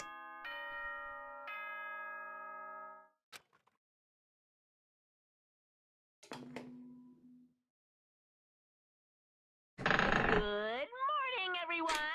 It is now 7 a.m. and nighttime is officially over. Time to rise and shine! Get ready to greet another beautiful day!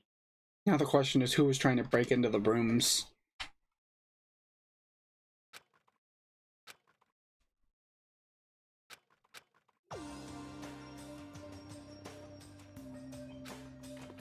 You're not even gonna check on Sayaka?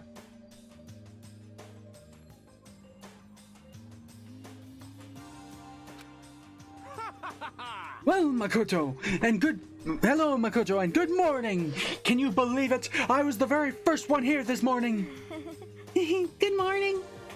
Hey, Makoto. Morning! I suppose I'm early. I figured everyone had arrived on time could be considered model high schoolers. And the ones who showed up a little late? Yo. Yo. I'm really screwing with my voice. Sorry. Sorry I'm late. My makeup just would not cooperate this morning. Ah, well, hello. My apologies, ladies and gentlemen. My morning duty took a little longer than usual. I was pounding the meat, as they say. Choking chickens. Taking part in the delight of flesh. Okay. We don't need to hear about you jacking off. We're the types with a more relaxed sense of time. Most high schoolers fall into this category. And finally, the ones who kept everyone waiting forever. Indeed. I suppose I'm late. Good morning, everyone. My bad. My bad, guys. Slipped right through my alarm. What's your problem?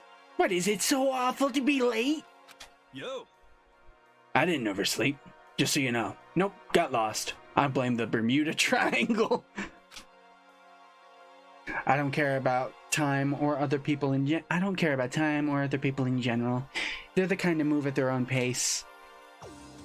But regardless, everyone had arrived. At least that's how it was supposed to go. Wait, aren't we still missing some people? Yeah, Sayaka, Byakuya. Byakuya? There's someone named Byakuya. And Byakuya on here. I don't know about Byakuya yet. I would definitely put Saikwa in the model high schooler category. So for her to be so late... What's going on? What's going on? Did something happen? Yo. Is she the first to die? Hey man, have you seen Sayaka? Why would I have? I just came straight from my room here. Did she forget about our breakfast promise? However, I got the sense she always has her stuff together. Listening to everyone talk about that, like that, a small dark speck of unease rose up inside me, and that speck started to grow quickly. I need to go! I had to check on her! Words that barely left my lips before I flew out into the hall. Yeah, let's go check on her. Is she dead?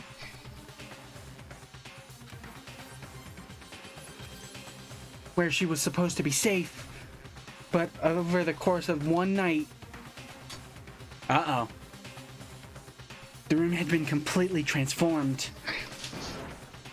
What the hell? Time to investigate. This is the replica sword I brought back for self-defense. It's been taken out of its sheath. More importantly, where's Sayaka? Camera. It looks like the lint roller has way less sheets than it used to. Oh, lint roller. For some reason I thought that was the security camera. More importantly, where's Sayaka? Keys. On the ground? There's a keychain on the ground. It has my name on it. So this must be my room key. I gave it to Psycho when we traded rooms. I mean, she's obviously in the bathroom. I better check the bathroom. Let's take a look inside. She dead? Yep, she dead.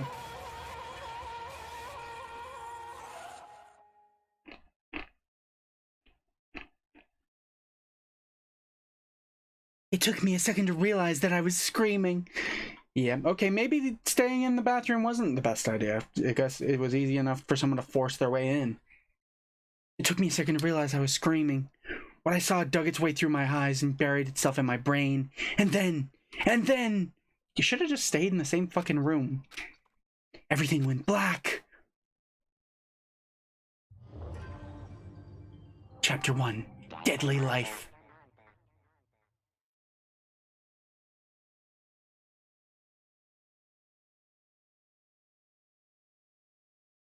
I kind of figured she'd be the first to die. When she was freaking out so much and someone already tried to kill her. When I opened my eyes, I found myself staring at a huge ceiling. It was a ceiling I remember seeing before, and when I sat up, I saw someone looking at me. Again, it was someone I'd seen before. They all think it's me, right? Ah, you're awake. Finally, are you okay? Now's no time for sleeping. Get your ass up! Huh? You were unconscious, dude. I had to carry you back here. Well, It's no surprise, considering what happened. What happened? Ah! Hey, are you okay? So it wasn't a dream. What I saw, it was real. That's right. It really did happen. Sayaka is dead. He's gonna accuse me. A deep, dark despair worked its way through my body and then exploded out of me. I shut up and took off running. Hey, where do you think you're going? I have to see for myself. I have to see if Sayaka's... Just give up. You can check once, twice, 1,000 times. Sayaka is completely and irrevocably dead. No, I have to see for myself. Listen to us, man. What do you think's gonna happen if you go out there? Well, what good is he gonna do just sitting around here? I mean, why are we all hanging out in the gym at a time like this? Our friend Sayaka, she's dead. Dead. When I said that, it finally hit me. I realized she really was gone. Calm down. None of us want to be here right now either. Then why? Shouldn't it be obvious? Monokuma, he told us all to come here. Well, hold on. Don't talk like that. We all protested it. I mean, we remember the terrible price Sayaka had to pay. But... So... I'm the one who convinced them to come. Right now, we need to do whatever it says. We're his prisoners, right? It's not a good idea to defy him without reason. We don't need to make any more sacrifices than we already have.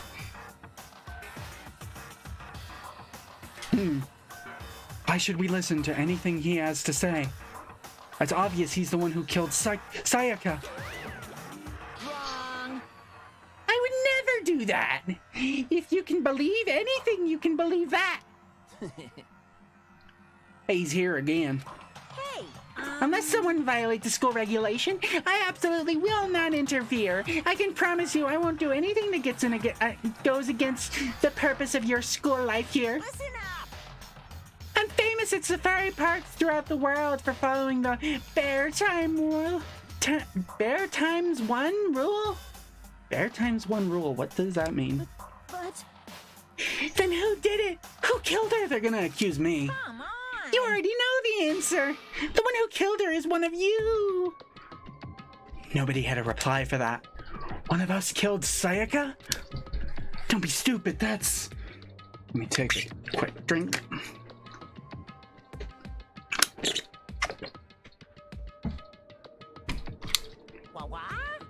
Huh, what's the matter? You guys all look like you're about to see a dove get shot up with a Gatling gun. Don't you remember what I told you when this all began? One of you decided to kill Sayaka, and that you could graduate. Someone's just followed the rules. There's nothing wrong with that. Well... You're lying, right? Of course he's lying. I'm telling you, he killed her. Wrong.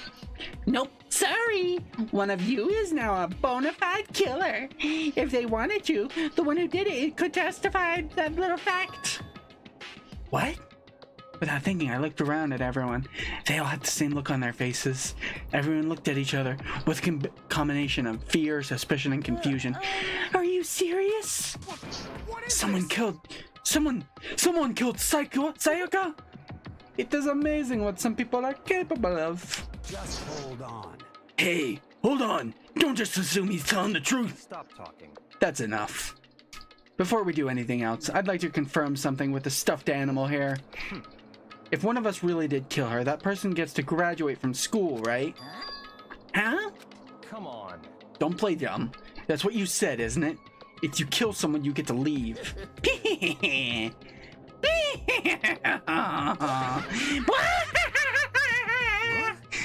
Why are you laughing? It's 'cause naive. You're just so naive. You think it's really that easy? You can just kill someone and waltz on out of here? Hey, You're super naive, devilishly naive, hellishly naive. No. The real thing has just begun. The real thing? Now then. The real thing? Are you ready? Allow me to explain the second part of the rule regarding graduation. Just like I explained before, you must kill someone if you want to leave. However, even if you do that, there's still one more part. The agreement you have to uphold, remember? Then perhaps... You're referring to the rule number 6 of the school regulations. If you are the Blacken that commits the murder, you can't be found out by the other students. That is what you are talking about, is it not? In other words, Bingo! It's not enough to just kill someone. You have to actually get away with it. Which naturally means you need a system in place to assess whether or not it's been gotten away with. So a certain amount of time after a murder has taken place, a class trial will begin. Class trial? Yep, it'll begin a few hours after the murder. Everyone will gather together, including the Blacken who committed the murder. And they and the spotless students will all engage in one big debate showdown. during the trial, you'll have to present your arguments about who you think the Blackened is. And once everything comes to an end, the outcome will be decided by popular vote. If the answer you've arrived at is correct, only the one that disturbed your peace will be punished. The rest may continue their communal life. However, if you choose poorly, then the one who got away with murder will survive, and the rest of you will receive your punishment. Which of course means your school life will come to an end. So that means two people are gonna get eliminated every single time. That's all there is to it. Until only one is left or someone wins. So, what exactly is this punishment you're talking about? Oh, well, to put it simply, it's execution! Execution? What? And by execution, you mean... Execution is execution. Execution! Electric chair! Poison gas! Torn apart like a paper plane in a hurricane! Damn.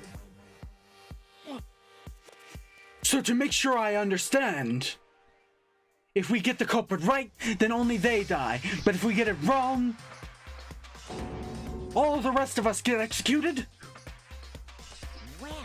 What a smart little chimpanzee you are! Looking at you implying you didn't do it without actually saying it. So it's basically what the outside world calls a lay judge system or an inquisition type thing. Which means you'll be deciding who you think the killer is. But judge carefully, because all your lives are on the line. Okay, let me just add the rule I just described to your handbook. Make sure to keep it in mind. The new rule has been added to the regulations menu. Wait, hold on a second. You're freaking insane, you know that? Huh? What the? A class trial? What the hell is that? I don't want anything to do with it. What's this? Why not? Stop it! What do you mean, why not? Why do I have to waste my time trying to figure out who murdered someone? What are you saying? You're not gonna participate in the trial. Only punishment awaits such blasphemy! The hell are you talking What? Punishment? I don't know, throw you in a deep, dark, scary prison or something? Shut the hell up! So whatever you want, I'm not gonna be part of this. Don't believe it! Don't be so selfish! Stop it! You're the one being selfish. Kill whoever you want. It's got nothing to do with me. You're standing here before me. I'm trembling with fear. But I won't give in to such evil. It's my style to stick it out and resist till the very end. If you really want to get out of here, you'll have to go through me first. As he said that, he came charging at us, although it was more of a waddle. But then... Are you enjoying yourself now? Are you enjoying yourself now? You? Oh, they're gonna talk for me. Violence against Headmaster Monokuma is not allowed. You violated a school regulation. I invoke the mighty summon spell! Help! To me, godly spear, Gungnir! Is she gonna die right here? Holy shit! I wasn't expecting her to just outright die like that. This wasn't supposed to. Why me?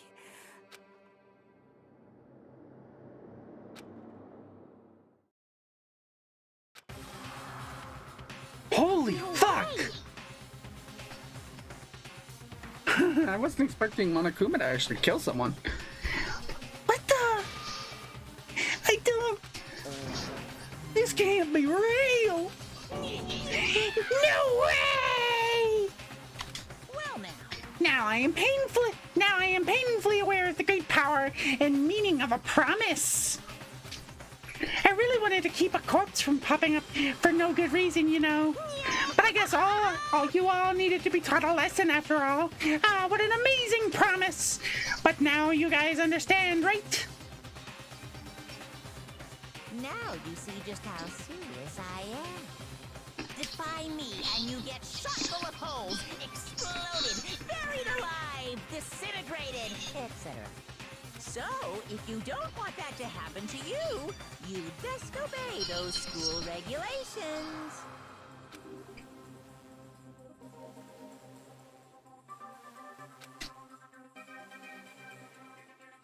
Why is it pink? It was the first time I'd ever seen the moment someone's life came to an end. Nobody here could deny what they'd seen. Junko, who until just a second ago had been our friend, was dead. She died. She'd been murdered. In simple terms, aw man, that's my second favorite. It was the death of a human being. It's really not all that shocking. She just died, that's all. Just went and died. It's no more remarkable than the inevitable demise of the entire human race. It's just as natural as the eventual end of the world itself.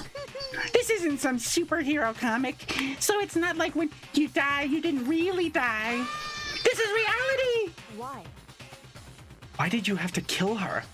Didn't you say you would put her in prison or something? I changed my mind. I knew it. No, you've been waiting to kill this entire time. Kill this entire time? Don't be silly. You can't kill time. Or are you being metaphorical? Are you saying I wanted to waste time this whole time? Come on. What do you take me for? I'm gonna come out now. Anyway, none of that matters right now. I have something I'd like to give you to help you in your search for the Blackened. This little file has all the information I've gathered about the death in question. I'd like to call it the Monokuma File. I mean, naturally, you guys aren't experts at this kind of thing, so you can only do so much with a corpse. So instead, I've gathered up everything I know about the circumstances and cause of death. That's that. How do I know the cause of death, you ask? Because the surveillance cameras picked up the whole thing. I got to see it all go down. So then. Wait, so then you know who killed Sayaka? Of course I do. If I didn't, I couldn't possibly pass a fair and accurate judgment during the trial. Now, could I? Correct. That's a good point. The judge has to be able to make the proper decision. That's somehow comforting. Well, Now then, please put your full effort behind your investigation. After all, you don't have any choice but to give it your best shot. Seriously, you don't have a choice. Okay, so we'll meet up for the class trial in a little while. And with that, Monokuma disappeared once again. He left us stunned and confused. He left us at a total loss. He left us with Junko's dead body growing colder right in front of us. So why have I seen so much fan art of her as she dies so soon? And for who knows how long. Nobody said a word. The fact that Sayaka and Junko were dead was a huge shock, of course. But there was more to it than that. It was also the idea that one of us had actually murdered someone. And that if we didn't find out who it was, we would all die here. We found ourselves in a situation where we couldn't help but look at each other with open suspicion. It was the worst situation imaginable. And yet even in such a perversely terrible situation, she didn't show the slightest hint that it had gotten to her. Hey. Now is no time to wallow in your depression. The worst thing we can do right now is lose all faith in each other. That would lend to the same disastrous result as having total faith in everyone else. What? Huh? In other words, Cooperation is absolutely key at this point. Who you decide to trust and not trust is, of course, up to you. Continuing to think about it and talk about the deceased certainly isn't going to help anything. What the heck? Saying stuff like that isn't just... How many times have I told you? Anyone can adapt. Anyone who can't adapt will die. Death is the only thing awaiting those who are unable and or unwilling to adapt. If that happens, you only have yourself to blame. That's terrible. What an awful thing to say, especially after what's happened. I may as well make her voice more like Junko's now. It'll be easier to remember and it's not gonna matter. Right now, exposing the killer is the most important thing. Because if we don't, we're all going to die here. That's right. We need to begin our search right away. Of course. Either way, we can't run away from the situation, so we have no choice but to move forward. What the heck? We just have to do it, I guess. We just have to do it, I guess. Fuck, shit keeps falling.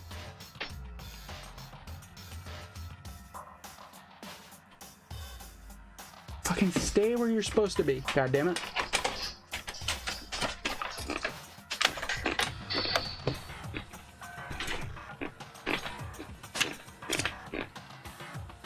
Just have to do it, I guess. What other choice do we have? No way in hell am I letting someone kill me. Alright, damn it, let's do this. We just have to do it. Everyone kept repeating that sentiment. They were using it like a mantra to give themselves strength. But they're right. We just have to do this. No matter how much we don't want to, we have no choice. If that's what it takes to survive, then that's what we have to do. On top of that, there was something I needed to find out. I had to know why Sayaka had to die. Why she had to be the one. I'm terrified to find out, but still I have to know. Otherwise I knew I'd never be able to accept her death. Which is why I don't have any choice. I have to do this.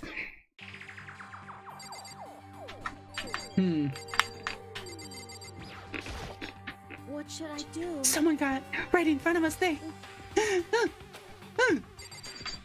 Yeah, she's probably pretty shaken. See, you are the most suspicious person. Hey. Before we start searching for Sayaka's killer, we need to decide what to do about securing the crime scene. What do you mean?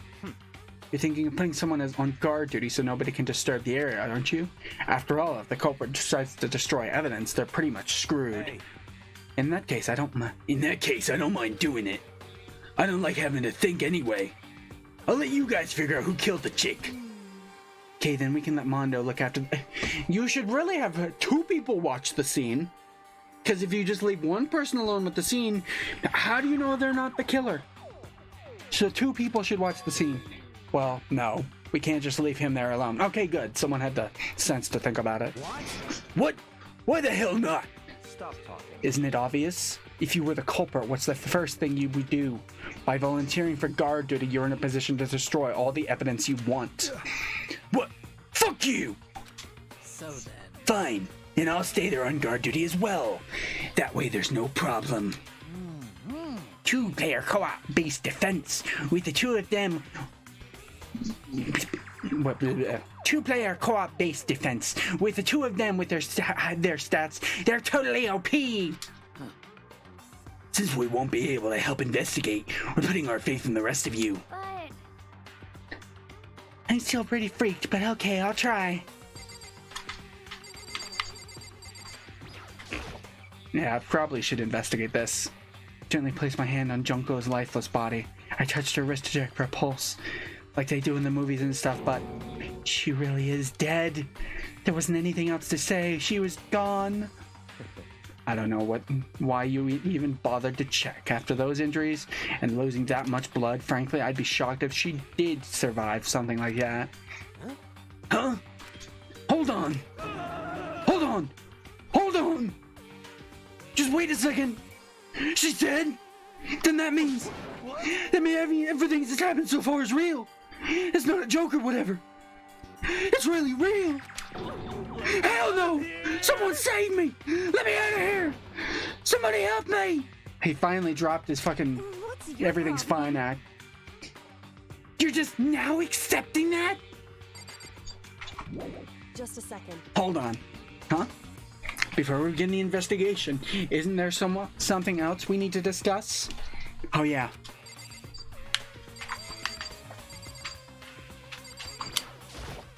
Anyway, We're going to find out who the killer is, because if we don't, we're all going to die here. What else do we need to discuss?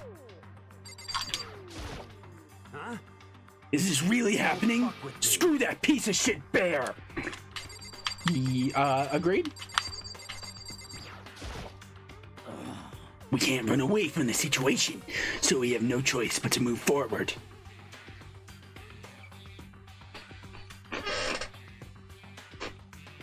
I guess.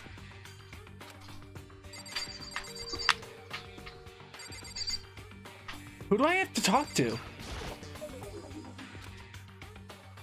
Hifumi? Consciousness has crashed. Restarting now. Please wait a moment. Let's talk to you. We need to hurry up and figure out who the culprit is. Talk to you? So we're really gonna try and find out who did it? Duh. If we find out who did it, then only that person dies. But if we get it wrong, then all the rest of us face execution. That's what that ridiculous school regulation said, right? So stupid. Oh. So you finally noticed. Huh? Notice what? I was looking through the Monokuma file we received, and I noticed something very obvious and very unusual. Huh? What are you talking about? Go ahead, take a look. Notice anything interesting about where Sakia died? She died in Makoto's dorm. What? She's right. Yep, I knew it. They're gonna accuse me. Then could it be? All at once, everyone's gaze turned to me. Hold on a second. You've got it all wrong. For just one night, I traded rooms with her. I did it because she was afraid. You expect us to believe that? Just tell us the truth. The look in everyone's eyes had done a complete 180 from just a few minutes ago. No one knew where she died yet. I guess I should have guessed that from the fact that no one accused me yet. The feeling of suspicion and fear had returned. In other words, you think I did it? so then. Are we all done talking? We need to begin our investigation soon. At this point, we should split up. We need to get to the bottom of this and find out who killed Sayaka. We'll have to collect clues to form a foundation, then construct an argument to come to a final decision. If we get this wrong, well, do I really have to say any more? I'd rather you didn't know. Goodbye. Everyone pray for good luck. With that, Kyoko hurried out of the gym. Goodbye. I'll be going then. Or did he say two? Whatever. And just like Kyoko, he was gone before we realized it. Oh yeah, I'm on guard duty, huh? I better head to the scene of the crime. Ah, that's right. Hey, damn it. Let me just say this right now. If whatever son of a bitch did this is here, right now, and they're thinking of destroying that evidence, they better not let me find them. I'll skip the trial and cave their goddamn skull in myself.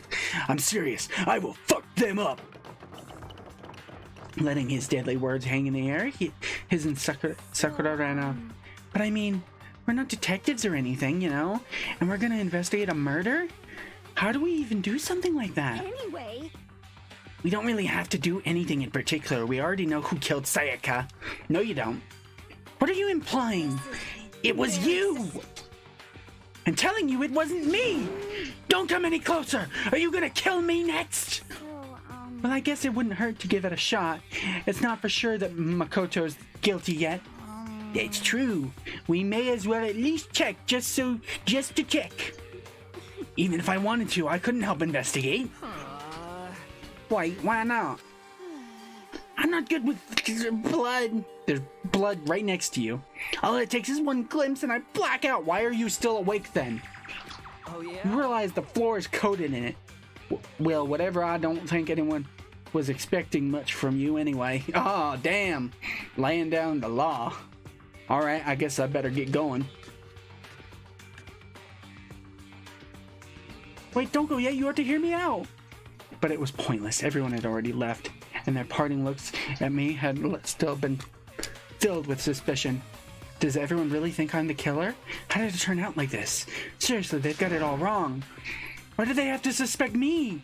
I have to do something, otherwise everyone will. Execution is execution. Execution! Yep, everyone's lives are riding on me. I know I didn't do it, so I gotta figure this out for all of us, otherwise we're all dead. Poison gas. Yeah, we heard this already. I can't let that happen. I can't let things turn out the way Monokuma wants. All I have to do is find out who really did it. Who really killed Sayaka? Yep. You act as if that's not much. I guess I should look through the Monokuma file. The victim was Sayaka Maizono. The time of death is estimated around 1:30 a.m. The blood was discovered in the body was discovered in Makoto's room in the dormitory. All evidence suggests that the death took place in the bathroom. The cause of death was a stab wound to the abdomen. There was also an injury in her right wrist. Specifically, the wrist appears to have suffered a fracture. We have no choice but to push forward if we want to find out what happened. Somehow I have to find the truth, so that we can all survive. And for Sayaka, I have to find out how she was killed. Nanakun file number 1 has been added to the truth bullet section of your handbook. You don't think I did it, do you? Aren't you going to help investigate, Chihiro? Or, that was me. But I can't leave Junko here. I feel so sorry for her. I have to stay with her. And are you freaking out? No way. Seriously, I seriously don't want to die here. I'm begging you, God, Buddha, Mother Earth, God of Space, King Neptune, help me. I don't care who it is, just get me out of here. Hiro doesn't seem prepared to do any kind of investigating right now. Nope. Let's check her again. Why not?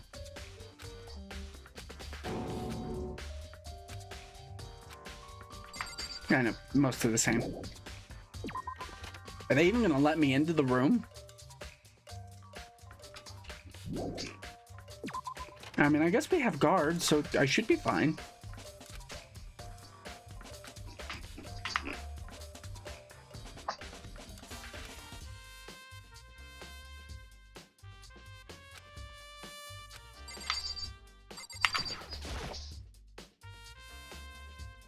Hey. I try not to make assumptions like that. I simply don't know whether or not you did this. Whatever decision the rest of you come with, I will follow your lead. I see. He definitely thinks I did it.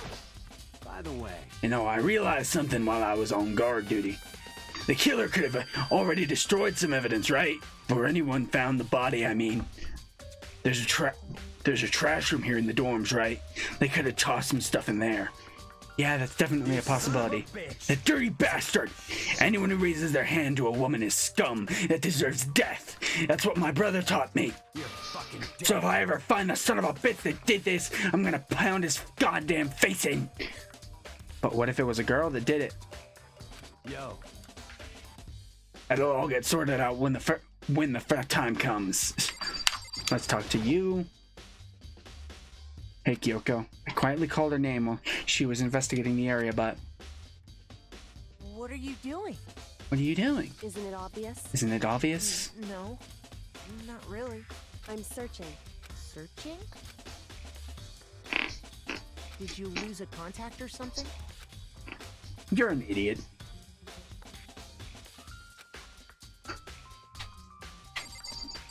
The sword... This is the replica sword I brought back for the self-defense. Does it mean it was used in the attack somehow? And plus, it's been taken out of the sheath. Hadn't actually looked at the blade itself till now. I shouldn't be surprised it's coated in gold, too.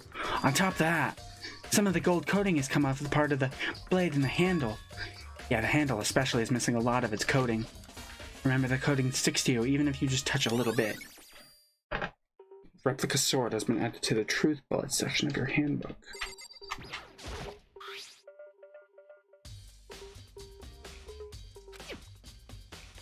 Did Psycho see how dirty my room was and decide to clean it up a little?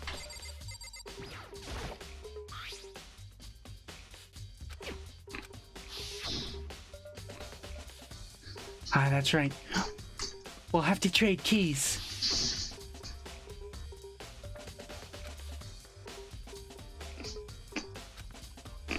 But wait, if that's true then, how did the killer get into the room in the first place? Could Psycho have forgotten to lock the door? No, that seems impossible. Same goes for you, Sayaka. No matter who it is, don't open the door for anyone. Even if I'm sure it's you, I absolutely won't open it otherwise.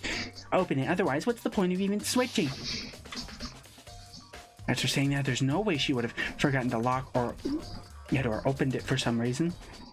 Well, maybe she dropped the key somewhere and someone else grabbed it or something. No, that's not possible either. Sayaka was in here when we switched rooms. And with how scared she was, she wouldn't have gone walking around, so she couldn't have dropped it. I mean, she could have. So how did the killer...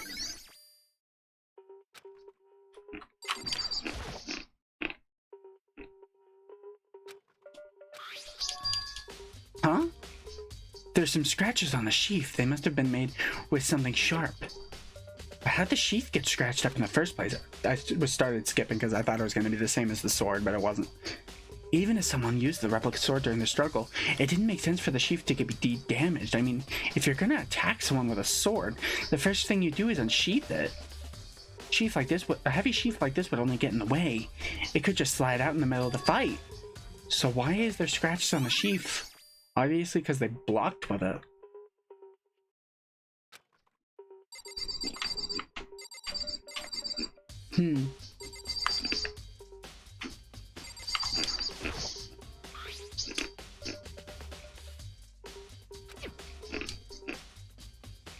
Which makes sense. I don't see any evidence of it being used at all. Which makes sense, I guess. I mean, it's mine, and I haven't had any reason to open it. I can't even imagine a situation where I'd need a toolkit like this. Yo. Yeah, seriously? Oh, Mondo. What? We ain't exactly in the mood to be building fucking furniture, right? So you haven't used yours either, then? What? Not just me. Nobody's busted theirs out yet, as far as I know. Actually, we were talking about it yesterday. None of the guys have opened their toolkits yet. 'Cause, like, why the hell would we?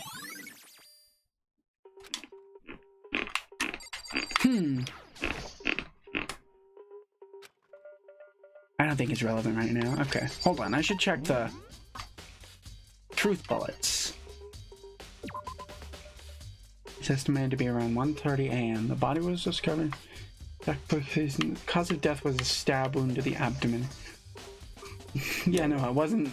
It wasn't like a.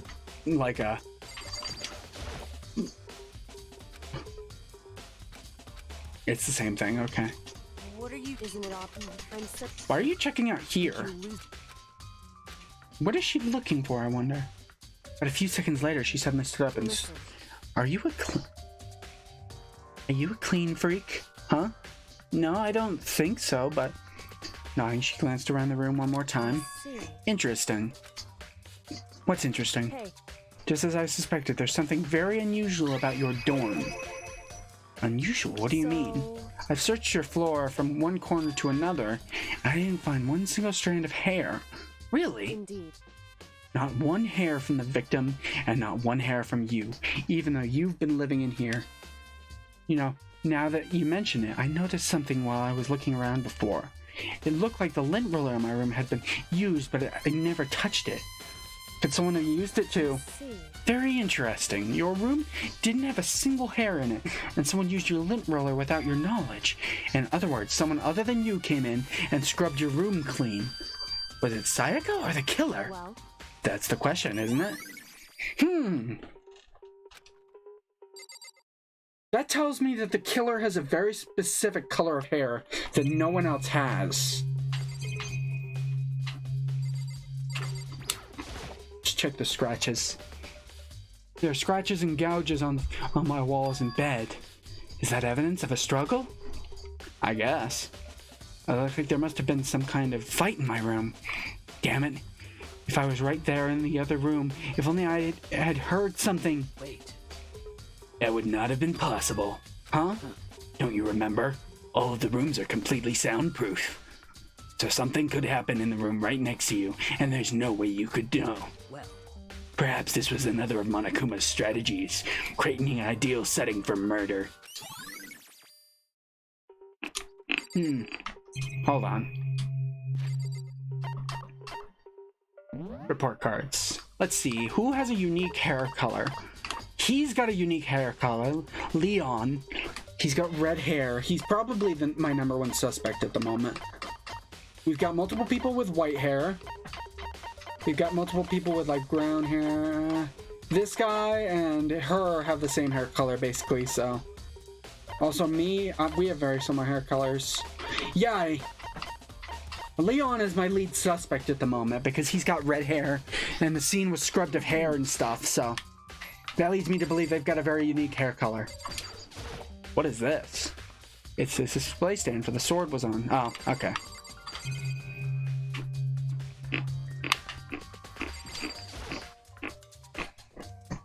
There are scratches and gouges on my walls and bed.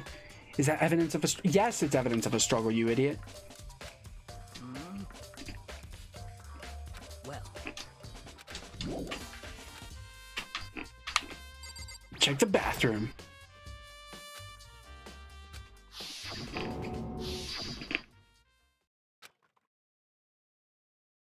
Yeah, you have to check.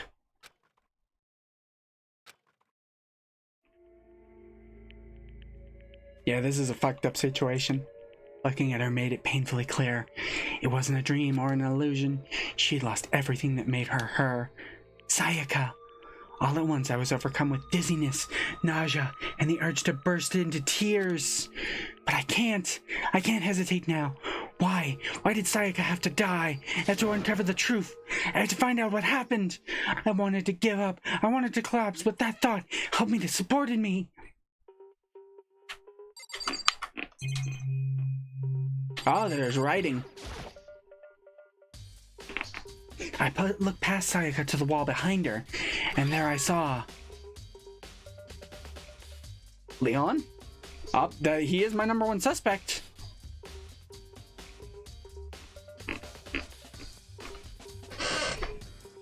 Yep, that definitely says Leon. 1,130... What? You an idiot? She clearly wrote it upside down. It says Leon. Okay, so I know for sure I'm right now. Although, I say that.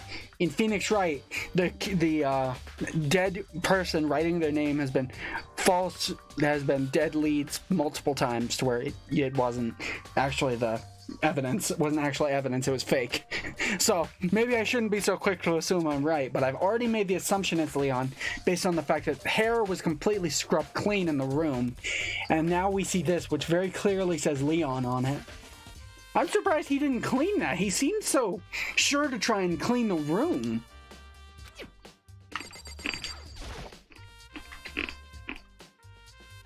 I told myself I simply couldn't face what I saw, but now's no time to think about that. I pulled out Monokuma file and verified what I said about her body. Some sort of sharp object had been thrust into her stomach. It must have been the killing blow, but whatever they used to kill her, where'd they get it? That's definitely something I should look into later. Also, according to the Monokuma file, Sayaka's right wrist is broken. Her wrist does look swollen and bloody after, that's for sure. But there's something sort of glittery there on her wrist too. Right there where her wrist is all swollen, there's something glittery. It definitely concerns me. Another thing that concerns me is... Huh? There's some blood on her left index finger. But that's it. Yeah, because she wrote the name on the wall.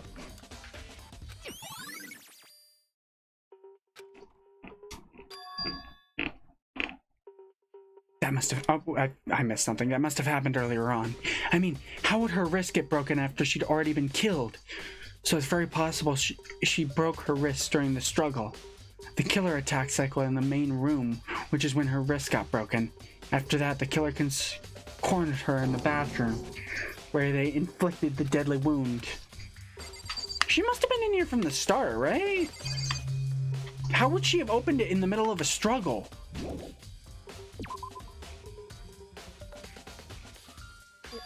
It looks like you found it, right, Makoto? Dying message. So... That's something a victim writes right before they die, usually as a way to tell people who killed them. But generally, whoever writes it doesn't make it totally obvious. They'll either write it somewhere the killer wouldn't notice, or write it in code or something. Now that's pretty incredible. Have you ever heard the what? This Ellery Cloying something? Never mind. Hold on, you know what's going on too, right? It would seem... They weren't numbers, you idiot! I've never seen something written in blood before. It really was her final message. It's as if she wrote it with her life itself. Do you often talk like an aspiring poet? But the numbers she wrote, what do they mean? I have no idea what that could possibly... The way she wrote the numbers makes me think she wanted to use her body to block them. If she wrote them in that location while she was sitting in that way we found her, it means she must have wrote them by turning only her hand towards the wall. If you were to write something in that position, do you know what the result would be? Let's see, I mean, if you were to write it normally, it would turn upside down. Well... Think about it. You're not gonna tell me? Makoto. You need to uncover the mystery of this case yourself. Why? If we don't figure it out, we all die. Why are you being cryptic? You're an idiot. Otherwise, the case will end and you'll remain unconvinced.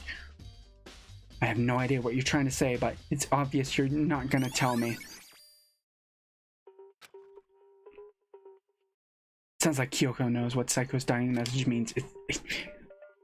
You're an idiot. Makoto.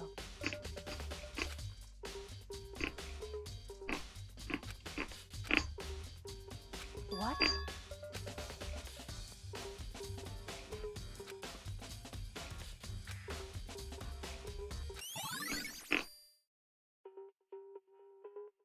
Correct.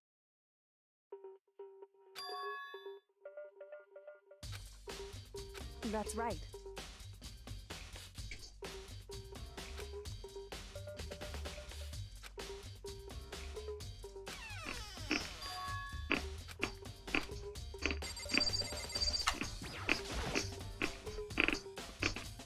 What the heck? The doorknob's practically about to fall off. Why is it like this? Probably from when they busted in. Someone must have used a screwdriver or something similar to a screw. Whatever it was intentional. What? It was intentional? Why would someone want to do that? So she must have been in the bathroom from the start. I guess maybe they were trying to get the door unlocked and ended up breaking the whole thing. But my bathroom doesn't have a lock on it. Only the girls' bathroom locks, right? She stood there for a while, lost in thought. Then apparently stuck with a sudden realization, she shot a question at me. I have just one more question for you. You mentioned earlier that your bathroom door would get stuck, right? Did you tell anyone about that? Well, I did tell Sayaka about it last night. So what you're saying is only you and Sayaka knew about it. That I feel like that already clears me, because I would have no reason to unscrew it. Plus, my tools are not open. I see. And that clears that up. I keep skipping the lines, and I don't know why. Clears that up. Huh? What clears what up? I'm lost. We'll see you later. Yep, she left. I bet I know where she's going. Can I search the rooms?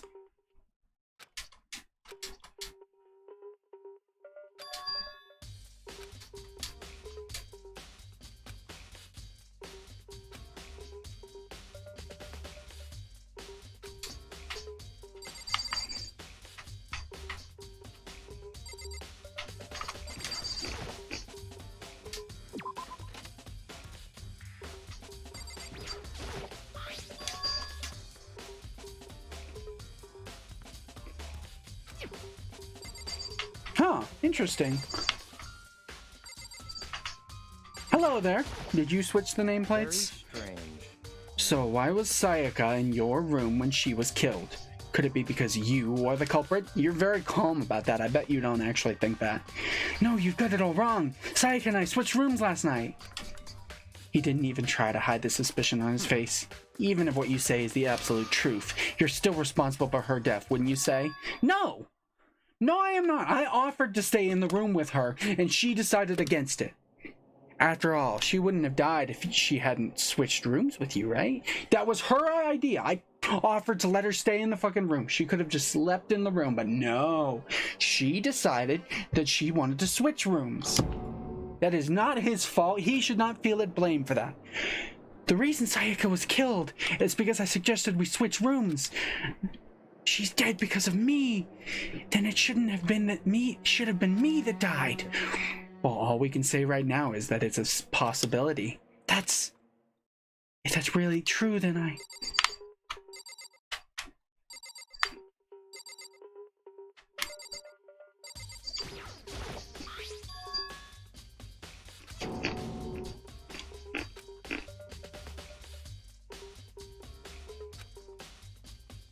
But why would anyone do that? Huh. Interesting. Weird. Go in.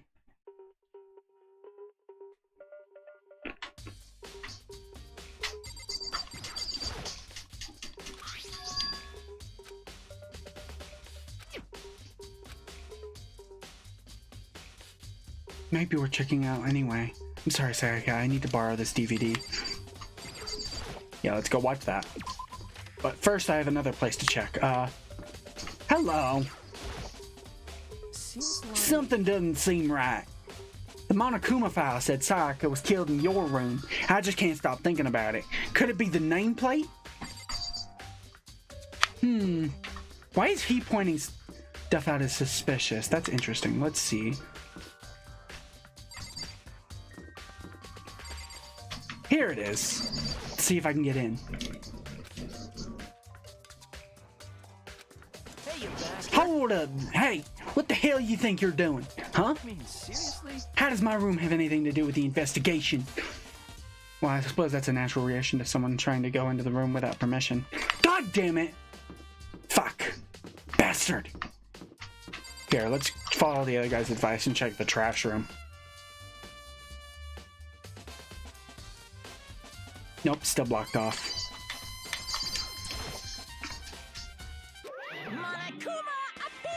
It's the end of the line! The trash room! This is where all the trash in the school eventually winds up! How do you get this gate open? No. The entry beyond this point, only the person on cleaning duty is allowed in. Cleaning duty?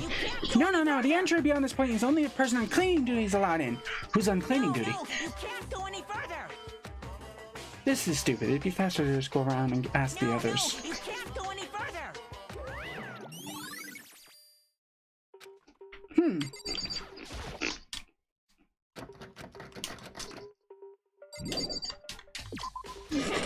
Cleaning duty, huh? I mean, my guess is Leon's on cleaning duty. Leon doesn't want me investigating his room, obviously. I'm looking for whoever's on cleaning duty. Cleaning duty? As a matter of fact, that's me. Why do you ask? Oh, you're on cleaning duty. Just so happens Monokuma talked to me yesterday and asked me to take care of it. Without someone on cleaning duty, the school would be flooded with trash in no time. So I formally applied for the position. I was gonna start this morning, but after what happened, I haven't had a chance to get started. And since you're on cleaning duty, you can open the gate in front of the trash room. Of course! It's my job to gather up all the garbage and toss it in the trash room. And to do that, they gave me the key to the trash room gate. But we're supposed to rotate once a week, so eventually you'll be in charge. Wait, hold on. You need a key to get in the trash room, and only the person on cleaning duty has access to the key. What's the point of going to all that trouble? Why not just leave the trash room open all the time so we can all throw things out whenever we want? Obviously, it's so someone feels like they can get away with the murder. It's more encouragement. That does seem more So convenient. In other words, Actually,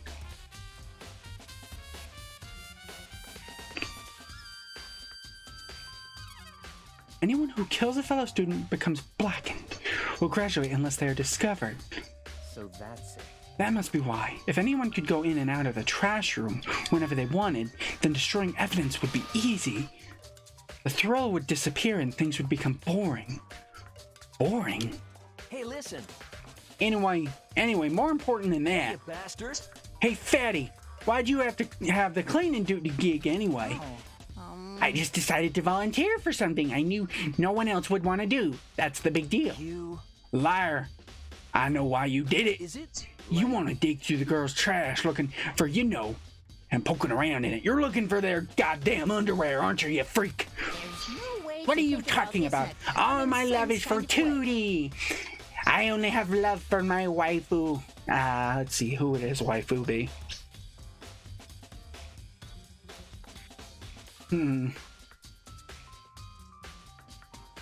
He looks like a lolly guy. Yeah, I only have love for my waifu. Kana from Dragon Maid. yeah, that seems like him. You know what I mean. But there's all kinds of trash diggers like that. Maybe you'll get tired of 2D and then turn to... I would never get tired of 2D! After spending a significant amount of time comparing 2D and 3D, I voluntarily chose 2D. The only thing 3D is good for is to shower love and affection on 2D. Oh, and PVC figures. Break. How are you not totally embarrassed to say stuff like that? If you're so worried about Himi's questionable morality, there's a very easy solution. Whenever a guy has cleaning duty, Sakura can accompany them from picking up the trash to disposing of it. What? What? If you're as innocent as you claim, where's the harm in it? Yeah, that's not how it's supposed to. Anyway, on another topic, Hifumi, since you were on cleaning duty, I have a favor to ask. What, so now you suddenly want to join my party? Sorry, but you haven't triggered any flag yet. I mean, you haven't helped me recover from a past trauma, or save a village, or beat a boss. No, nothing like that. I was just hoping to get into the trash room and look around. Okay. So easy. So he headed to the trash room.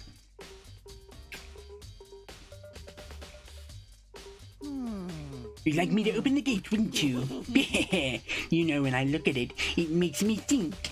They said he killed his wife, so he learned how to get on the inside, but he never stopped dreaming. Get busy living or get busy dying, he said. So him and Rita, they found themselves a way out. Whatever, please just hurry up. Okie dokie, leave it to me. Timothy pulled the key out of his pocket and used it to open the gate. And then... Mr. Naegi! However, Miss Naegi, surely you aren't planning to use the trash room to destroy evidence, are you? You fiend! You planned this all along! No, I just wanted to see if the actual killer had tried to... But the actual killer is you, isn't it? You want to see if you left it... You want to see if you left anything behind? If you think I'm the killer, then why did you come off alone with me? Wait! Maybe a parallel world! Whatever, let's just hurry up and keep looking. What's this? There are shards of broken glass scattered around in front of the incinerator. It looks like it used to be some kind of glass ball, just about big enough to fit in the palm of your hand. Is this correct? Is that? Do you know what this is?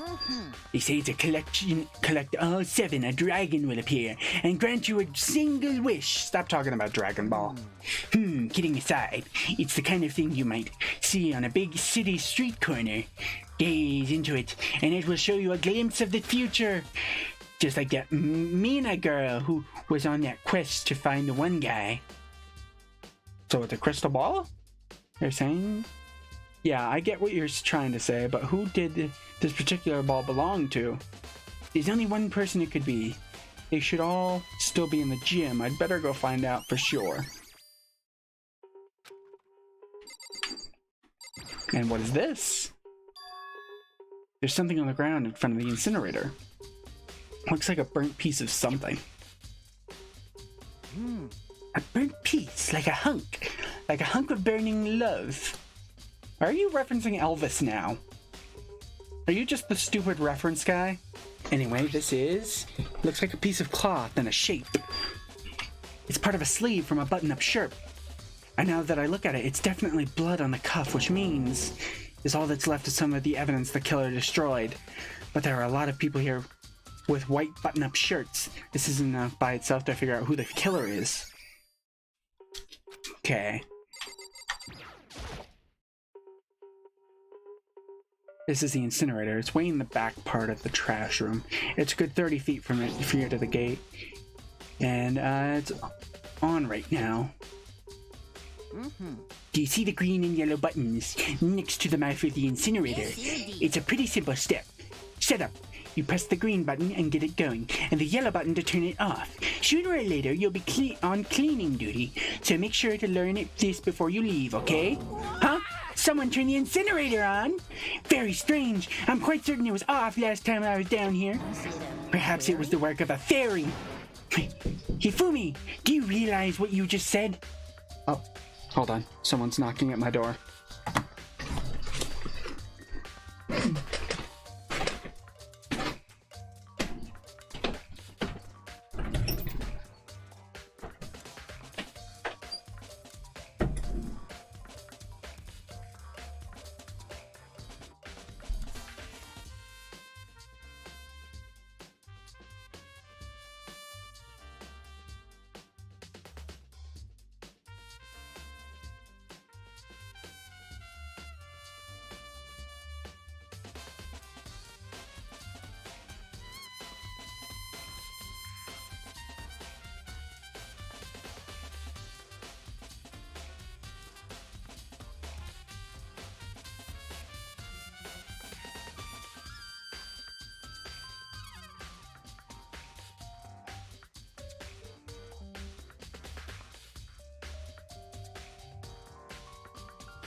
I now have food.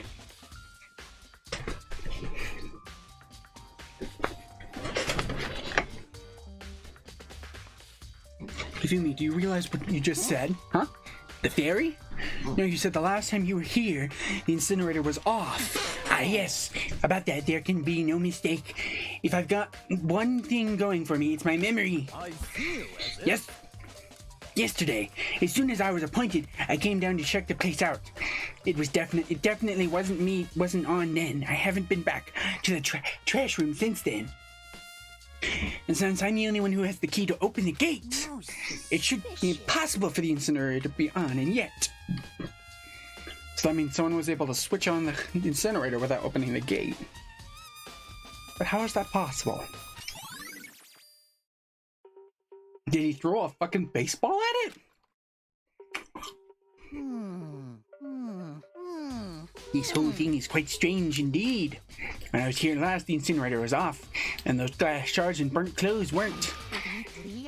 What does it all mean? Mr. Eggy, will you be confessing soon? Why me? Everyone already knows you did it! All the mysteries are being solved one by one.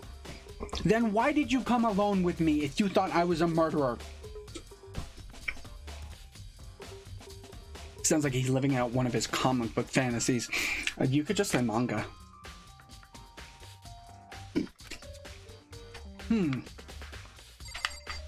Anything else of interest in here?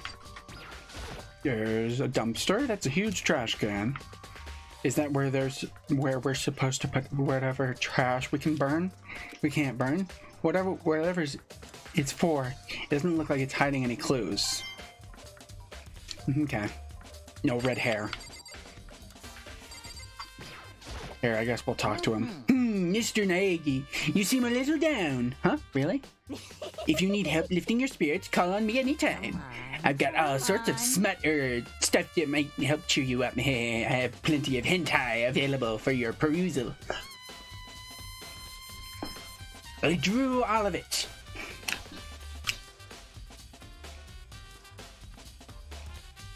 I draw exclusively Lolly Yuri. Of Kana and Saikua from Dragon Maid.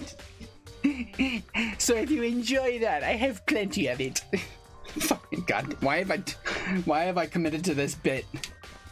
Why did I decide he was into lollies? Whatever, he seems like a total creeper, so it makes sense. Let's see. Maybe they've disappeared. No, he's gonna hang around the dorms so no one goes snooping in his room.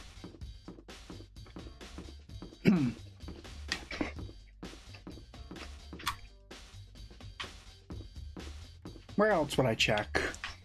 He mentioned the programmer girl. I don't think she's gonna know anything, but I'll at least follow up on it.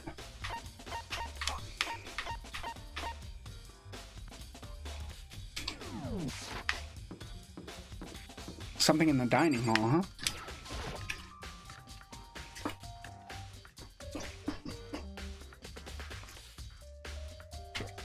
Do you know anything? Tina, are you investigating the dining hall? Oh no, I'm just taking a break actually. I've been taking a break since we started. This is all first for me, you know. I don't have the first clue what I should be doing. I know what you mean. And I don't know why, but being in the dining hall helps me be calm. So I know I shouldn't be, but I've just been kind of hanging around here. To tell the truth, I was doing the same last night when Sayaka was killed. You were in the dining hall? Hold on. I thought we couldn't be in the dining hall after 10.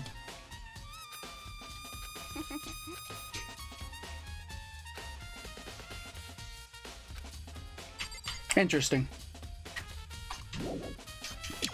That's suspicious. The game's trying to point me to a lot of people, but I feel like I've already figured out who it is. I'm pretty sure it's Leon. I feel really strongly on the fact he had to clean up the hair, and everyone else has similar hair colors to someone else other than him.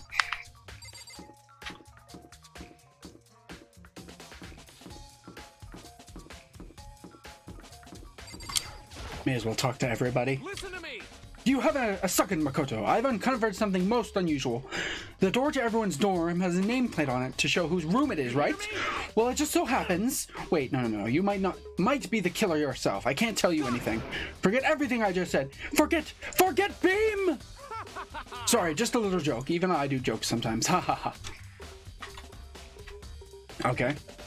Right. I wanted to check her DVD.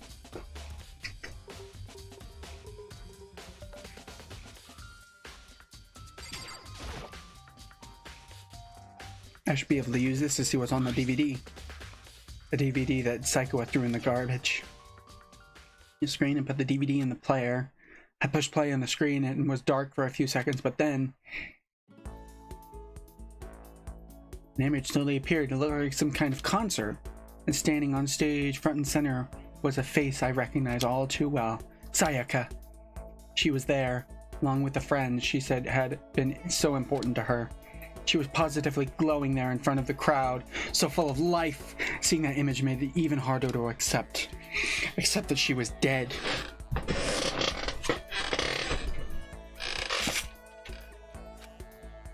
My vision started to blur and darken. Then, that voice I'd come to despise so much began to float out of the speaker. Zono, the ultimate pop sensation, lead singer for a world-famous all-girl pop band. I'm assuming he kidnapped her bandmates. For these girls, the glowing spotlight only made them that much more beautiful. But then... Suddenly, the screen went dark, and in the next moment, I saw something I could hardly believe. Oh, holy shit. He showed him dead. Had disappeared from the stage, which was now in ruins. But what I noticed even more than that were the figures of the other girls who had all simply collapsed. This ultra-successful team suddenly fell apart. None of them will ever perform on stage again. None of them will ever feel the warmth of the spotlight. For Sayaka, there's simply nowhere for her to return to. So here's the billion-dollar question. What, oh what, could have caused the group to go to pieces? The disappearance of Sayaka?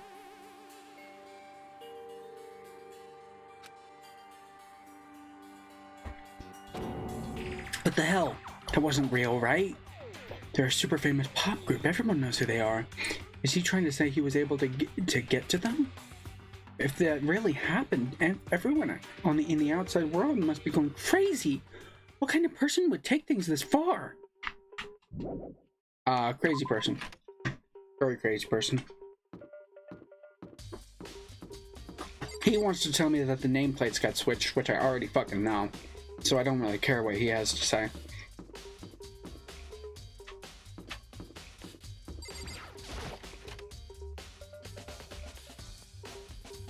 Let's go talk to the cute coder girl.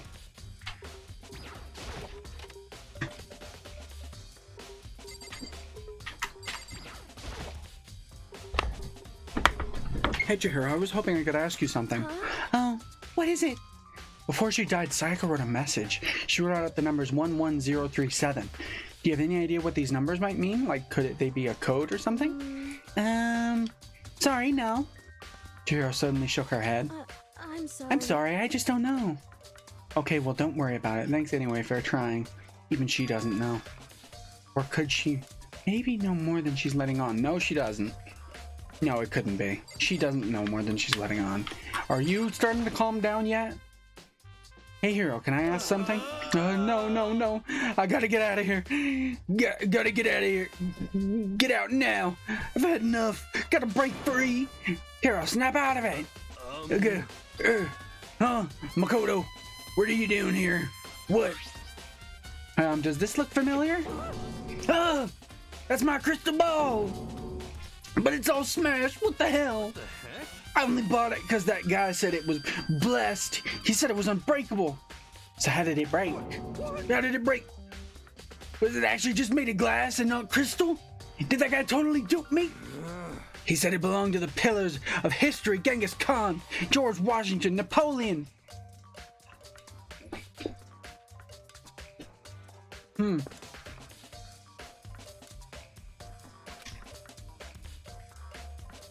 He said whoever controlled that crystal ball controlled the world.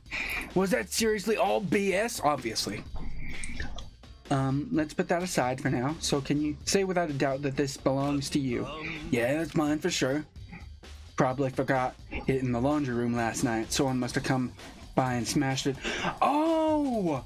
He threw that at the incinerator. That's why it smashed under the button. He threw that like a baseball and hit the incinerator to turn it on. You left it in the laundry room? That means anyone could have found it and taken it. Yep. So yeah, he did basically throw a baseball to turn it on. I got that right. By the way, I'm almost afraid to ask, but how much did you pay for that thing?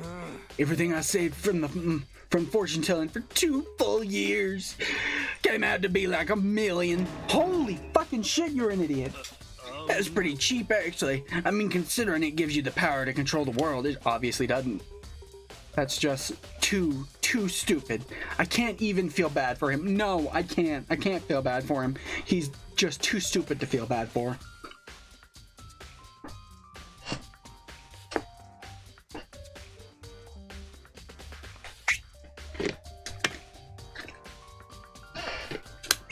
Sometimes people get what happens to them because they deserve it, whether because they're selfish or stupid. This is definitely the latter. Does he say anything else now? Nope, he's still shocked.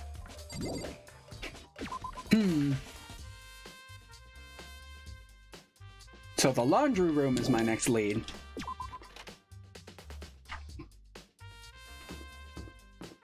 Oh right, I can run. I just remembered that. It's so easy to traverse the school. It's much faster than I thought it was.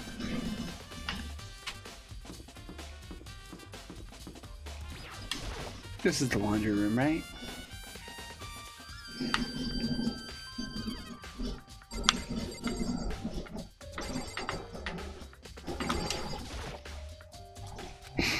Checking all the washing machines again.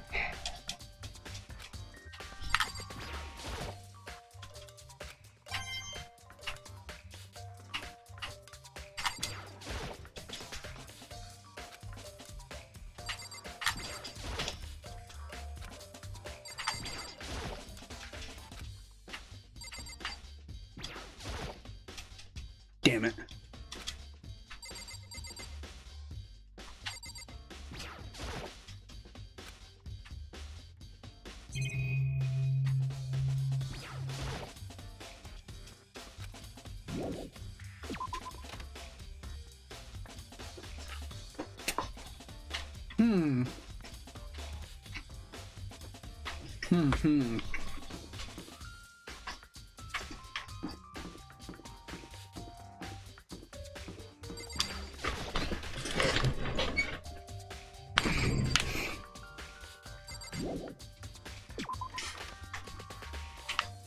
Wonder if I can like elaborate further on the truth bullet things I've got. I don't know what these do yet. Let's see. The portion thing is this one. And this one. You fucking idiot. How can you not tell what that says? It's clearly an L. An upside down L. And the two lines even have a cross between them, which clearly makes it an N. Okay. So clearly the first case is the easiest, obviously. Because this is very simple.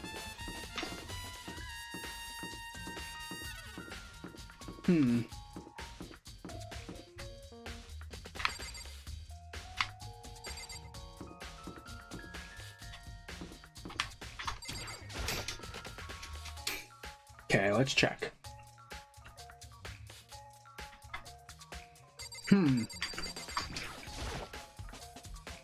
Hey. By the way,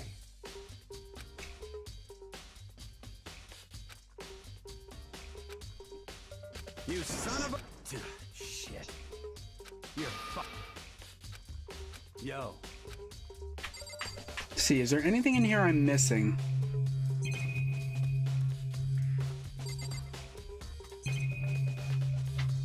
Oh, hey, there's something on the wall over here.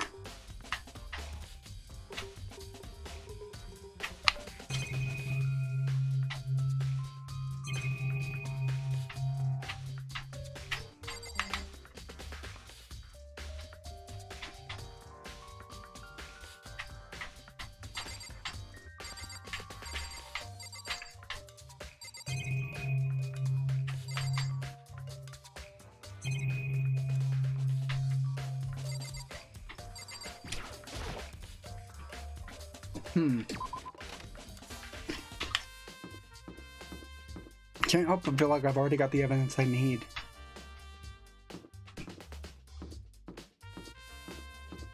Okay, so we know how he turned on the incinerator, but how did he get the clothes into the incinerator? That's not quite as easy to get. Like, even if you wrap it up and try and throw it like a ball, it'll unfurl as it goes. I mean, I guess that depends on how you tie it. Hey there. You're sure I did it. To kill someone just to save your own life? And I've been living with someone like that? I think I might vomit. But is what Monokuma said really true? Did one of us really kill Sayaka? If their mastermind really was gonna get involved, they would have just killed us on day one. That's a good point. By the way, how's your investigation going? I already told you, I don't do blood, so I don't plan on doing any investigating. Besides, I already know who did it. Very After all, where suspicious. was Sequa killed? In your room, right? You would think that the person wouldn't make it so fucking obvious that it was them. Wouldn't you? Wouldn't it happening in my room make it seem like someone was trying to frame me?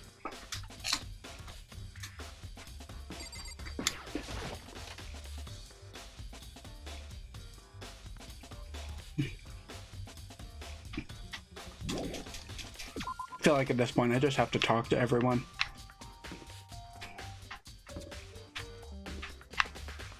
Alright, let's check this door again.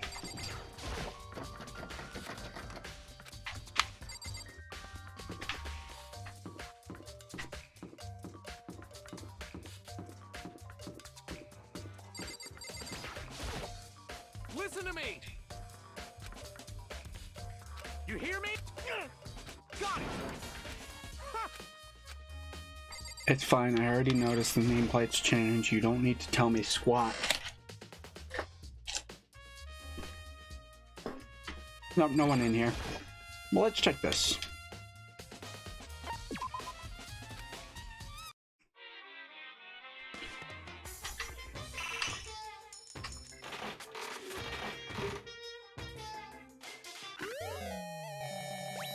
What is it? Ball of yarn?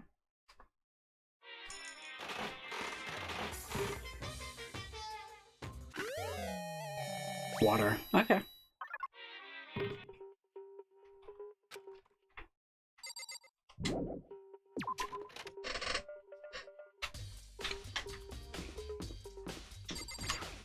Let's see, who haven't I talked to? Oh, someone's in here. So, do you have any clues or anything? Or, no, that's me. So, do you have any clues or anything? What kind of clues? Let us just agree we do not know who the culprit is and leave it at that. Whatever secrets I may have, I don't intend on revealing anything until the class trial. Okay then. Do you have any suggestions for where I should start looking? So annoying. You must just stumble around, fishing blindly for clues. No, I've got plenty of good clues already. So I suppose it wouldn't hurt to give you a little hint. The scene of the kind, naturally, but I think the trash room is also worth looking into. Yeah, obviously. The perfect place to destroy evidence. However, there is one little problem. Which is, that place is filthy. I would rather die than set foot in there. I'm trusting all of you to conduct a thorough investigation on my behalf.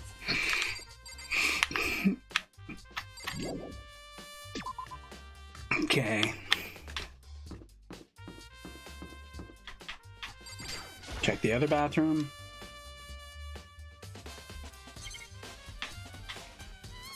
Nada. Wonder if they're gonna hide evidence in the bathroom at some point.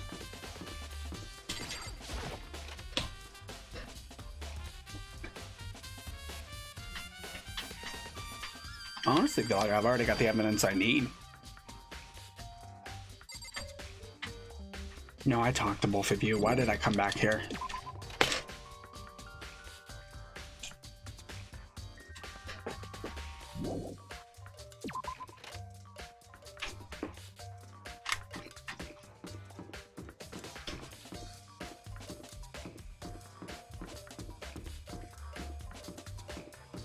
Okay, we checked the classrooms, we checked the dining hall, we checked the laundry room. Curious. Do you have more to say? Very strange. So why was Psycho in your room? Could it be because you were the culprit? No.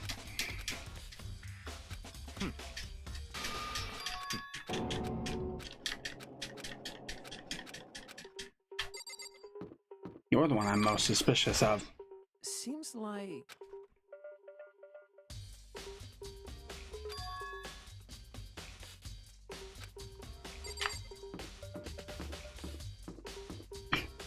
So he swapped the nameplate. He wants us to think it's suspicious. Can I go in here now? Hey, you bastard! I mean, seriously?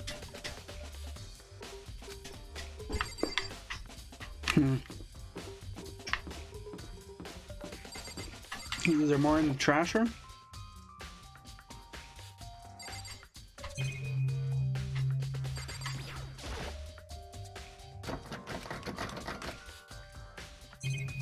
Hold on, what?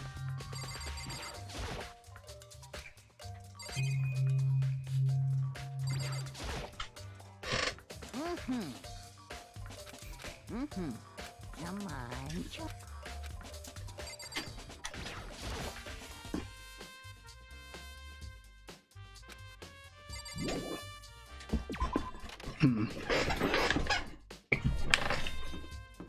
What am I still missing? That is the question.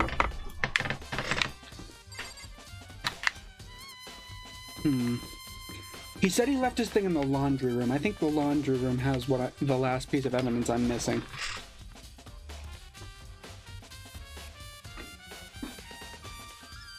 But the question is, what is it?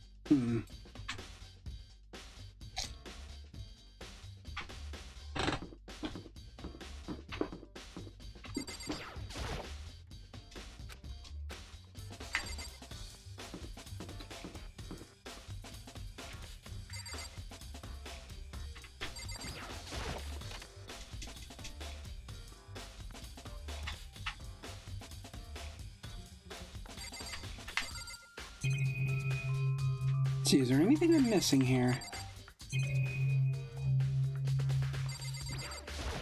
Whoops. Hey.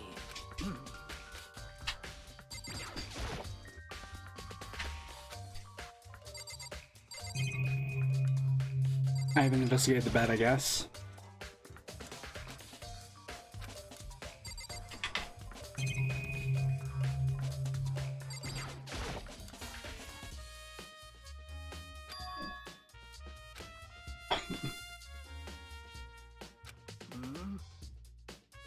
Well. Whoops, I pressed it again, goddammit.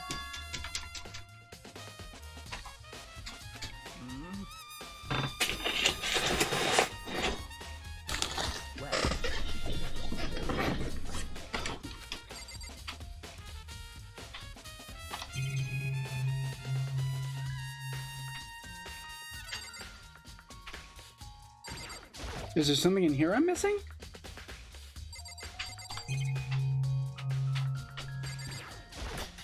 Investigate again.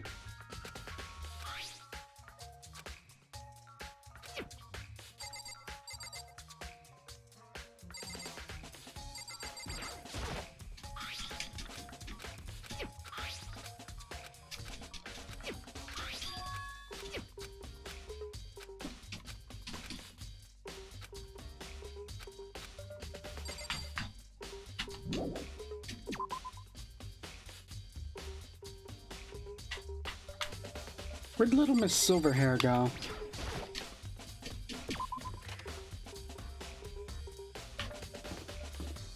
She seems like she knows what's going on.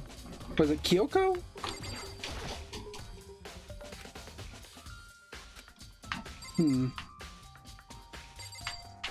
It's obviously got to be Leon, otherwise there'd be no reason for him to be there blocking me from going into his room.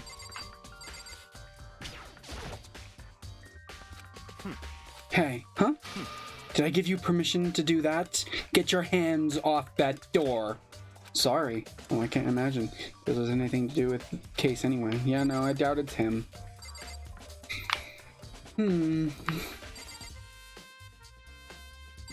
Guess we could check Junko's room. Or not, whatever.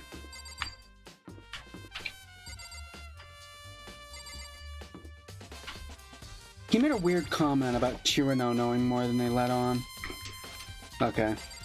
I was like, does the game want me to investigate there?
I'm sorry, Sakura, I need to borrow. Okay. Oh, okay.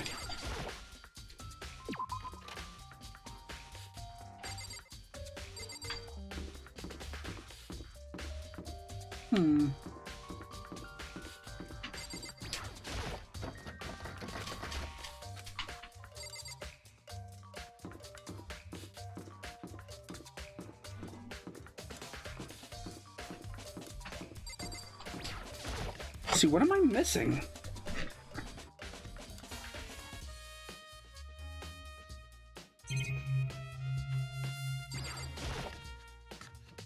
What the hell? Oh, I didn't realize I could go back here.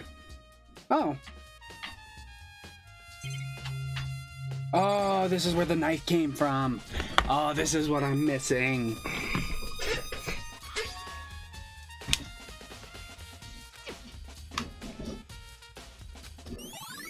Oh, and she must have saw him coming and get the knife. Any other clues?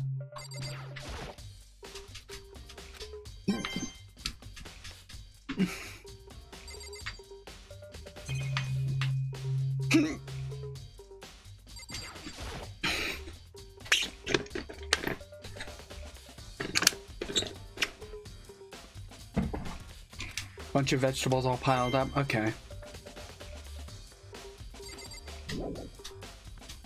Yes. And this is just the first case. Okay, so you actually know something very important. Hey, so did you notice one of the kitchen knives is missing from the dining hall? Totally. Yeah, weird, huh? I thought it was kind of strange a knife just suddenly disappeared like that. Oh, so it wasn't missing from the beginning. Right. Nope. Last I remember, they were all lined up in a front neat row. So when did you notice them disappeared? Well, I went to go get some tea from the kitchen last night, and all the knives were still there. But when I finished my tea and went back into the kitchen to wash my glasses, one of the knives was gone. So you're saying a knife disappeared while you were drinking your tea in the dining hall, yeah? In other words, you were right there in the dining hall when someone came and took it. Then you should be able to say for sure, you can tell everyone I didn't come to the dining hall last night, which proves I didn't take it. Yeah! Hey, by the way, did you really kill Sayaka? What? Of course not! I would never! Hina, do you really think I murdered her? Well, she was killed in your room, right? So, I mean, you guys were supposed to be friends, right? But you still killed her. On the other hand, two people becoming good friends, then one killing the other is classic drama setup. So when you consider everything together, I honestly have no idea. Really? Come on, you literally saw someone take the murder weapon. Okay, it's time for the trial or whatever. I'm getting tired of waiting. What say we just get started, Yep. It's time for the long-awaited class trial! Wonder if anyone Now thinks then, someone other than me. Allow me to appoint a proper location for the proceedings. Please go through the red door on the first floor of the school. Oh, is that what that is? It's a trial room.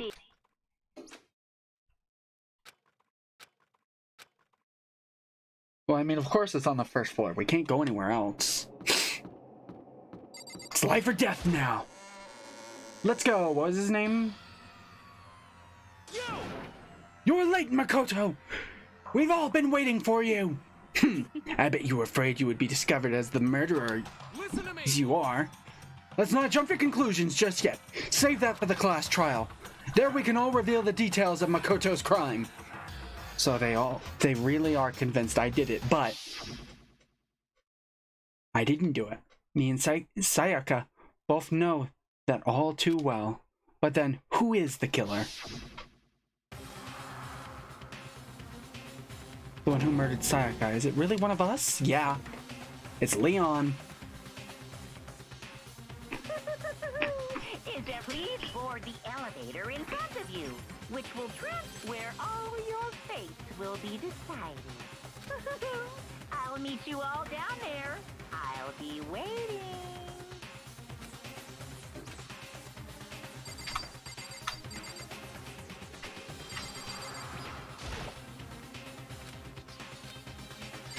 Okay, they're all just gonna say the same thing.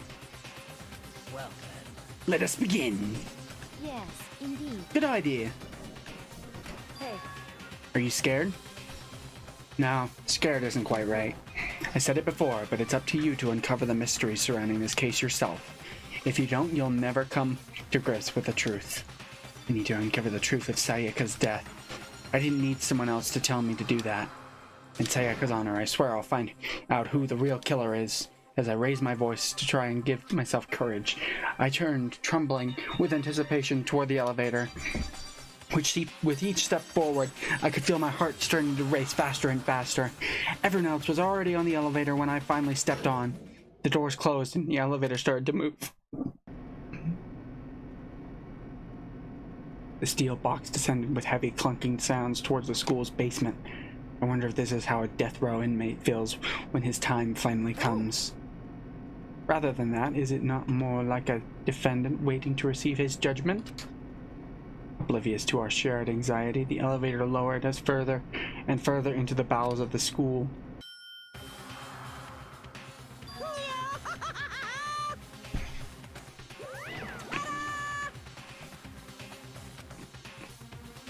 It's like a Hollywood movie set, right? Not even close. It's total shit. Well now.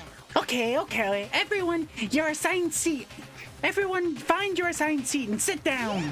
Hurry up now, hurry up. We did what he said and found our seats. The seats were arranged in a giant circle. It was set up so everyone could see everyone else, which also meant I'd be easy for everyone to transfer their attention and unease into anyone else. The air seemed to grow heavy as we all sat there. And so the curtain on our first case opened. A deadly judgment, a deadly deception, a deadly betrayal, a deadly riddle, a deadly defense, a deadly faith, a deadly class trial. Yeah.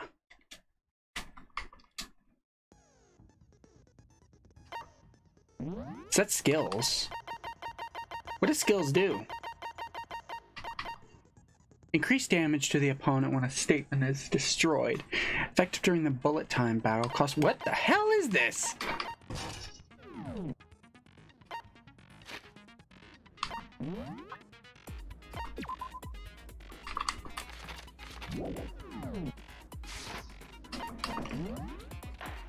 I have no idea how this is gonna work. This is all new gameplay to me. Let's begin with a basic explanation of the class trial. So, your votes will determine the results. If you can figure out who done it, then only they will receive punishment. But if you pick the wrong one, then I'll punish everyone besides the blackened, and the one that deceived everyone else will graduate. Okay. And the killer really is one of us, right? Of course. Okay then. Everyone, close your eyes. And whoever did it, raise your hands. Don't be Idiot. a goddamn idiot. Why the hell would they raise their hand?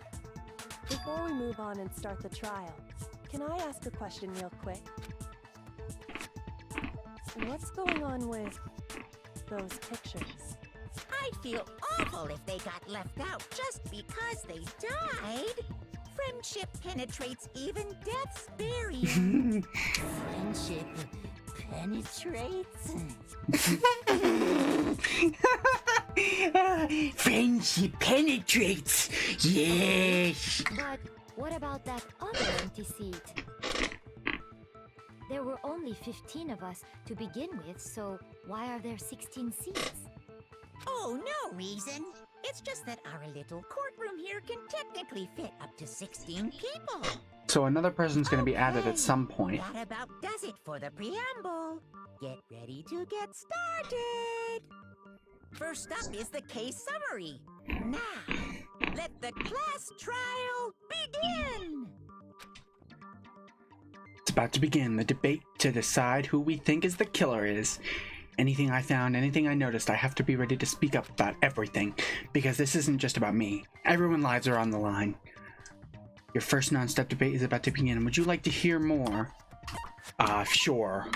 As things progress during each class trial, you will engage in a number of non-stop debates. During these discussions, characters will speak one after another without pause. It's up to you to unearth any lies or contradictions buried within their statements. What this means is that you'll have to use your truth bullets to refute what they say. Any relevant truth bullets you found during your investigation will be loaded into the truth cylinder. Use the left stick to aim and fire with the Y button. Pay close attention to each character's statements and use the truth bullets to blast the right one. Note that if you run out of time, you will automatically fail, so please be careful. If you press the start button during these arguments, you can review the controls. Well then, good luck and have fun. I don't get it, but okay. Make your argument.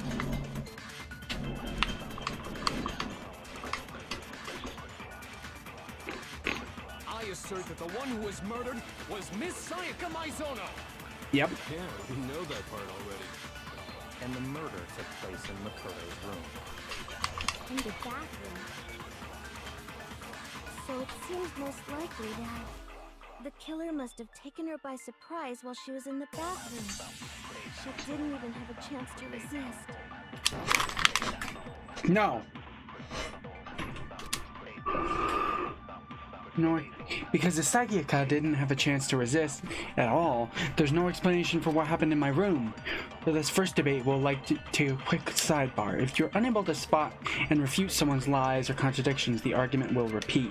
Within a group of statements, some words appear in a different color. Did you happen to notice that represents a potential hole in a person's statement, a possible weak spot?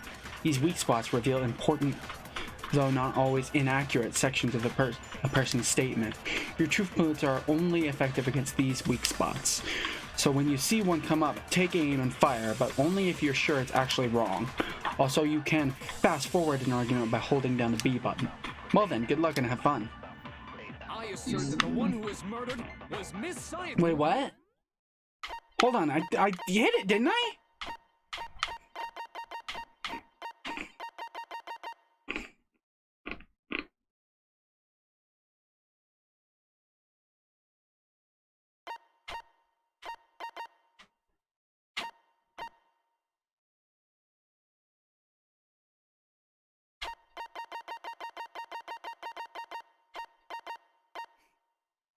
Yeah, I hit it. What the hell?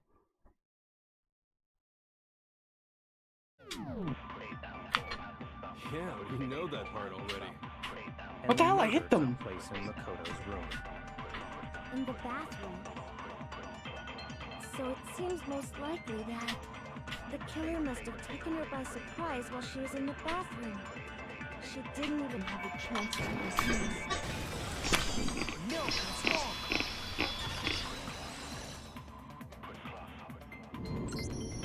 Just a second, Chihiro.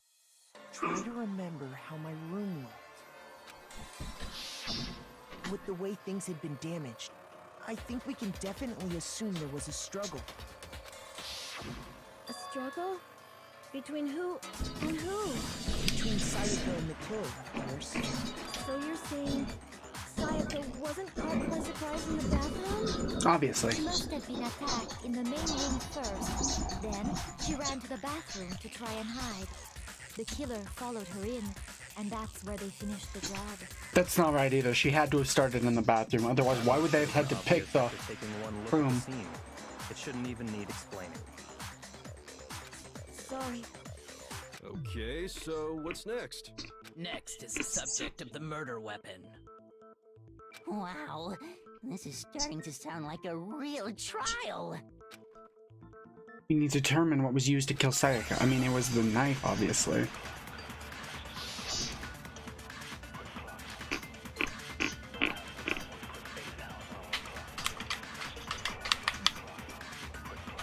So what was used to kill her? There was some kind of sharp object thrust into her stomach. Without a doubt, that is the murder weapon. Yep. So the killer used some and the knife they had on. No, that's wrong.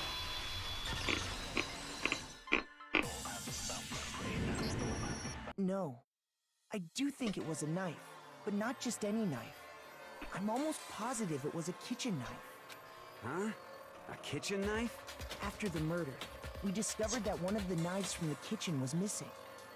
Yeah. Which means that knife must be the murder weapon. Oh, yeah. I guess that makes sense. You could sort of see the weapon sticking out of her stomach. And if you look real close, I could totally see that being a kitchen knife. Okay, so the murder weapon was a kitchen knife, but where does that get us? That someone stole the knife in the kitchen. Makoto killed her, right? Fuck off. Right. Makoto's room was the scene of the crime. What more proof do you need? Actual proof! Hold on a second. Let's draw our conclusions after we presented our arguments. Otherwise, what's the point of the trial? Well, we can talk all we want. It's not going to change that conclusion. Yes, I it don't will. think that's true at all. I'm sure if we keep at it, something new will reveal itself. You really believe that?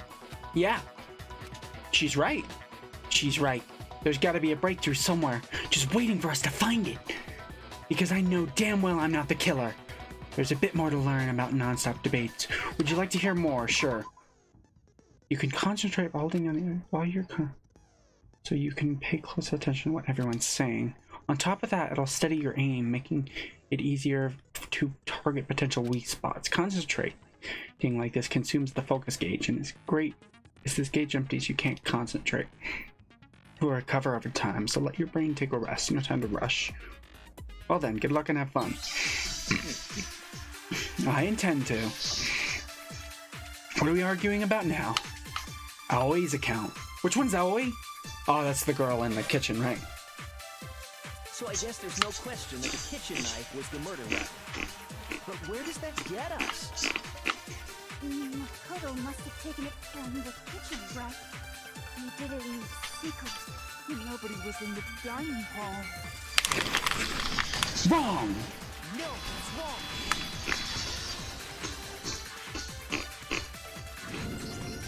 Okay, wait. Hold on. I didn't take the knife from the kitchen. Next, you're gonna say you're not the killer, right?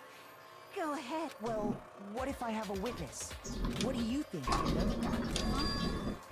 Remember what you were telling me earlier?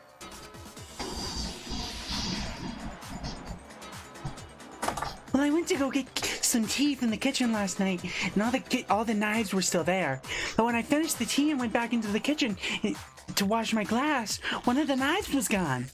So you're saying the knife disappeared while you were drinking your tea in the dining hall, yeah?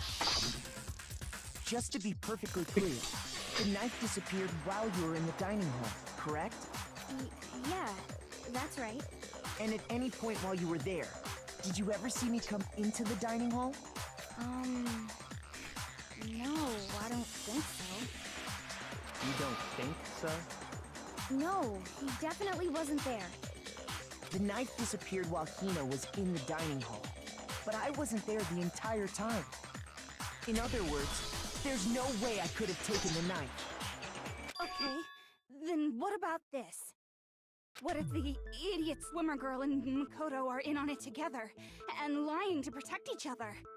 Idiot swimmer girl? Oh, and more importantly, why would I get involved in something like that?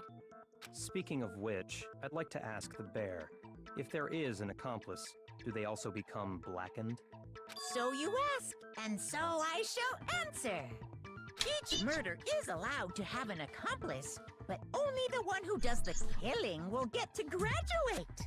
So in other words, two people can work together, but one of them has no chance of profiting from it.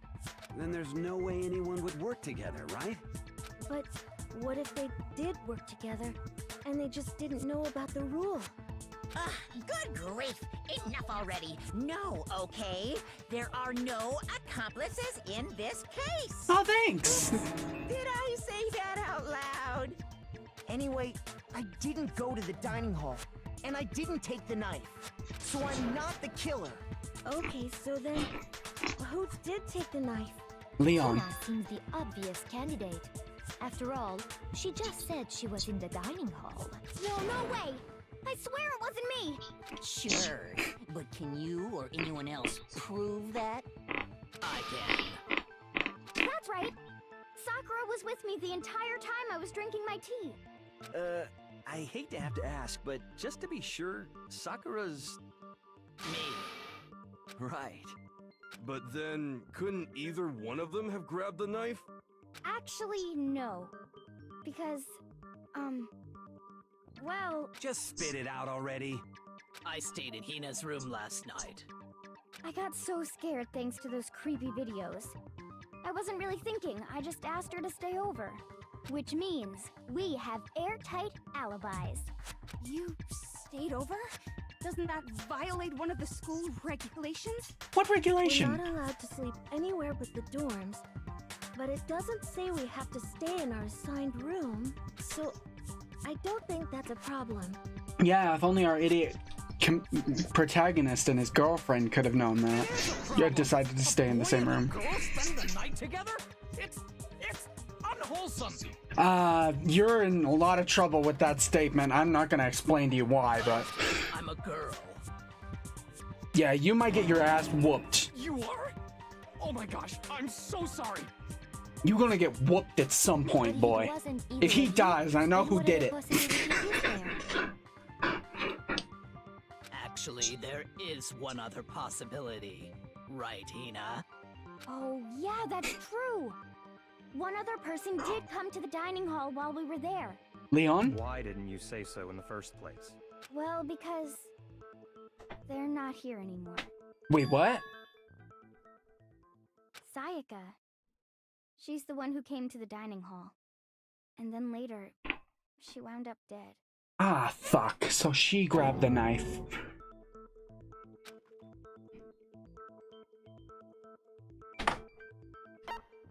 I got it! Then Obviously. Sayaka is the one who took the knife? That's the only possibility. And thinking back on it, she was acting kind of unusual. When she came into the dining hall, she didn't even look at us. She just went straight to the kitchen. As she left, she said she just wanted a drink of water. Was she trying to protect us?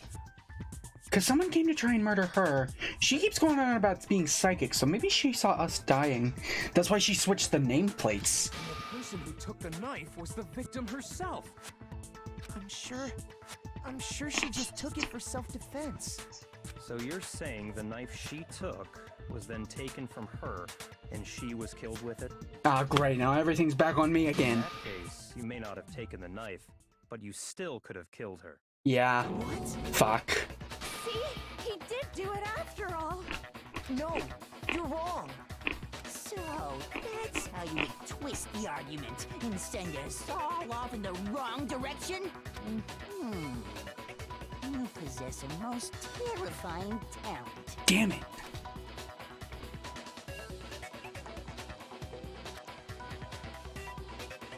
Hold on. It's still too early to decide conclusively that Makoto is the killer, wouldn't you say? Because you see, if the room did belong to the killer, then they did something most bewildering. And until we unravel that little mystery, you simply can't declare that he's the killer. Bewildering? What the hell are you talking about? Cleaning the room to From something? the scene of the crime that by all rights should have been there. Hair? You know what I'm talking about, don't you?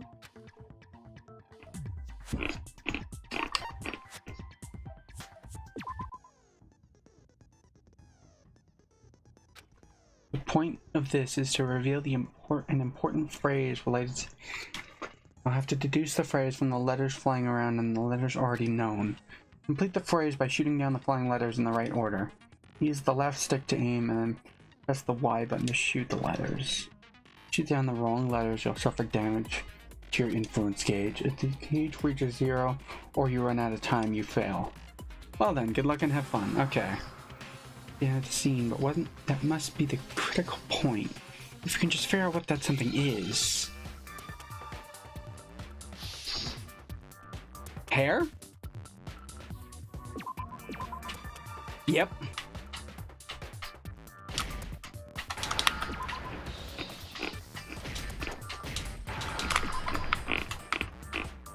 Now I understand.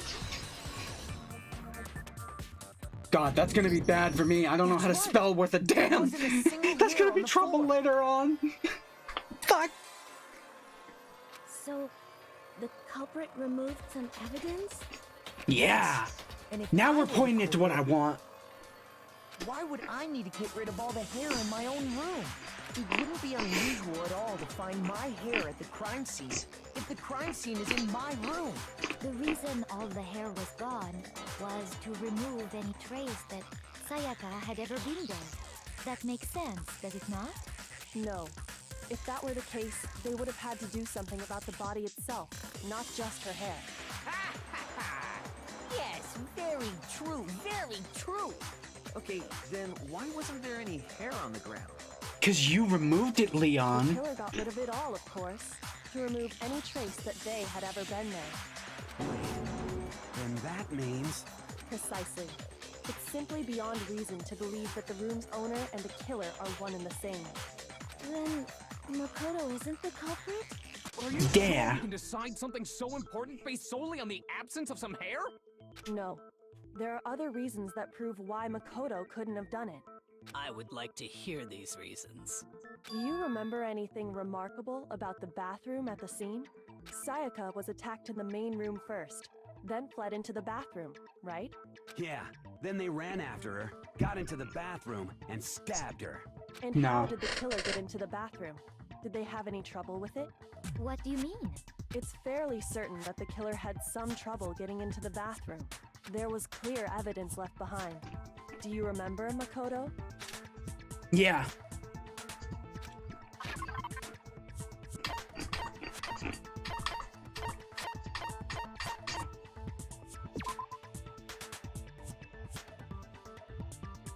Oh, no. I got it! Evidence that the killer had trouble getting into the bathroom. You're talking about the doorknob, right? Huh? The doorknob? What doorknob? The doorknob for my bathroom. It was completely broken. See how the top part was unscrewed? And the doorknob's about ready to fall off? Oh yeah, true. But what does it mean? In trying to bypass the lock, they ended up nearly removing the entire doorknob. This is another most bewildering act for the room's owner. It proves Makoto is beyond suspicion. So what? You're saying he wouldn't break the door in his own room? But if the only choice you have is to break it, you break it. There's nothing bewildering. You still don't see? Okay then. Let's take another look at how the incident unfolded. Hopefully... Oh, I keep skipping the text. I probably shouldn't do that. Kyoko said it was a bewildering act.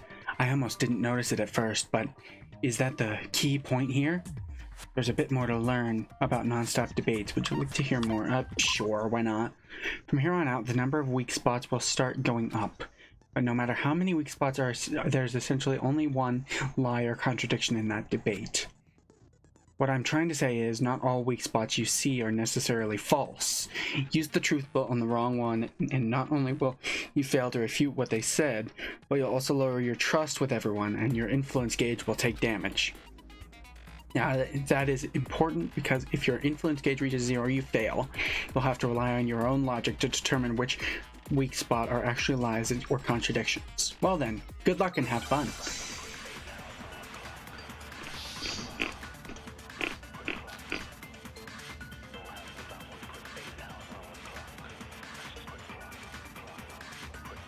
The incident took place in Makoto's room. Sayaka was first attacked in the main room. She then fled into the bathroom. Then the killer ran after her. And they got into the bathroom. At that point, the killer had to try and bust down the door. Ah, fuck. If you keep trying... Huh? What's wrong? If you keep trying to disrupt the trial, you're gonna get on your on trial yourself. Fuck. The incident took place in Makoto's room. Sayaka was first, she then fled into the... Then the killer ran and they got into the back. At that point, the killer... Because Sayaka had locked it. I'm sorry. Fuck! The culprit had Sayaka cornered. Defuse the judge. It was you! We already know the answer. The incident took place. Sayaka was first, she then fled into the... Then the killer ran and they got into the back. At that point, the killer had to try and bust down the... Because Sayaka had locked it. Boom! No, Bitch!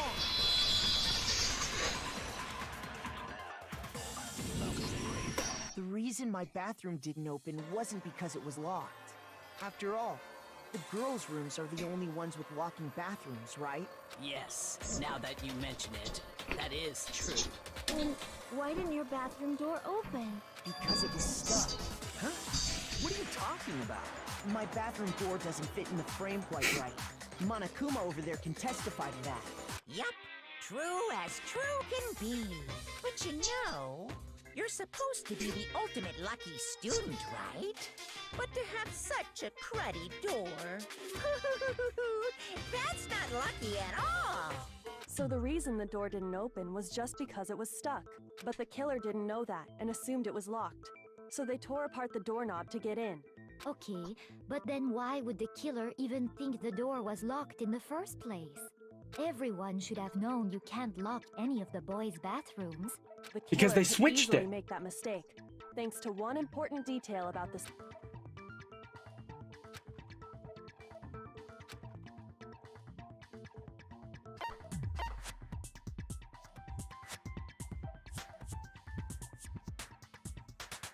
I got it! The killer must not have realized that it was my room. What? Are you saying the culprit didn't even know where he was? That's inconceivable. Sayaka switched the door things, so the door plates, nameplates, whatever. And yet, he's absolutely right. Say what? Well, to be more specific, what the killer didn't know was that Makoto and Sayaka had switched rooms, which is what led to the misunderstanding about the bathroom. If Sayaka had been in her own room, then there would have been a lock on the door, and they would have had to break through. So they had no idea how unnecessary their actions were. ultimately, we can't know if it came open by force or simply by accident. But the killer must have been considerably confused, with no idea how they actually got the door opened. Regardless, it was a pointless act. Wasting time trying to break down a door that wasn't locked is... definitely something I wouldn't do, since I would have known exactly why it wasn't opening, right? That is a definite possibility. So the killer would have to be someone who didn't know they'd switched rooms? Then Makoto couldn't have done it. Okay, then who did do it? I'm sorry, but I give up! Quit without saving! What happens if we can't decide on who we think did it? Well then, why don't we just vote right now? Majority rules! Majority rules? You really think that's a good idea? Why are you trying to stop him? Yeah, our necks are on the line here. Someone seriously needs to do something. For serious. Does no one have any other thoughts or questions? It does not matter. Oh, as a matter of fact, I mean, I know who it is. I can just point it out. Oh, you. You don't gotta sound so disappointed. It's fine, it's fine. Just ask your question. Oh yeah. Okay, so, well, I was just wondering, how did the culprit get into Makoto's room in the first place? Yes. How did the killer get inside? Maybe Sayaka just dropped the key somewhere and the culprit picked it up. That's possible, right? I don't think so. That seems way too convenient. Then, maybe someone picked the lock? Negative! If you remember, Monokuma made it quite clear that the locks are all unpickable. Fine. How about this? The killer got in the easy way. They could have knocked and said they wanted to talk or something, and Ms. Maizono just let him in. No, that can't be it either. Oh, trying to argue against me? Sounds like someone doesn't know his place. And that someone is you. Hello? Why exactly can't that be it?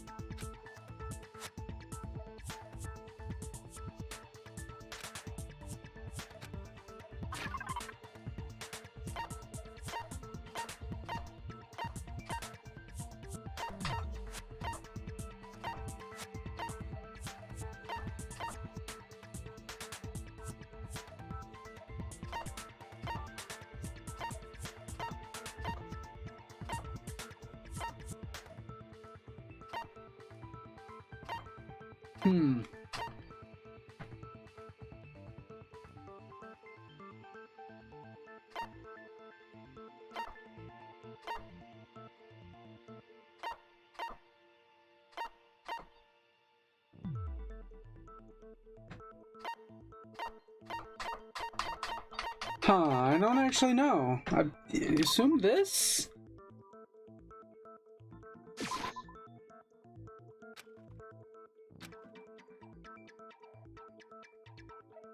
Shoot!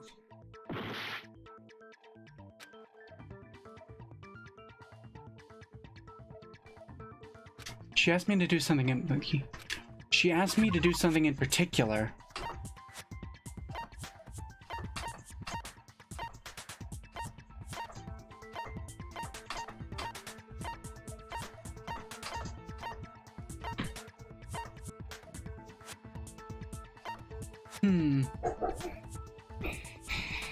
She asked me to do something in particular.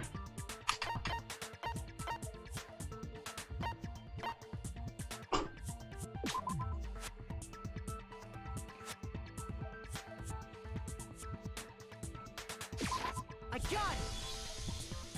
Because Sayaka was already scared, remember? That's why she asked me to switch rooms in the first place.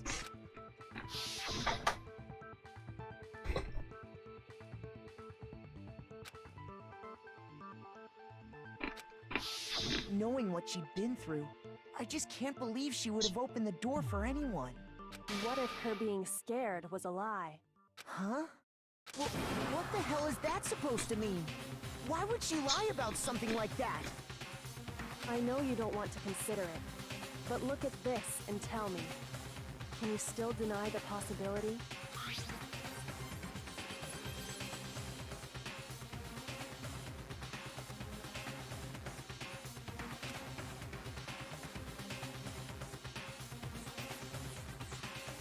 I found a notepad during my search, and I shaded in the top sheet with a pencil. And these are the words that appeared. Oh man! I've totally seen people do that on detective shows. When you write, it can leave an imprint. Sketch over the next sheet of paper, and you can see the words. When I saw that, I was like, holy crap! I'd better make sure I rip the paper out before I use it from now on. It's a pretty old-fashioned technique, but even the classics can be surprisingly useful sometimes. So did Sayaka intend to kill someone?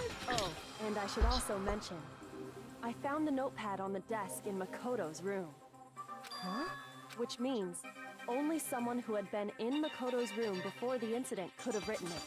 Then either it was Makoto who lived there, or Sayaka who switched rooms for a single night. So, Makoto, did you write this? No, I didn't. But of course you didn't. Because the note also bears a perfectly legible signature. Sayaka's signature. But why? Why would she write that? The note was likely her way of getting in touch with a certain someone. She must have slid it under their door to let them know she wanted to meet with them and... If you got an invitation like that from the ultimate pop sensation, what young man could resist? Of course, I'm only into 2D, so it wouldn't have any effect on me. But can we be sure anyone even got this note? I'm sure someone got it, otherwise they wouldn't have been there. If they did, I do not think they are at all involved in what happened. Huh? What makes you say that? Would you like to hear what I have to say? Sure. Very well then. Pay attention.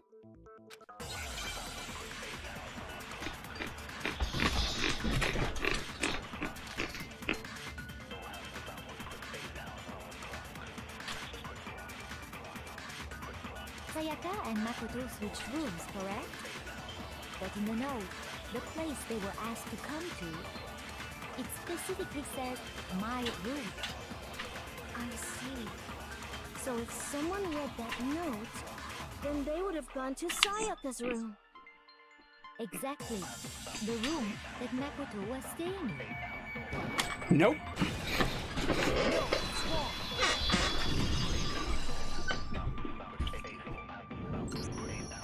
The nameplates on Mai and Sayaka's rooms got switched. They got switched? That's right. The nameplates got switched, just like the rooms themselves. As a result, the nameplate on Sayaka's room actually had Makoto's name.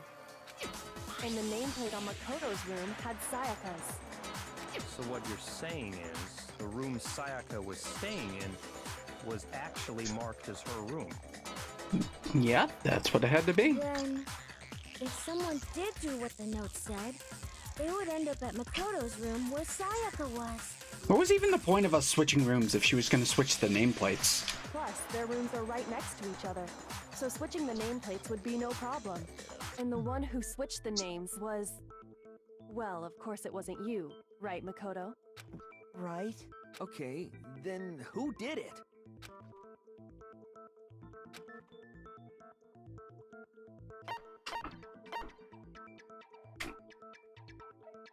I got it! I mean, it had to be Me and Sayaka. Sayaka were the only ones who ever knew about us switching rooms. So the only other person besides me who would even know to switch the nameplates was Sayaka. You can also infer as much from her note.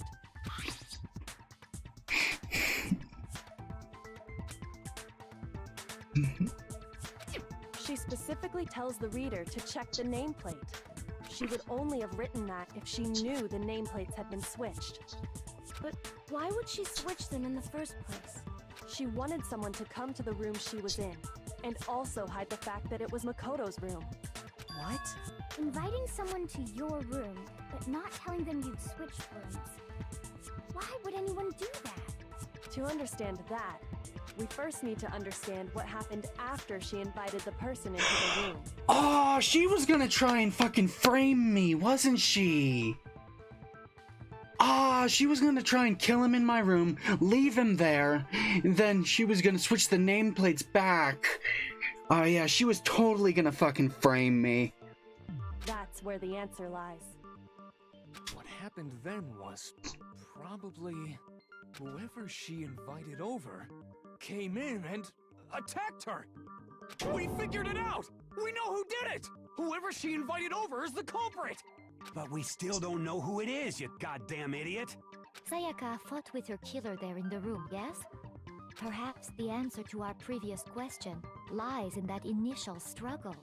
Yes, I think you're right. Then... we just have to figure out what happened during the fight, right? That reminds me. There was a replica sword at the murder scene. Was that perhaps used during the fight? Oh yeah. What's the deal with that sword?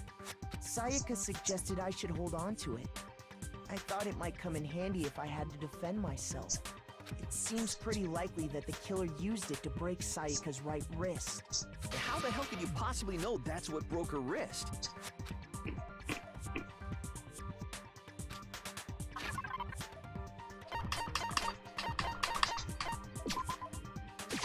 I got it! Because it's covered in gold. All you have to do is take a good look at her broken wrist, and it should become pretty clear. Right there where her wrist is all swollen. There's something glittery there. See? Is that gold? It sure is. Specifically, the gold coating from the replica sword. You barely have to touch that stuff, and it'll stick right to you. And there's some on her wrist because... I got it! Because she got hit with the sword! Right there on her wrist! You're pretty slow to catch up, aren't you? I see. And so the truth draws ever closer. Alright, then it's about time to solve this mystery. I would agree, but I don't think we're about to solve it yet.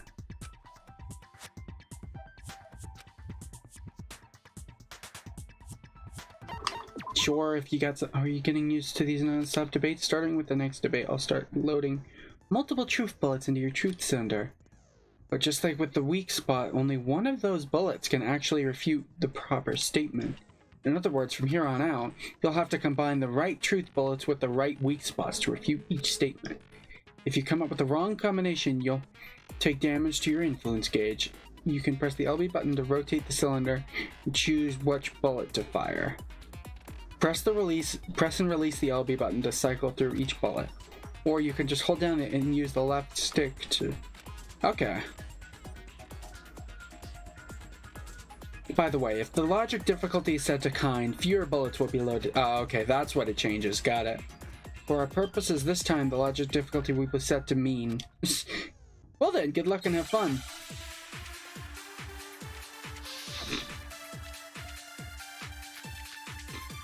Let's see. Replica sword chiefs. Replica sword.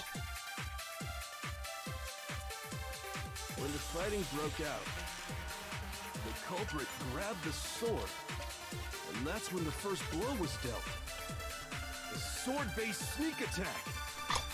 And that's what damaged Mizono's wrist. She tried to fight back. She grabbed the kitchen knife she had hidden away. But then the culprit took that from her too. And they killed her with it. And that's exactly what happened.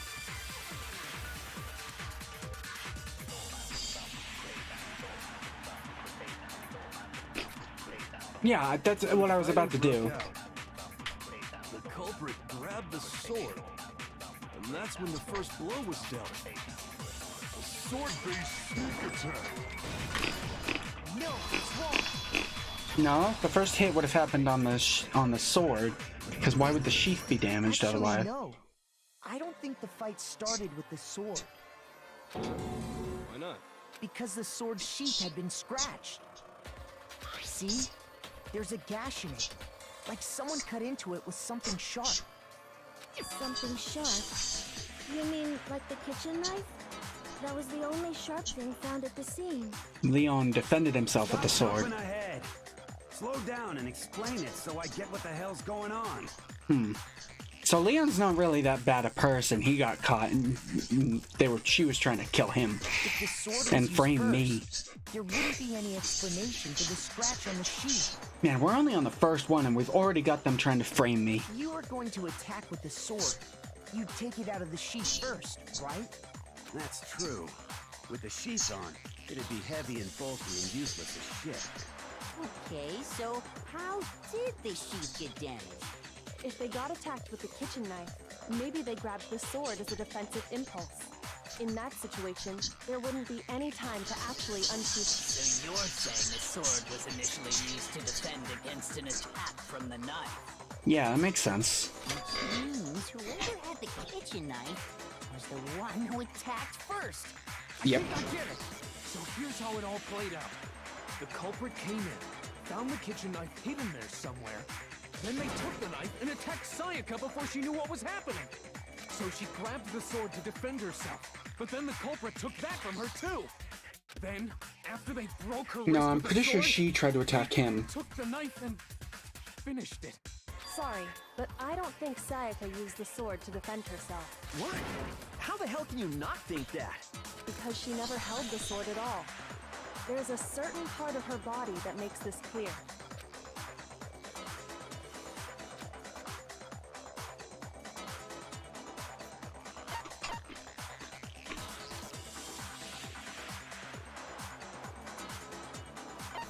I got it!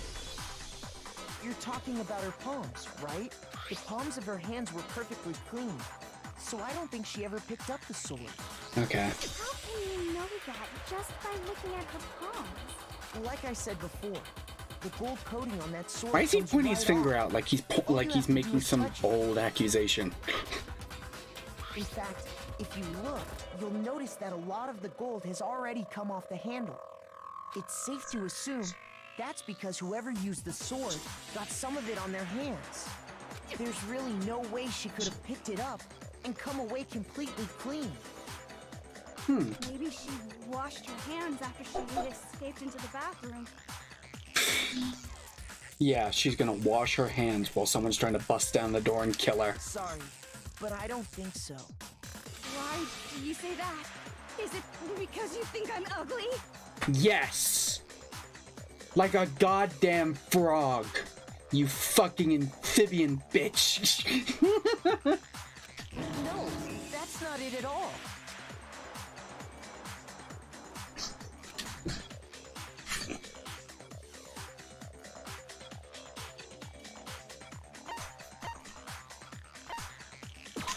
The water was off at night. According to the Monokuma file, Sayaka's time of death was around 1:30 a.m. In other words, at nighttime. And the water in the bathroom shuts off at nighttime. Yep, right? no water to clean. I thought it was just for the shower. Is it for the sink too? Oh, I didn't know that. Actually, I haven't taken a shower Ugh. Ugly and fucking stinks. Fucking get out of here. You're no different. You smell like a big, fat, ugly donkey. I'm not sure whether to take that as an insult or a compliment. Why would that be a compliment? Insult, obviously. So anyway, if Sayaka never touched the sword, then that means the killer is the only one who used the sword. Yep. But hold on. If that's right, then the one who damaged the sheets with the kitchen knife was... Sayaka. Sayaka tried to kill them. She had the kitchen knife? But we already said that the attack started with... The person with the knife attacked first, and the sword was used as an impromptu defense. Yep. She switched room with me because she wanted to frame me. It's pretty obvious at this point. Then the one who attacked first was... Sayaka? Now do you understand? She wasn't a blameless victim in this. She was determined to get out of here. No, far from it.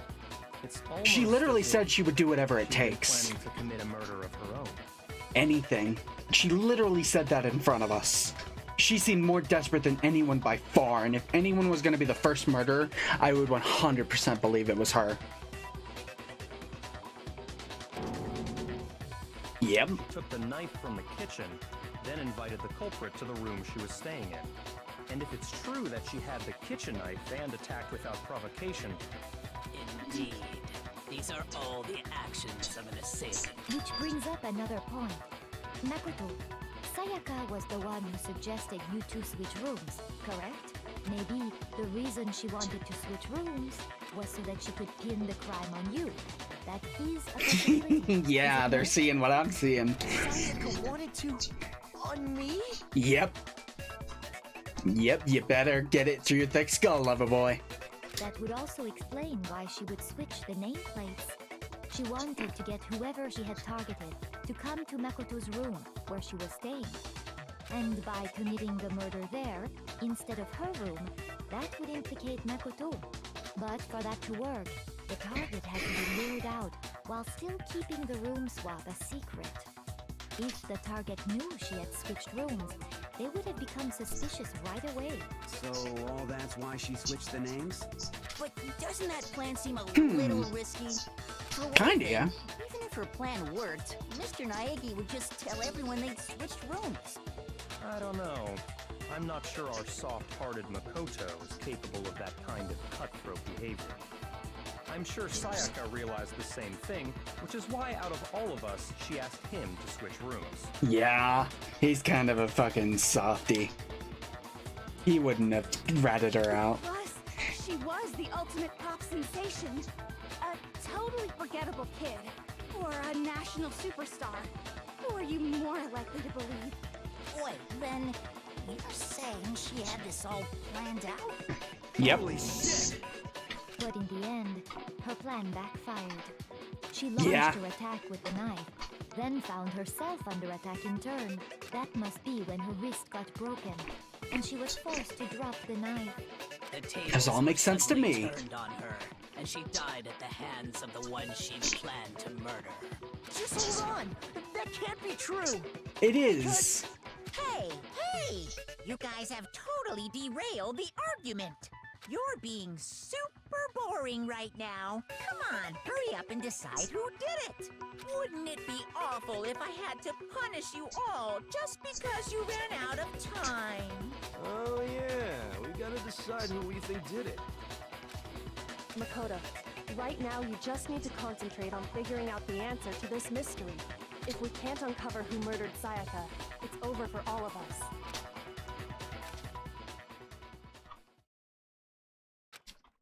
I mean, as far as clues go, there's nothing. Yes, there is. She literally wrote his name. Oh, good. It's only giving me the one this time. It's easy just to say, hey, decide who did it. But there just aren't any more clues, right? No, it's wrong.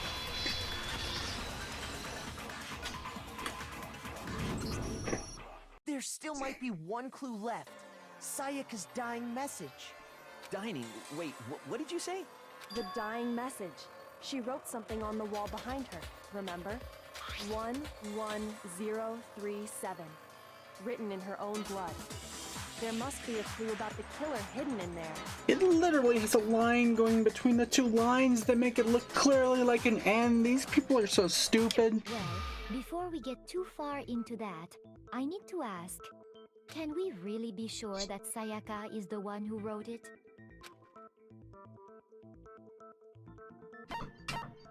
I got it! Left index finger. Her left index finger had blood on it.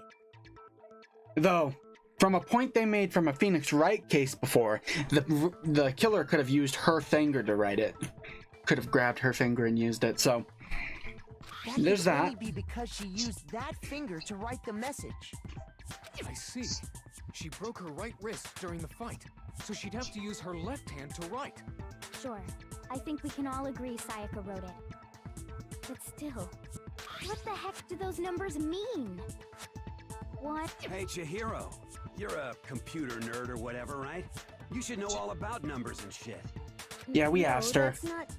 Yes, I'm a programmer, but I don't see any kind of meaning in these numbers. Of course. It's because they're not numbers. Oh, yeah, it looks like... Huh? What? No, it's just a look at the numbers, assuming they're not numbers. Don't these first two, 1, 1, look less like two numbers and more like one letter? Yeah. You're right. The connecting line is barely there, so I assumed it was 1, 1. But looking at it now, you could also read it as an N. Yeah. Whoa. You might have finally just said something worth a shit. Our little gray cells are really getting excited now. But even if that really is an N037, doesn't make any more sense than before. What do you mean? Yes, you... Rotate the image 180 degrees. Oh my god. Now I see. She wrote down the killer's name. Huh? You just shot past the clue part and right on to who did it. So, whose name did she write?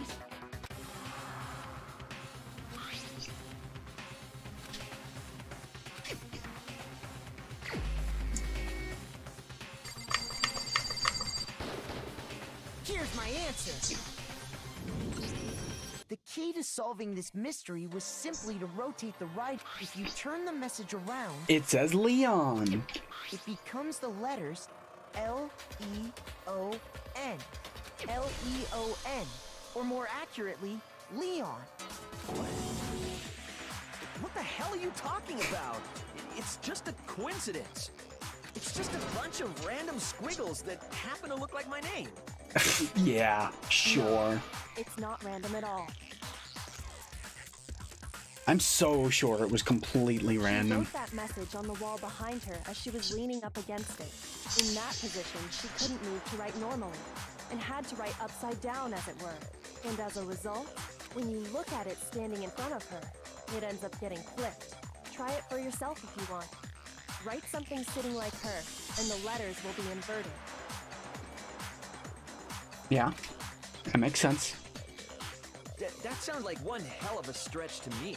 No, it doesn't. You can't just go and say shit like that. If you're not the killer, then why did you try to destroy the evidence? Huh? You know what I'm talking about, right, Makoto? The evidence Leon...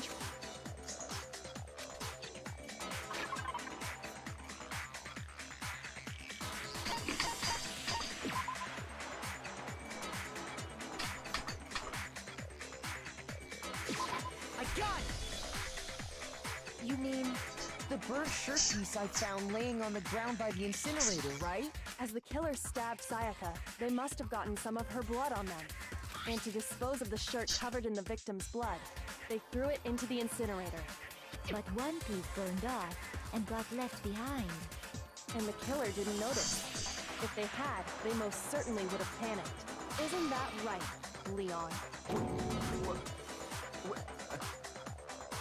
But is one scrap of fabric enough to conclude that Leon is guilty?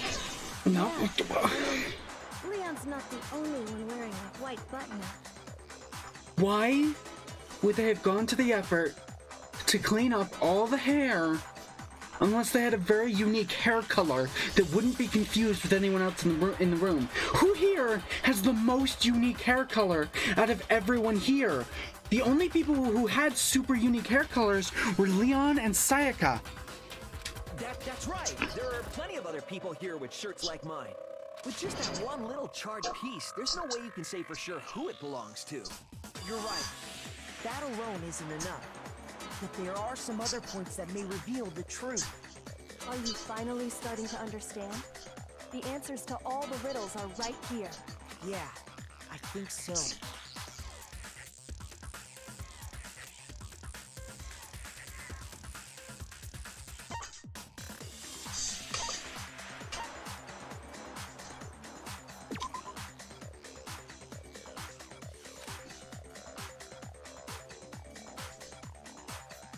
Shoot! Fuck. How it was disposed of? If you look closely at how the shirt was disposed of, we should be able to figure Oh, I guess out he who had the to killer throw it is. in there, huh? Oh yeah, that's a good point. I think I know what you're gonna say. You can't reach the incinerator without opening the gate in front of the trash room, right? And obviously, you wouldn't be able to hit the switch to turn it on either. You need the key to get in. And the one with the key was the person on cleaning duty. Now he's throwing shade, So trying to the take things killer off was him. in charge of taking care of the trash, right? Interesting. Nah, that's wrong. There was another way to use the incinerator without being able... And when it's proved that Leon's the real killer.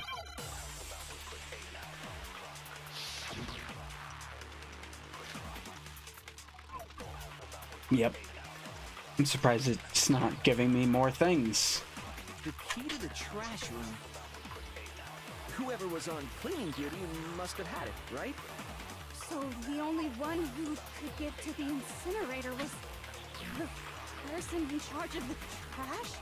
And you'd have to get close to the incinerator in order to destroy the evidence. No, it's wrong.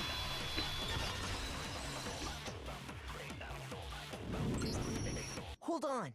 I think I know how someone could dispose of the evidence without using the trash He's room still key. freaking out. No! How could you accuse me of a crime? But if you can't get past the gate, you couldn't possibly turn on the incinerator, could you? Yes, you could. If you used this. What is it, some kind of glass ball? It's busted to hell. Actually, it was supposed to be a crystal ball, but, But how would you use it? Throw it. Baseball. Killer simply took aim at the incinerator switch and threw the ball through a gap in the gate. All they had to do was hit that switch, and the incinerator would come to life. Someone threw a gap in the gate? Remember what you said before, Hifumi?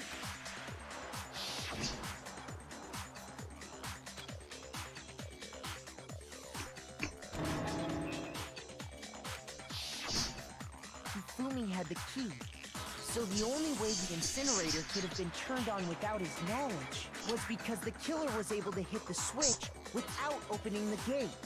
Once they got the incinerator going, all they had to do was ball up the shirt and toss it in. Hey, come on! What the hell is this? All you have to do is look at the scene to know that the killer never actually went inside the trash room. The shards of broken glass, the incinerator left running, the piece of shirt that escaped the fire. If the killer had been on cleaning duty, the evidence would have been taken care of much more thoroughly.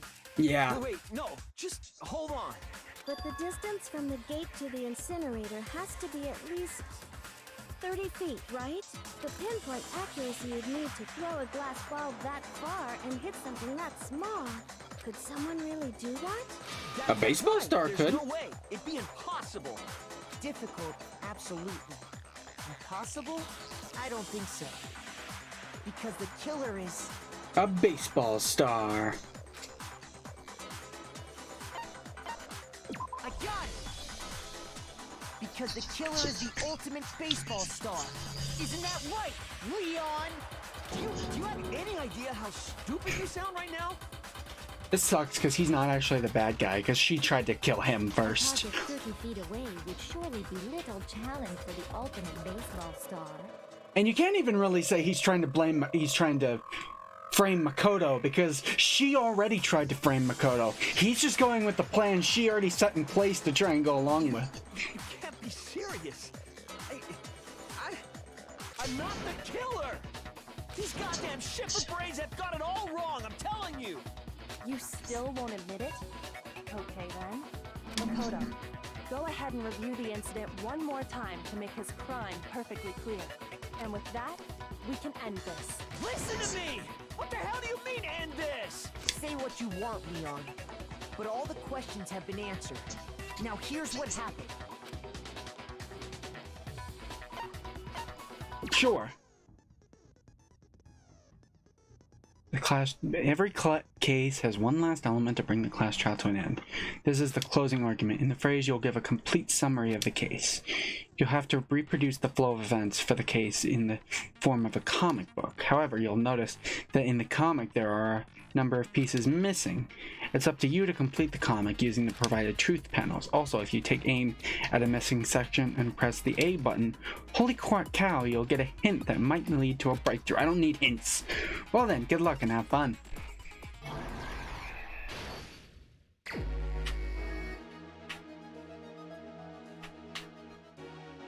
Just going from right to left. Okay. Okay, so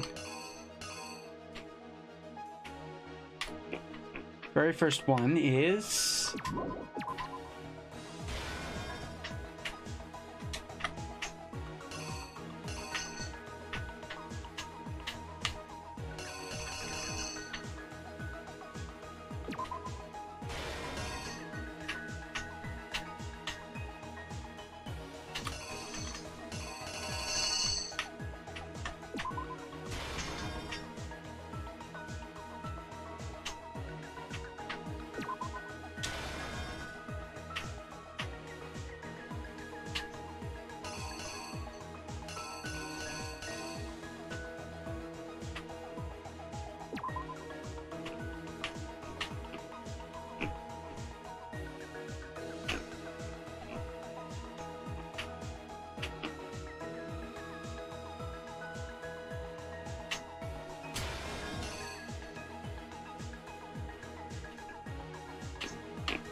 hold on, I've got something here wrong.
Here's exactly what happened.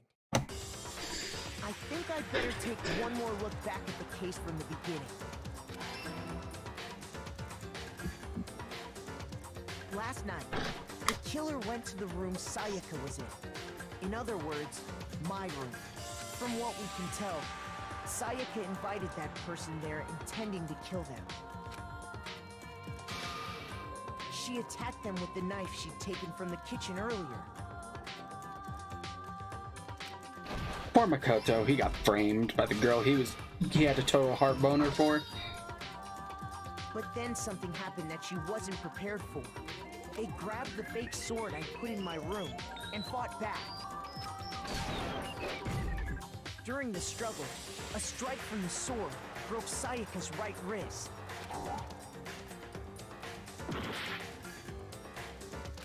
What?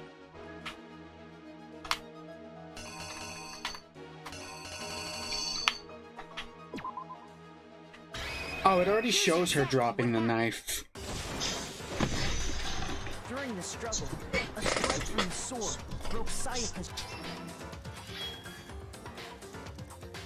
And that's when she lost her grip on the kitchen knife. Finding herself cornered, Sayaka panicked and ran into the bathroom. The killer went after her, but couldn't get the bathroom door open. What they didn't know was that my bathroom door got stuck easily, and there was a trick to opening it. Sayaka knew about that because I told her, but of course the killer had no way of knowing. So instead, the killer forced the door open, took the kitchen knife, and stabbed Sayaka.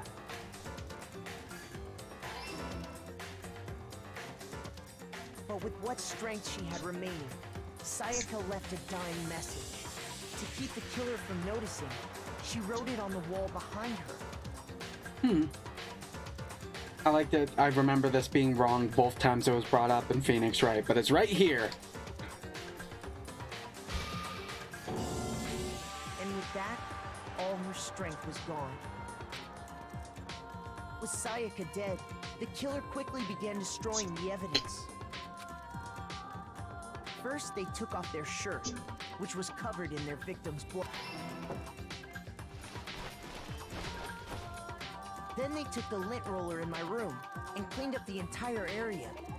They wanted to make sure they got rid of any trace they'd ever been there.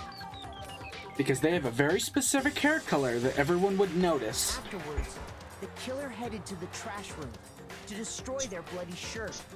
They tried to burn the shirt using the incinerator there, but the trash room was blocked off by an especially sturdy gate, preventing access to the incinerator. So they came up with a plan to use Hiro's crystal ball, which he'd left in the laundry room. The killer managed to throw the ball through the gap in the gate and hit the incinerator switch. For any normal person, that'd be an impossible throw. But the killer had the confidence to take a shot. And that's because the killer was the ultimate baseball star. The crystal ball, thrown with absolute precision, hit the switch on the incinerator. Yeah, this is all sounding right to me. Roared to life.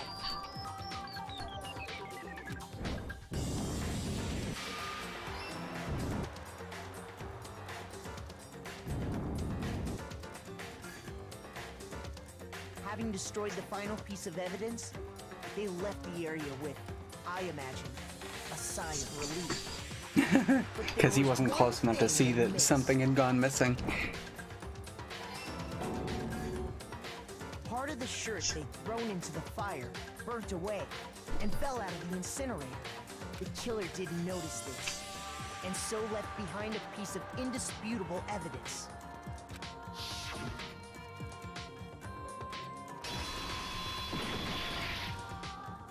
Isn't that right, Leon? It would appear that Hiro simply forgot his crystal ball in the laundry room. You went there to try and wash the blood out of your shirt. And that's where you saw it, right? Seeing the ball? You thought of a way to take care of everything. So, Leon, do you object to anything that's been said? Do I object? Hell yes, I object! Of course I do! I object! I object! I object! I mean, all of this is just a bunch of stupid theories! You need evidence! Where's the evidence? Without evidence, it's all bullshit! It's bullshit and I refuse to acknowledge it! I'm surprised a high schooler is trying to clamor for some hard evidence. Well then, I guess this is as good a time as any to present the evidence that proves you didn't. Makoto, I believe you're in possession of that evidence.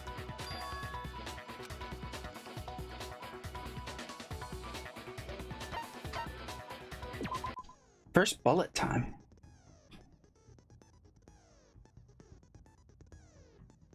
What you have to say. Sometimes during a class trial, your opponent simply won't want to hear what you have to say.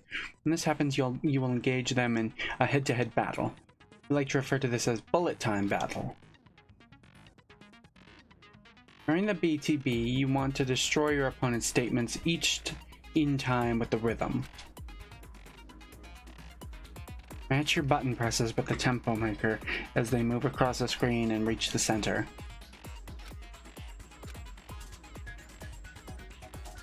Press the A button to lock on to an opponent's statement. Destroying the statement you've locked onto with the Y button as the tempo marker reaches the center. Use this method to deal damage to your opponent. If you can't pull it off, you'll be the one in pain. Do this consecutively and you'll start a combo. Keep this going and you'll initiate a tempo up. On the flip side, if you keep missing, you'll get a tempo down situation. When the tempo changes, so does the timing for hitting each button. So watch out for that.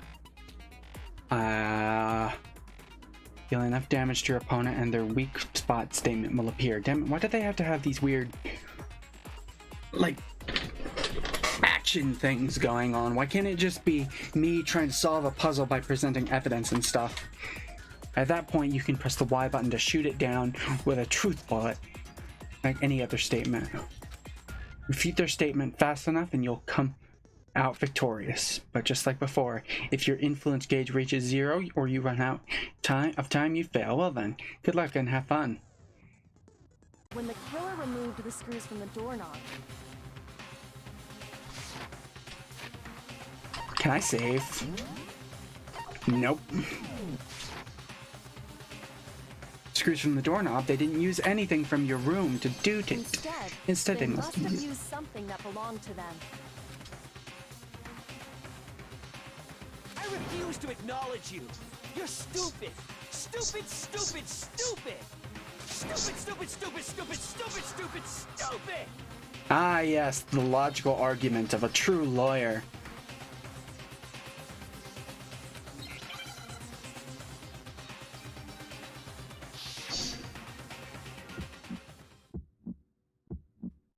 Where's your proof? You kidding me? Not a chance. It wasn't me.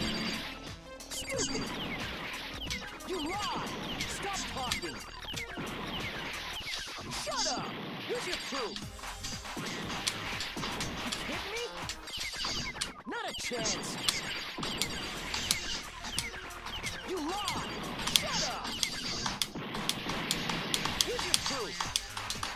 You kidding me? Not a chance. It wasn't me. Stupid. Fuck.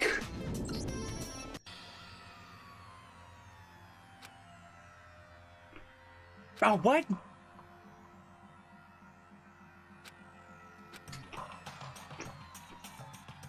How do you do that? I don't get it. What? How? Everyone thought it was Leon!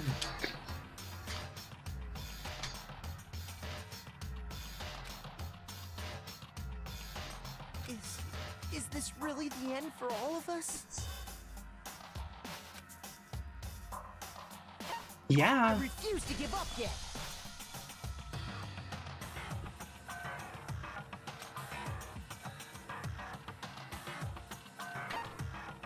When the killer removed the screw instead. I refused. Stupid. Oh good, it goes back to this. Okay, so this is fucking goddamn rhythm bullshit. Where's your proof? You kidding me? Not a chance. It wasn't me. Stupid. You lied. Stop talking. Shut up. Where's your proof? You kidding me? What? Not a chance. You lied. Shut up. Where's your proof? You kidding me? Not a chance. It wasn't me. Stupid.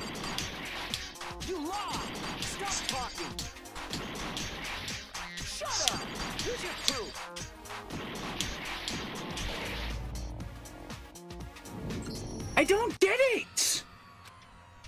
What am I supposed to do there?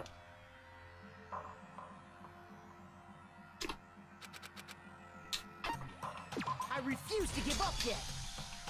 I do not understand this minigame. This minigame is very stupid.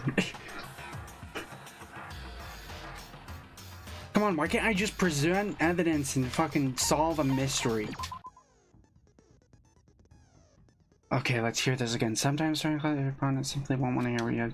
When this happens, you will engage them in a head-to-head. For this is bullet time battle. Okay. During the belt, you want to destroy your opponent's statement in time with the rhythm.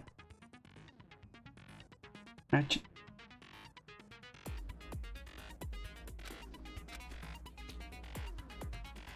Press the A button to lock onto an opponent's statement. Destroy the statement you've locked onto with the Y button as the tempo marker reaches the center. Use this method to deal damage to your opponent. If you can't pull it off, you'll be the one in pain. It is consecutively and you'll start a combo. Keep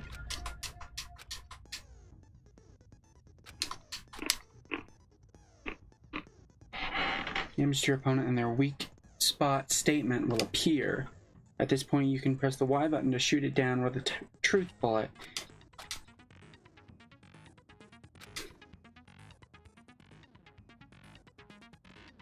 If your influence gauge... Okay, so I'm doing this completely wrong. I kept pressing A on the... I kept pressing A on the thing, so I'm supposed to hold A to lock on and press Y, I guess? Where's your proof? You kidding me? Not a chance. It wasn't me. Stupid. You lied. Stop talking. Shut up. Where's your proof? You kidding me? Not a chance. You lied. Shut up. Where's your proof? You kidding me? Not a chance. It wasn't me. Where's your proof? This should prove it. What was the evidence we proved it with? The screws on the bathroom doorknob were removed. I wonder what kind of tool the killer used to remove them. I mean, it had to be a screwdriver, right? Oh yeah, I'm pretty sure the toolkits we got each had one inside. And that must be what he used. There aren't any other tools anywhere. But the toolkit in my room had clearly never been used. That's because the culprit didn't know it was your room. They thought they were in Sayaka's room. Only the boys got toolkits, so the killer naturally assumed there wouldn't be one in there. Okay, then whose toolkit did the killer use? Stupid, stupid, stupid! It had to be their very own toolkit. I see, he's still making the valid, rational arguments. Stupid, stupid, stupid, stupid, stupid! The greatest of arguments. Truly, truly, he is a Sherlock Holmes type character. Leon, would you mind showing us your toolkit? If I'm right about this, then the screwdriver will show some evidence of being used. Stupid, stupid, stupid! Huh? If you say you used it for something else, you'll have to explain exactly when, where, and why. And let me say this right now. I lost it isn't an excuse at this point. Stupid. Stupid.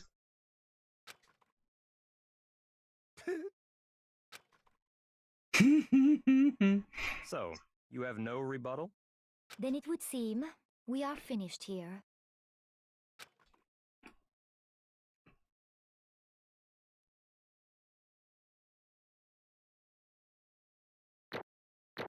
Hey, yay! Aw, see. Oh, I got an A overall, though. So that's good. Holy shit, 73 medals, nice. Looks like you've reached your verdict. Then are we ready to cast our votes? You all have a lever in front of you. Use it to make your selection. Oh, just to remind you all, make triple sure you vote for someone. You wouldn't want to be punished for something so minor, right? Okay, then let's get excited! Who will be chosen as the Blackened? Will you make the right choice or the dreadfully wrong one? What's it gonna be? What's it gonna be?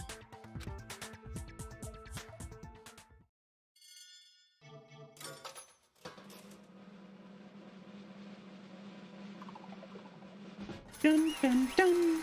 Guilty!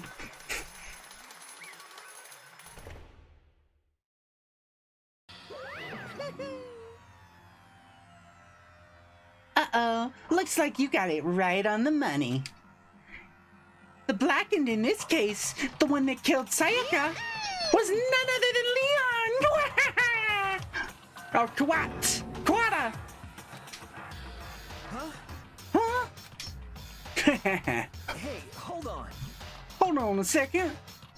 Leon, did you really kill Sayaka? I don't believe it! You son of a bitch! Son of a bitch! What the hell is wrong with you? She tried to kill him! So, that's why... None of you are any different! None of you are any different. One wrong step and you'd be the one standing here. It was complete chance that I wound up like this. I was just unlucky, that's all. That's all. I mean, he's right. Come on!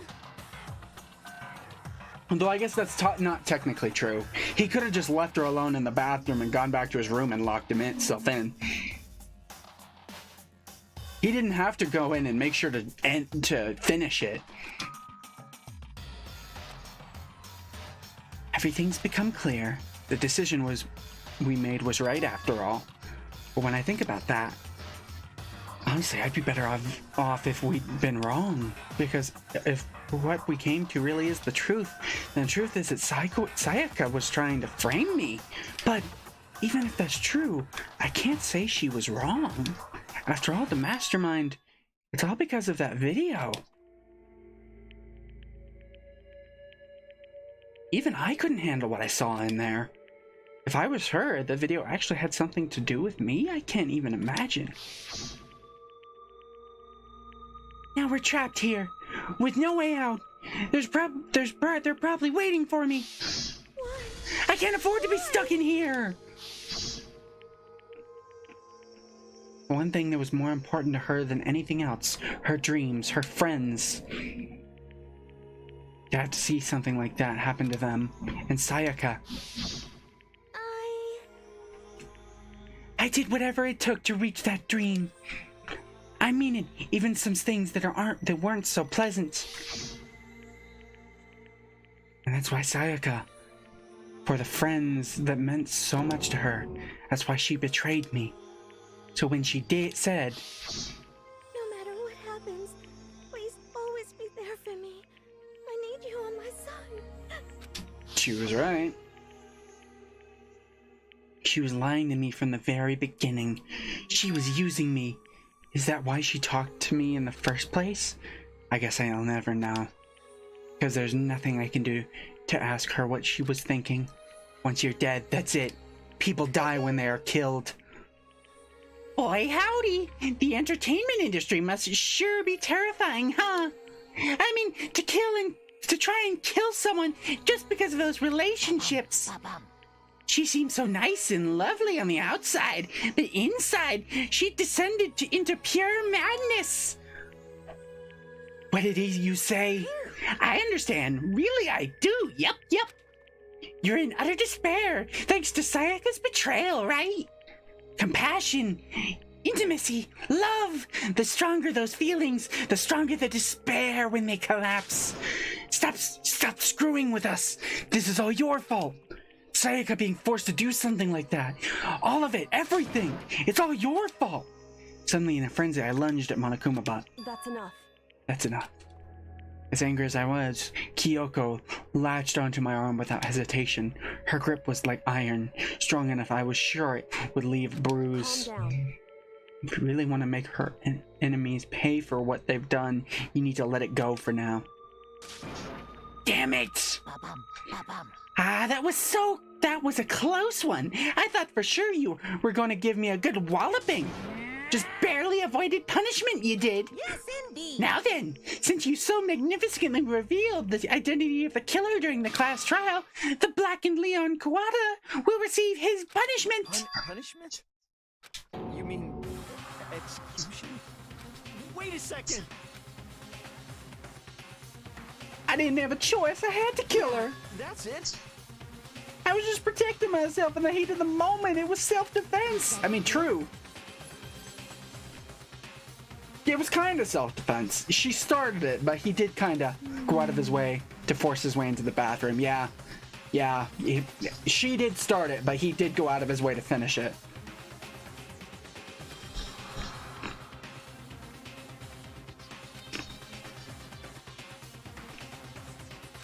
Do you understand?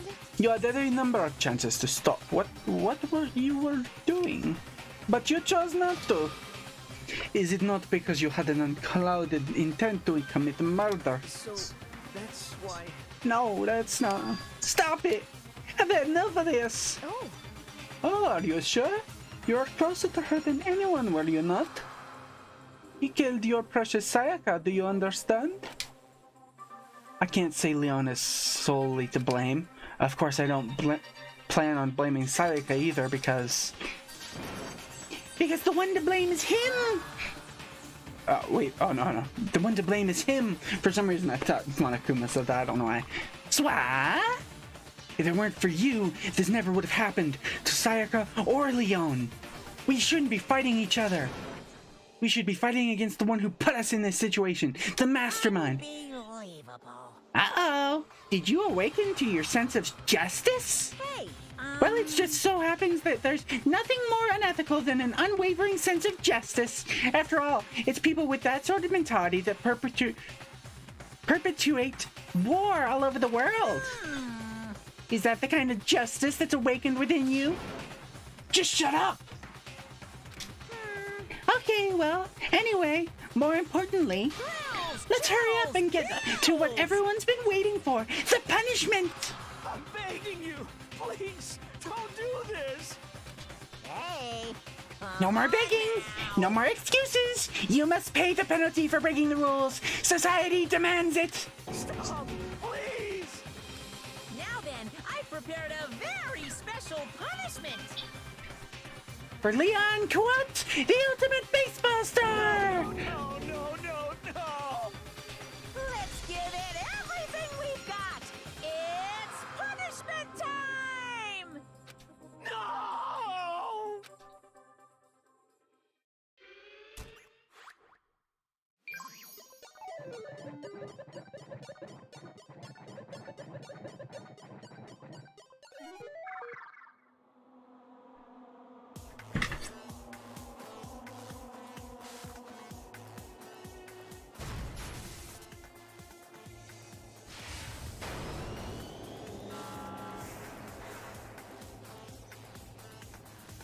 Oh, what the hell's going on?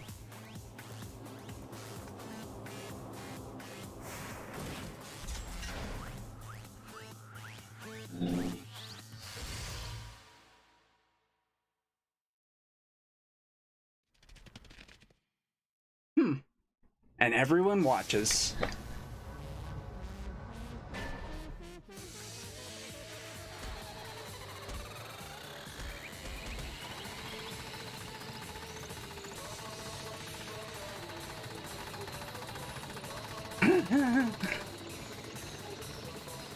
It's pelted like a goddamn fucking... I don't know what to finish that statement with. Goddamn.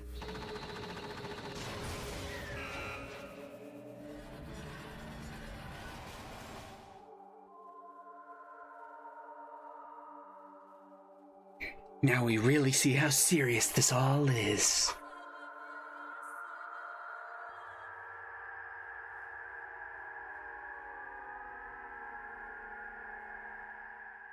Damn.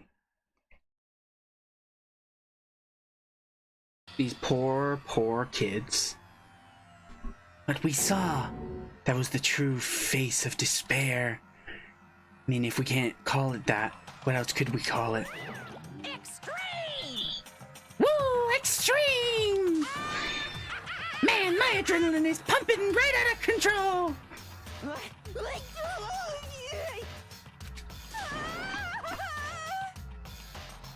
What's going on?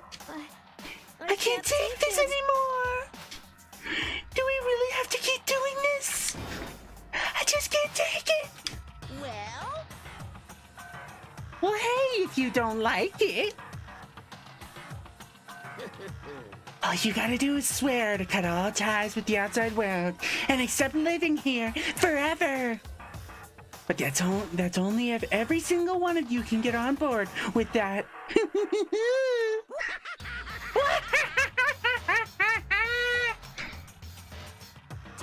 Damn you! Man, fuck you!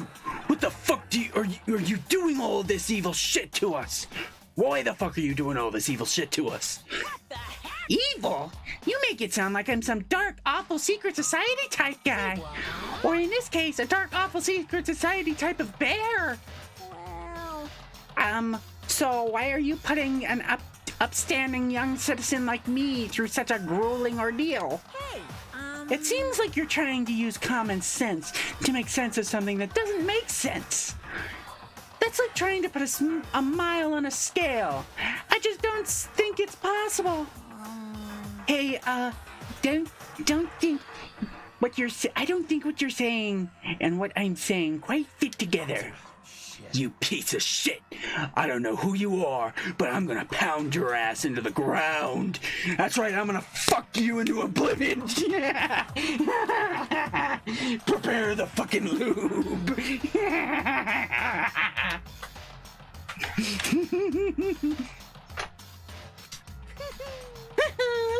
You must really hate me to get so angry. But if you do that, you're barking way up the wrong tree. What happened because more than one of you decided on what you wanted to get out, right? No matter how much time passes, you can't get free of your regrets from the outside world. You're to blame. Of course we can't cut free of the outside world. We're being trapped in this insane place. You're trapped, are you? Well, I'm sure once you learn all the mysteries of this school, your thinking will change for sure. You'll think, boy, isn't it so wonderful how we all get to live in here forever. What does this mean? What are you trying to say? Hey. I feel like there's some deeper meaning hidden in there, just like before. Anyway, let's get back to the blackened punishment. That's what everyone is waiting for, after all. Hey. When you say everyone, who exactly are you referring to? Sorry, I said everything I've got to say. I need to save some of the fun for later. I like doing Monokuma's voice. And just like that, he was gone. He left us there, overwhelmed by a nightmare turned reality. That's fucked up. Even after he was gone, we stood there forever, unable to move. Actually, no, it wasn't that long, I think. Everyone just lost their sense of time. We were all too scared. Scared of being alone.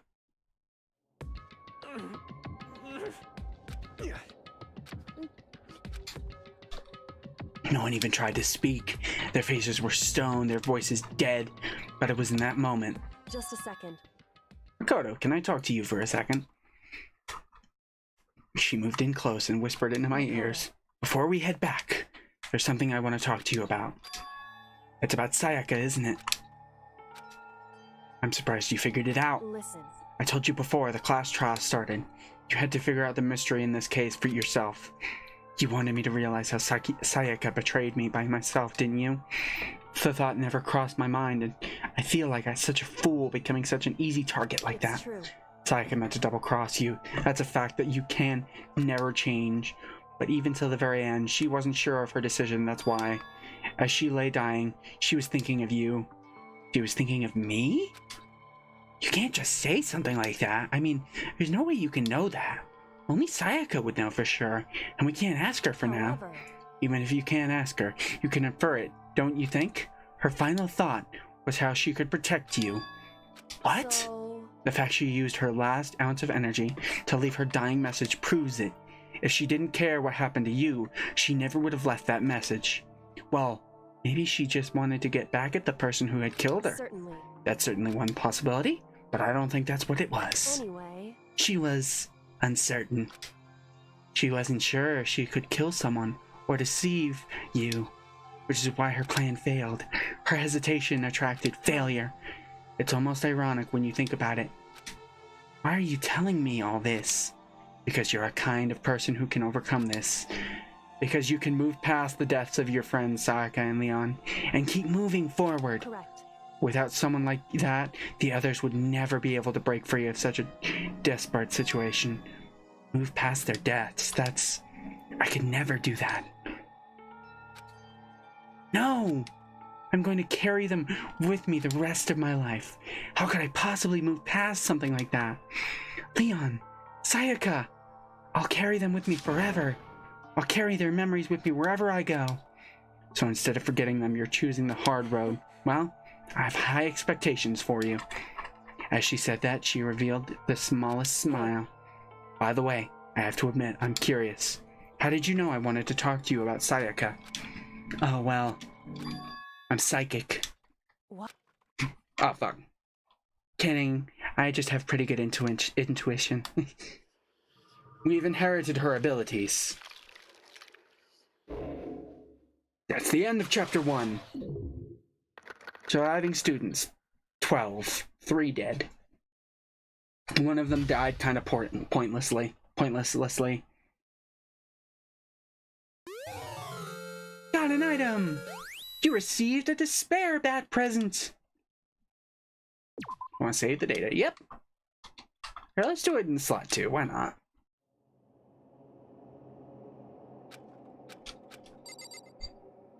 Okay.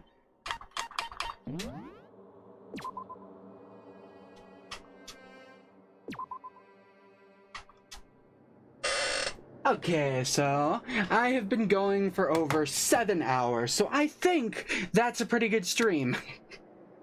I don't think anyone's still watching. If they are, then thanks for sticking around.